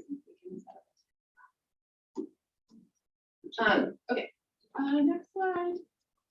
So these are some adoptions. Now, like I said, these adoptions you should expect to see before July 1. These are things that we had pre-work going and readiness for those content areas to go and get going. And then we asked many of them to push pause where we were waiting for information on if we were going to have the levy. So you'll see key, a secondary reading intervention, and this is really looking at a program that has been piloted, and if we want to continue it, so we're gathering data, we'll be able to bring data to you on it. Early childhood is looking at a curriculum, and then secondary music, and there's a lot of music, secondary music, or all music classes, but what we're specifically looking at are like the methods books, you know, the little the little things where kids do their scales and things like that, and also any kind of licensing, and then concert music, which is really kind of expensive. So those are the things we want to accomplish before July 1. And then let's move forward. So, oh, there's the slide for that I just went through. It's nice. Creating committees. July 1. There's the new House Bill, House Bill 650. Yeah. Comes into play, and there's a couple of wording changes that are important. The original wording, the one that we're running on right now, says the board can put together a committee, and the committee will be made 25% parents. And so that's kind of how that one goes. But this law says that the board shall put the committee together. So it's not really an option, and it will look like this. All committees will look like this: 6 parents, 3 teachers, 1 administrator, 1 school board member, 1 community member. Do they define what a community member is? No, that's Okay. that's an We'll administrator. address that when we need to. Right. I think the one that I would love feedback is school board members. That's it doesn't have to be 1 school board member has to do all the curriculum adoptions. You can share the load, but it could be a load. And so I want to make sure that you communicate with me. What kind of information do you need up front to know if that's a commitment that you can make? Something we've done in the past, you know, is to put the committees together and then find out when everyone can meet. But maybe the better way to do that is put together kind of meeting dates, and those timelines be pretty firm so that everyone knows what they're getting into and the time commitment that they have. It's 6 parents, so that's a lot from the community as well. Has that been a problem in the past? What's that? Has that been a problem in the past? Like people not realizing the elephant that we're eating? Yeah. It can be if we're doing several days in a problem. So, but I wouldn't say that it's a huge problem. It's just what I worry about is, it's not really worry, it's for you, is that this requires a school board member on it. In the past, the board has been able to know that it's working, we can bring a recommendation to, this requires you to be an active participant in that. I don't have a problem with that. Me either. I think they should. Yeah, That'd be great. I'm all about it too. So a couple of You things. signed up for this, so. A couple of things, questions that I have for you is, one, do you want to be part of like going through applications and bringing committees together? That's something we could work through in a work session as well. What information you need ahead of time to make good. And we're decisions. looking at the July 1st date, right? That's what. Yeah, we're looking at kind of Okay, I just wanna putting make this sure all we're not- together for moving forward. Yeah, good. And a quick note, like, we want to go into that health class adoption, but we know we're gonna need to do this with the new committee guidelines. So applications will go out in the fall after we kind of got our process down, and we'll create a new committee based on these guidelines. So with that, we have a few things to talk about, I think, Yeah. in forming committee, but now it's questions for you, but I know we've been taking questions. Yeah, Lori, I really do appreciate you bringing this, because this is exactly what we were kind of, the theme, I guess, for a lot of the things tonight was get us the information that we need ahead of time so that we can start prepping for it. And so I appreciate you looking at that July 1st date and bringing us this information that we need to start prepping for and considering. So much appreciated. I do appreciate that. And I hate to say, can we have a meeting, but can we have a work meeting? You know what? I'm done. We have to have work sessions. Yes, we absolutely have to. I just lost my train of thought. Did anyone see it? 'Cause it was, I just think that your suggestion was phenomenal. We are tired, but this does need to be a work session, especially post-COVID. It just does. And because we have new parameters and we're wanting more information about committees, your whole approach is great. I love how you're laying this all out. And I want to applaud the way that you guys are trying to get the curriculum out there too. Like, I loved that it's now on the website and it's becoming more and more accessible. So I saw that as well, and I appreciate that. Yeah, I think that's been a great silver lining for people looking at and wanting to know more about curriculum success. there's a lot of interest. Yeah, there's. A lot of interest. Yeah, so let's do that. So I think after you look at the PE curriculum, I'll probably just reach out to you individually and say, hey, do you feel like you need a full on presentation and then a recommendation in June for PE? Because that's kind of what we'll do with those other four, is in May, you'll get that nuts and bolts and then approval. Or if you're feeling like after you've seen the PE curriculum, if you feel like you might be ready for recommendation. Is that fair to ask that? Can I even? Maybe not at this point. No, I'm not saying, I'm not asking for a question. Oh, okay. Now, can I ask that after you see the PE curriculum? Yeah, definitely, you can ask for it. I think a lot of these, because there's a lot of these curriculum that are really going to generate a ton of interest from the parents. I mean, and that is a given, and so I'm not sure, we can discuss this at the work session, and Chrissy, if you could maybe take a note on this, is I think we need to discuss how we get this information out to the parents. I know we have open houses and things like that, but 6 parents on a committee does not represent the parents. So I do want to make sure that we're doing enough due diligence, that seems to be a catchphrase for us, is that we're getting the parents' input on this curriculum, especially when it comes to health, especially when it comes to SEL, those kinds of things. So we'll make a note of that, and we can discuss it more in detail at a work session. Yeah. I totally agree. I think we're gonna do our best to expand the way we get people involved. And I'm excited about this. I think we are all gonna be part of this, not just one person. I am a little biased. I think curriculum is funnest. So you guys will be. That's like Randy saying numbers are the funnest for him. And to me, curriculum has to represent also what the community believes. Absolutely. So, looking forward. All right. Much appreciated. Thank you so much. Thank you. Very informative. Thank you. I'm just looking at the rest of this agenda on, as far as time. I do think it's important that we talk a little bit about board and administrative committees. I think we need to come to some, can I skip over that and leave that for the end real quick? Because there's a couple of these other items I could just shoot through. Now let's talk about school board. And we are also scheduling a work session. I was going to cover some of that too, but we should be quick on that. The board and administrative committees. That the board's aware of an upcoming meeting, but Yeah, well, I think they're aware that we need to schedule one. So, yeah, there we go. So there's been a lot of questions, and I'll take this since It says board chair. And I think some of the questions that have come up from members of the board, at least from me, is how many committees do we have in this school district? And who makes up these committees? And not only that, but how are they appointed? What is the information that they're supposed to gather? When are they supposed to report to the board? I mean, all of these things, these are really important things that we as a board need to know.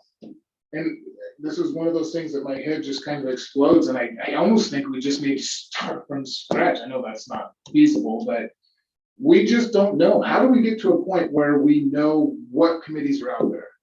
And I know you have a list. Can you pull that list back up? And I think that the board clerk really worked on getting this list put together.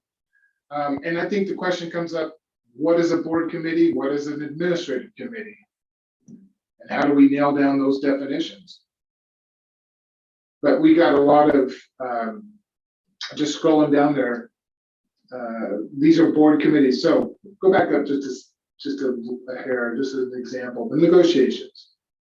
Well, no, the insurance committee, there was one that came out of the blue. Had no idea that we even had an insurance committee. So I'm not looking for responses or input right now. I just think this is something that we need to discuss more in detail at a work session. But I think it's important enough that we at least start out here in a public meeting, that we need to get a handle on what these committees are, how often they're meeting, where are the minutes?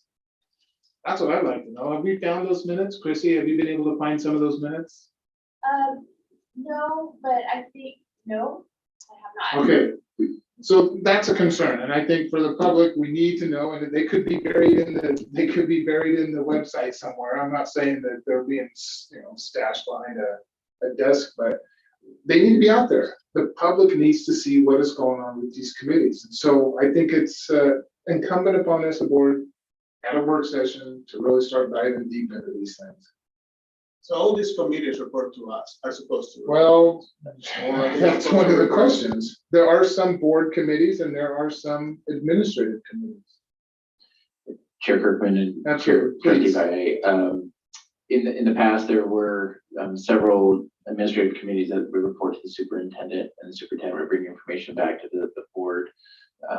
Obviously, the board committees, we did follow the law of posting and keeping minutes, and yes, they probably are buried in many things. We were just looking at our website that has, oh boy, committees from 7 years ago on there. So there's a lot of things that need to be cleaned up to it, to what Chair Kirkman has been mentioning. But in the past, yes, there's been a combination of both board committees and superintendent administrative committees. And how do we determine what is what? Typically, it would be from, it was kind of a give and take process between the board would maybe mention, hey, for example, I'll use the late start committee. There was a conversation around schools and the benefit of students starting later. At that point, Superintendent Keller had proposed, well, would the board be open to administration starting a late start committee? And the board at that point granted the permission to superintendent to do that, and the superintendent then appointed it to me, and then we got started. Right.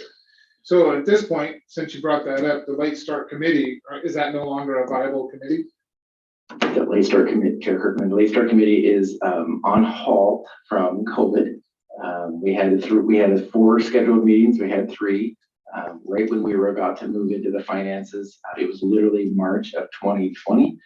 It was our 3rd meeting. Our 4th one was scheduled for April, and then it did shut down for that. So that's just kind of been sitting there. It has. So I would, and again, a work session is probably the appropriate place to have this discussion. I don't think any action obviously needs to be taken tonight, but I think it's incumbent upon us to start digging into where these committees are, who approved them, what's up till now, what's been the purpose of them, and what kind of work have they been doing. So, all right. So yeah, I agree. One of the things I'll say is just right now, like, I appreciate that there's a process, but we just had to hear about the Preston Cathedral Committee, and it was handled well, but now we don't know how it was handled. That's the type of information that we get on committees, and it's just not enough information to go off of. So if it was handled well, then we need to figure out where those are. And if we don't have policies or procedures in play, we need to have them going forward for future boards, because it's a nightmare. like going on to these even committees, like, I mean, we have some people on these committees that are, let's see, Probably don't even live in the district anymore. well, it's not that they don't live in the district, but like when we look at these, and so I'm just trying to figure out, and not, I mean, there's nothing, this is a new board, this is a new super, all of this is new. But I just want to make sure that going forward that we have like updated list. I don't know. Well, that new statute the statute that was passed is going into effect July 1st, that affects All of every it. committee. Yeah. So we're gonna have to revamp, we're gonna have to go back and revamp these anyways, or not. Hold on just a second. Chrissy's gonna correct me. Thank you, Chairman, for permission to speak. I think that is just for curriculum, but I also think we Okay. have to work with our policies. So one of the things I've already been working on is a form. Because advisory committees is also on there, which that would might fall under an administrative committee. So maybe really fine tooth combing, because the policy hasn't been followed in the past. Okay. So let's just move forward in a best practice and That's it. positive direction, and we'll also have a form and a whole process that I think you guys agree on. But even drafting up the form for your current policy, I've already done, and we can start that process. But I think just doing that at the next work session. Great, and discussions in the work session. And Chair Kirkman, it may Please. be helpful for us just to review the policy. It is an interesting term what an advisory committee is, and just to go through that. I think that's where we're drawing some of the confusion between administrative committee or the advisory committee. And reading the policy, it leads itself to interpretations. And a better policy that comes from a work session, I'm all for it. Okay, so the next item that I had on the agenda here, and I'm just gonna gloss over this real quick, because I don't think we need to discuss it at this point, is a policy. And it was the grading and progress report. The reason I put this on here for a possible discussion item only information is that it does talk about standards-based grading. And there's quite a bit of interest in the public about whether or not we should keep standards-based grading. So my question right off the bat, that does not have to be answered tonight, I think this is something we discuss in the work session, is where and how and at what point did the standards-based grading get into this policy and why? That's it. I mean, you don't have to answer right now. You're more than welcome to if you want, but. Well, Chair Kirkman, what I'll do is maybe if we'll put this on the May agenda, I'm happy to give an overall history of how it happened, just so you have some perspective on where that is. And then just really appreciate the comments this evening from our patrons. I have spoken with Ms. Mon to begin to start an administrative committee, and we'll have to talk through this again, how I would like to do this. But we had a prior committee and to restart that again, because we have not addressed standard-based grading in the 2 years since COVID. And there are many things that I think we need to work on, and that is just one of them. Great, thank you so much. The next item on the agenda was this listening session thing, and it was very interesting to me that I got a couple of emails that was a little surprising as to why this was on the agenda. Let me explain why the listening session is on the agenda. And this attachment is everything we've been talking about tonight is involving more and more patron input, feedback, that kind of a thing. And this is something on the board. I don't expect the district to go out there and do this. This is for, at least for me, but I'm sure other board members to get out there and start listening to patrons and having these listening sessions. That being said, because it is a public meeting, because it is spearheaded, if you will, by a board member, there are some suggested guidelines, and that's the only reason I put this out, because I used these guidelines when I did my listening session, I don't know, back in February or March, whenever it was, and it worked really well. They were standard, everybody understood what they were fair. That's all this is. There's no reason to take action on them. There's no reason to use them if the board members don't want to use them. It was simply some suggested guidelines to make it fair for those who do show up and provide input at a listening session. Chairman, That's it. I'm sorry, Chairman, we also discussed if they wanted it facilitated. You can have, I can facilitate it because I've done numerous ones, including mascot issues, anything. But it's also like controlling that process, but also not violating open meeting law, making sure, right? Very much so. You guys have done so great, even as a new board, we haven't had an open meeting law violation yet. And I think we want to continue with that. But also that process, I think is what we decided. And if you guys wanted to schedule it, properly scheduling it and making it accessible was another thing we Yeah, and we'll schedule, the board of trustees will schedule through the board clerk, those listening sessions. So that's why I threw it on here, is I wanted to make sure that we're just transparency. Amazing. I know the board members want to start doing some of these listening sessions, and that's it. There's no, I mean, there's no other reason behind it. I appreciate it, Chair, because this is, I talked with superintendent about this even before we even brought it up, so it makes sense. It makes sense. People need to be listened to. Yeah, good. All right, next on the agenda, school boundary possible changes. Yes. This one's me again.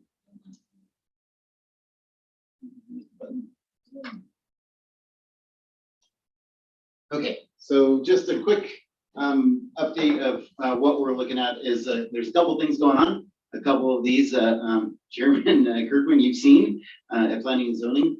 One in particular is the Sugar Creek Townhomes. That one is at the corner of 3rd Street North and Sugar Avenue. Currently, our boundary for Endeavor and Park Ridge bisects it. So we don't want to bisect the new apartment complex. One sibling go to one school, another sibling go Maybe to the another bedroom, school. you know, one depends which bedroom you school you get to. Those kinds of things. The other one is actually out in the county, Osprey Estates at the corner of Lewis Lane and Southside. And if I click in, this is what it looks like. The orange line approximately bisects at least a corner of the property. So the orange line is an approximation of their boundary. The red dotted line is the development there for that one. So that's another one that we're looking at. That one impacts basically Lake Ridge, Reagan, South, East Valley, Skyview, Columbia for all that. So this is what our current boundary looks like for that section of town. So the neighborhood, if I get my little cursor to not dance around too much, we kind of go like here, follow the little New York Canal, and then kind of back over here and do that stuff.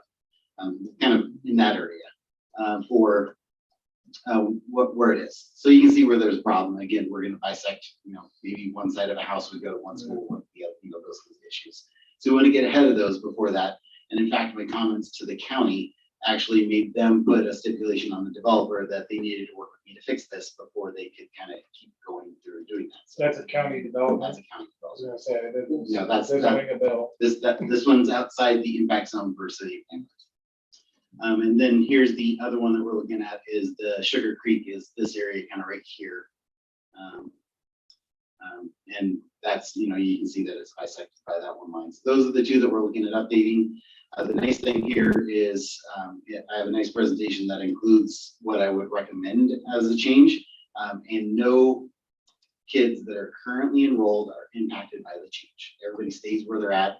No one's there. The new houses get set into a clean boundary line, and everything's pretty simple. So right now it's a simple time to fix it before people and development and all that other stuff happens. So that's what we're doing. We have That was a high note here.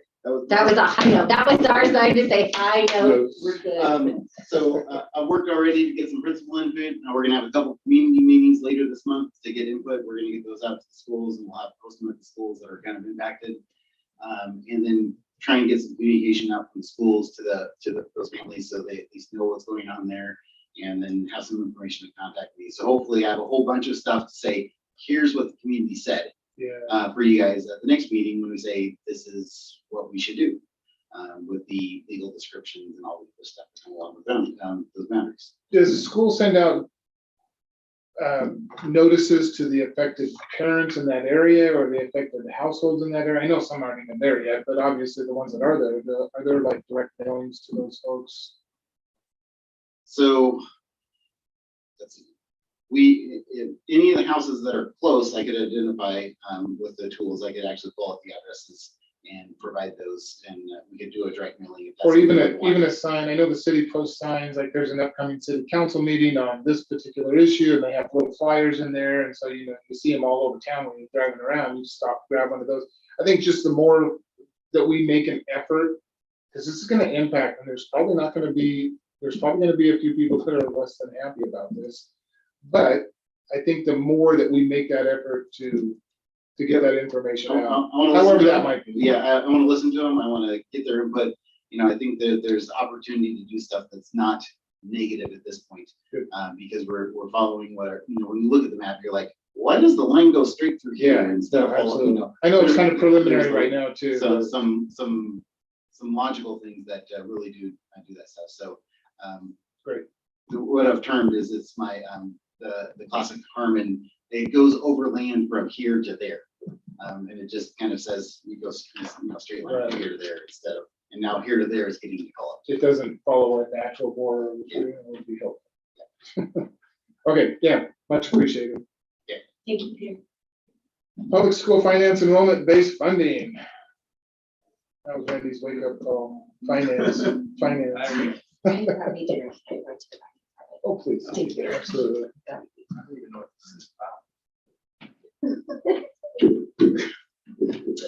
Chair Kirkman, I'm happy to cover this. Okay. I can just share, basically what this is speaking about is, enrollment-based funding. I think it's something that we covered when we did our work session.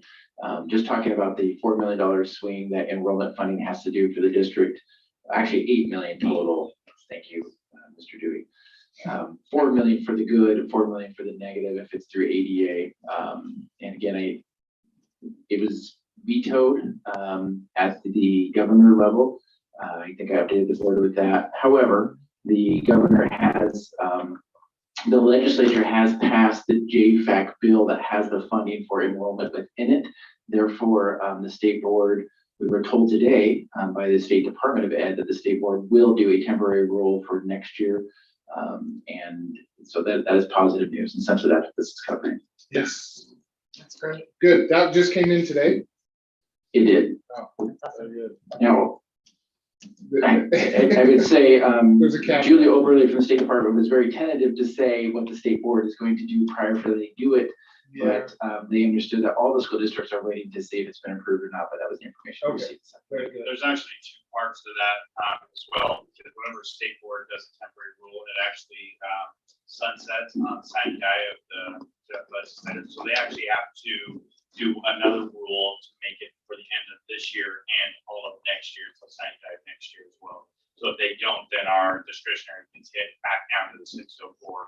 But if they make the decision now after signing day, does it just go to the No, next it signing day? just, it does, well, they have to do it for this year and next year, so it's double up is what All right. I. Okay. And next on the information item is financial treasure report. Randy's already there. You good? Yeah, I mean, everything's good so far, working on the budget for next year. That it's been a whirlwind of fun for next year's budget, but we're working through it and should have some more information going. As far as this year, nothing crazy happening whatsoever. Okay. Don't anticipate anything real crazy happening, Uh, but No, not at this point in time. I mean, the key what's happening right now is we're just trying to get through some of these grants. We'd anticipated spending majority of the ESSER 2 funds. The issue is some of the things because of timing and things like that, we haven't got 100%. And because our general fund has a component of indirect where we can charge the fund for administrative costs. So we're going to possibly have a little bit of revenue decline there, but I think it's really quite shallow compared to what we think it's going to be. you brought up ESSER funds again, made me think of something that I need to make sure I make a comment on tonight in the public meeting. If I had a couple of questions via email about the board clerk contract that is being negotiated currently. So last month, this board made a decision that I was going to negotiate a contract with the board clerk. No timeline on it, but up until then, $18.75, I think, was the cost per hour for Chrissy's services. There is money that the previous board allotted for the board clerk out of ESSER funds, $50,000. Not out of ESSER funds, that's out of the state, Or that's out out of of the what- levy funds. Was it? And it was for Levy? community, Oh, it levy was for funds. community involvement. I Okay. don't believe it was. No, I think we need to go back and check that just to make sure, but I just want to make sure that because I've been asked that question, full disclosure, I've been asked that question today, so I just want to make sure that was publicly made. And that's We not are- until July 1. Okay. I think we diverged a little bit here. So the ESSER funds you're talking about, No, July 1, the levy. or the funds, levy No, funds. that July 1 is when those levy funds go into session. And go in. The levy that we just approved now doesn't go into effect until July 1. What did the previous board decide on as far as the 50,000? Where was that coming from? I really think. The current levy or a future levy?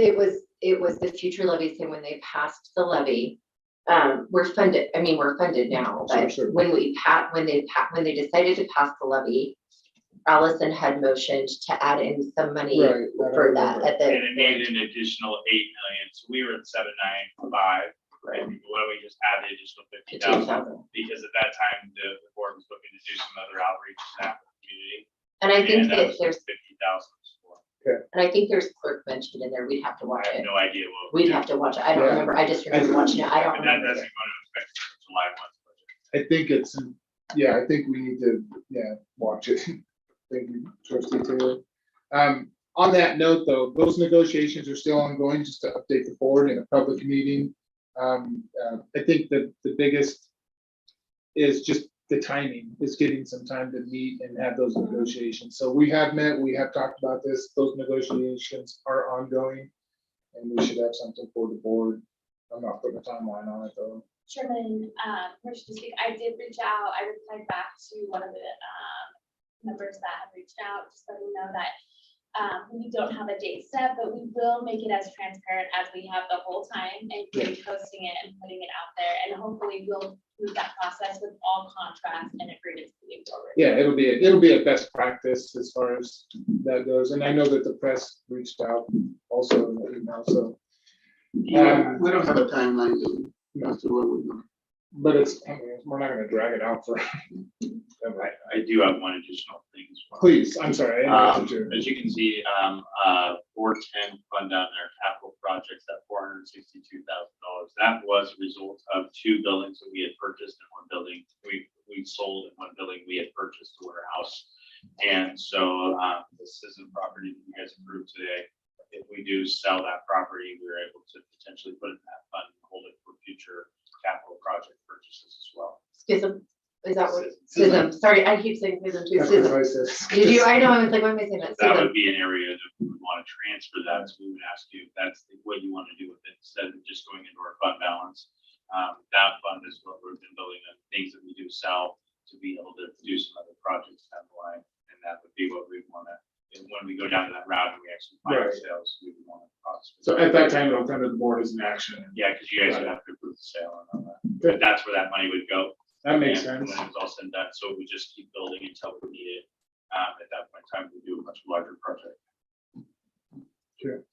Good. Any questions? All right, thank you. Thank you, Mary. Appreciate it. All right, we are at the last item, superintendent. So thank you for hanging tough. Russell. And the best news of the whole meeting, talking a little bit of some academics, and just would like to share a little bit around what is occurring with our iStations data. We take iStations data is assessing our kindergarten through our 3rd graders, their ability to read. There are a variety of tests they take. We measure it about 4 times a year: fall, early winter, midwinter, or late winter, and then spring. So we are 3/4 of the way through the school year, and we are seeing remarkable gains through our students. We're really proud of the work of our teachers and our students. So in kindergarten, and Peter's trying to bring it up, it's okay, I'll just share it. 21% growth in kindergarten. We're seeing 12% growth in 1st grade, 10% growth in 2nd grade, and 6% growth in 3rd grade. We still have 6 to 7 more weeks of instruction. So we are really excited. We believe we can continue to see this growth, and we'll be happy to share this when the year is over, but just incredible to see us. Is this making up some learning loss through the It COVID? is. You can look and see where some of our students, we did, for example, 2nd grade, you'll look at last year, they actually dropped this time of year, went from 51% to 50%, and then you see they're at 48, up to 58.5. So it is making up some gains. It's not where we were on 3rd grade. We were as high as the mid 60s, low 60s. We're now at 58. So, but again, we still got 6 to 7 more weeks of instruction, and we'd like to see that moving forward. Good.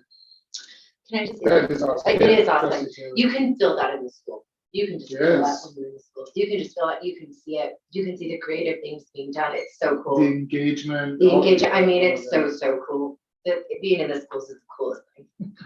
It is. It is. We are in our testing windows right now, and so a lot of our students are in the middle of ISAT testing. I shared that with you guys as well. Just wanted to let you know we should hopefully get some preliminary results here in a couple of weeks, and I'll keep the board updated on that.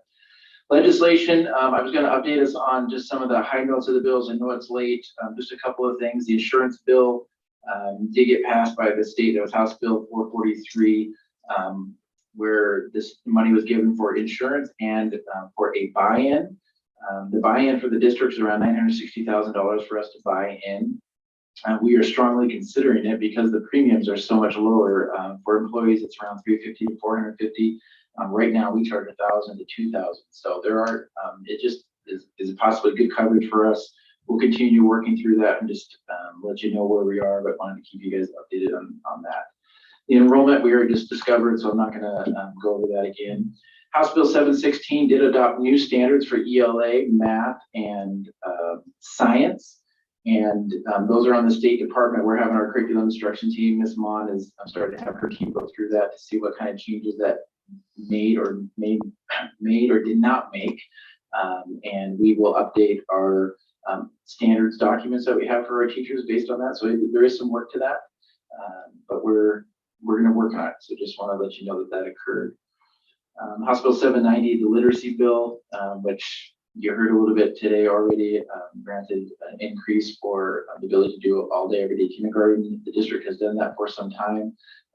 We are looking at making sure that we use that money appropriately. We'll give you more information. There is some confusion about how it has changed on how the district earns that.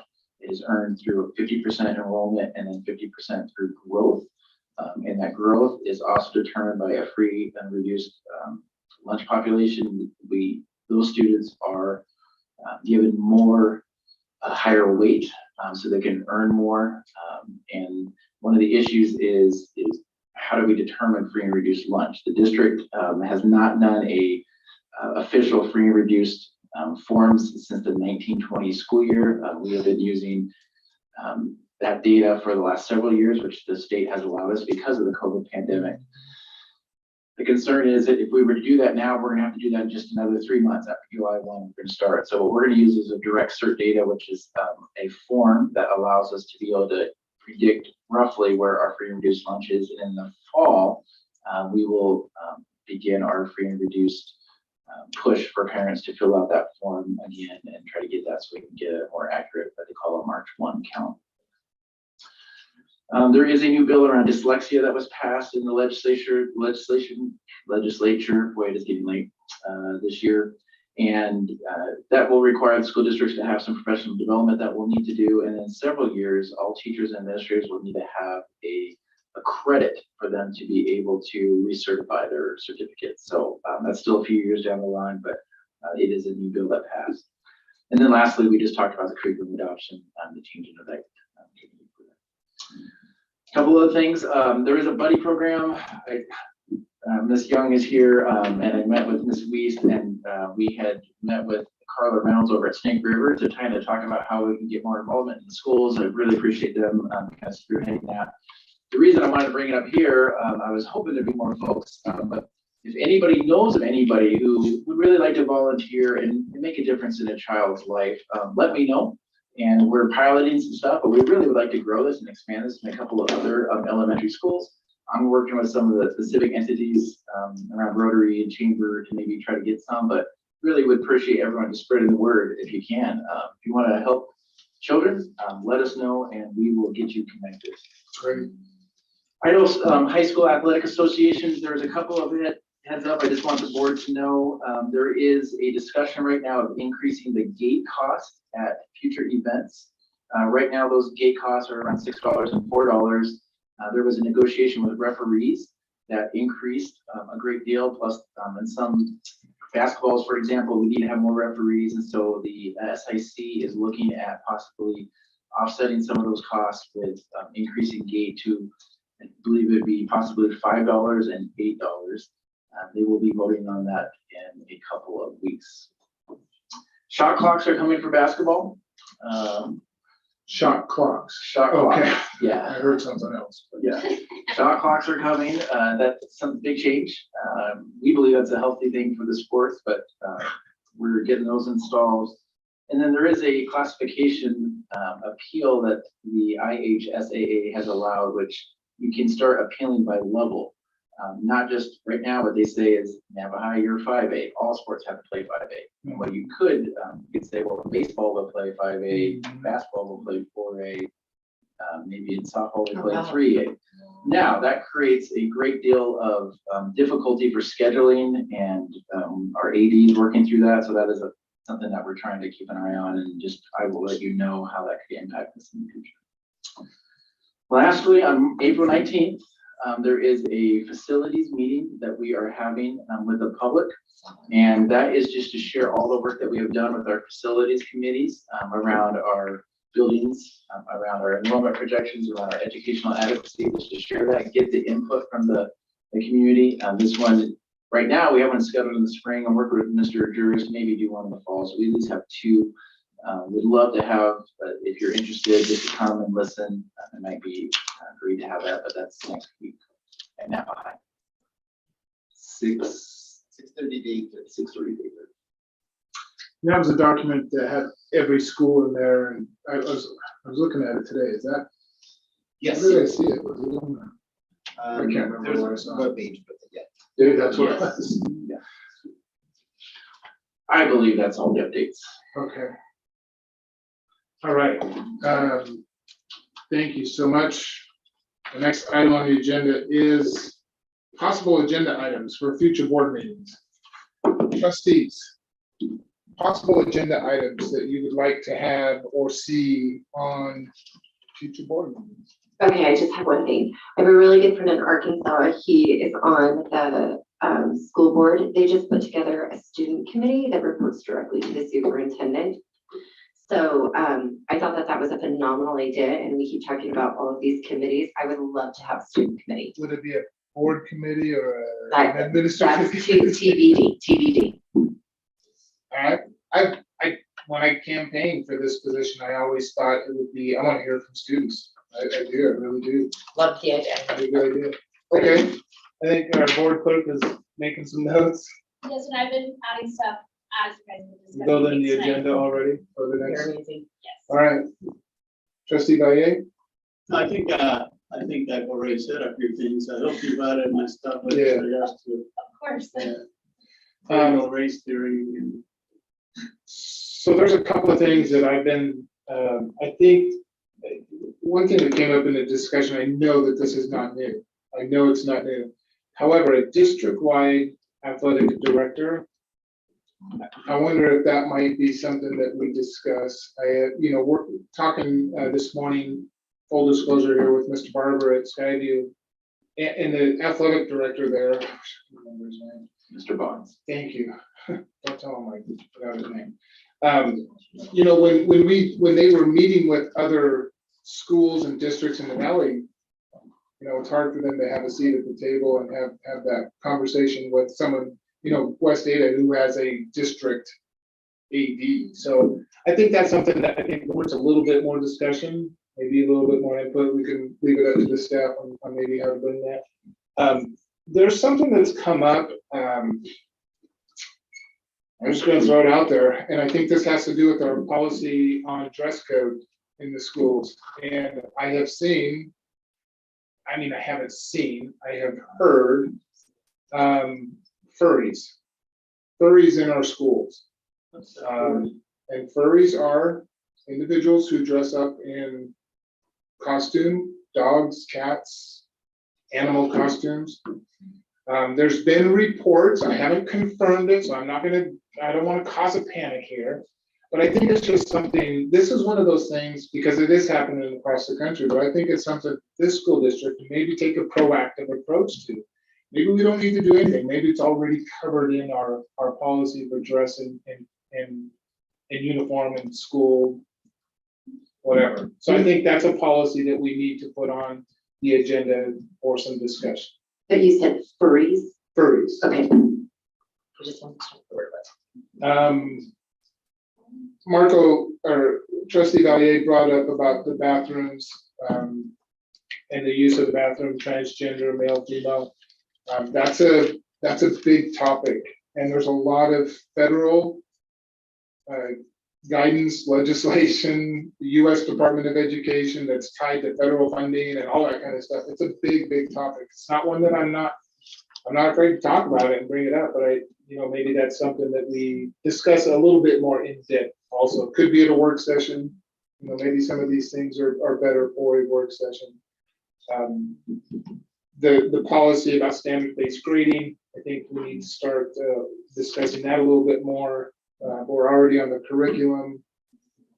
I want the public to know that we are looking, we are asking questions, we are looking at a lot of these big issues. The reason that we were voted on here, and a lot of this stuff happens behind the scenes. Not everybody sees it. It's not that we're violating open meeting law, it's just that we are moving in this direction. And so I think throwing some of these things out in a public meeting will help the public understand that we are addressing these in a way that we need to, in a process that we need to. Anything else? Okay.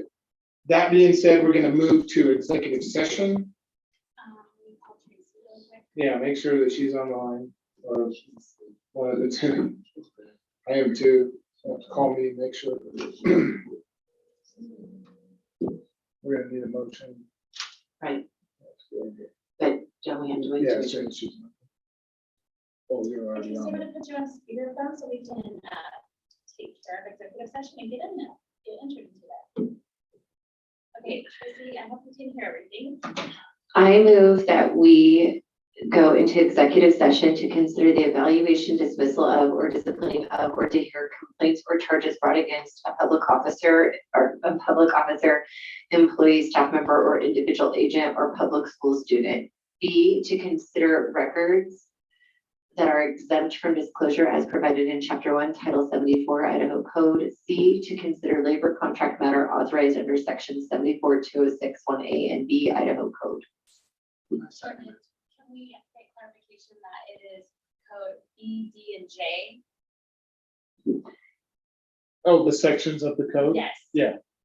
It's the specific sections. Thank you. Clarification, code B, D, and J. Second that motion. All right, so the motion and second, we will adjourn to, We'll roll call vote. I'm sorry, roll call vote. Trustee Pearson? Aye. Chairman Kirkman? Aye. Trustee Taylor? Aye. Trustee Valley? Aye. All right, we're just gonna move back into the superintendent's office. Please don't.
Taylor's here.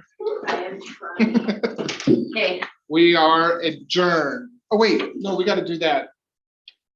Do we have to do that exec session thing? No, we're good. No, we're good, because it Okay, was just, that was something. do we have to motion or we just adjourn? We are adjourned at 11:50.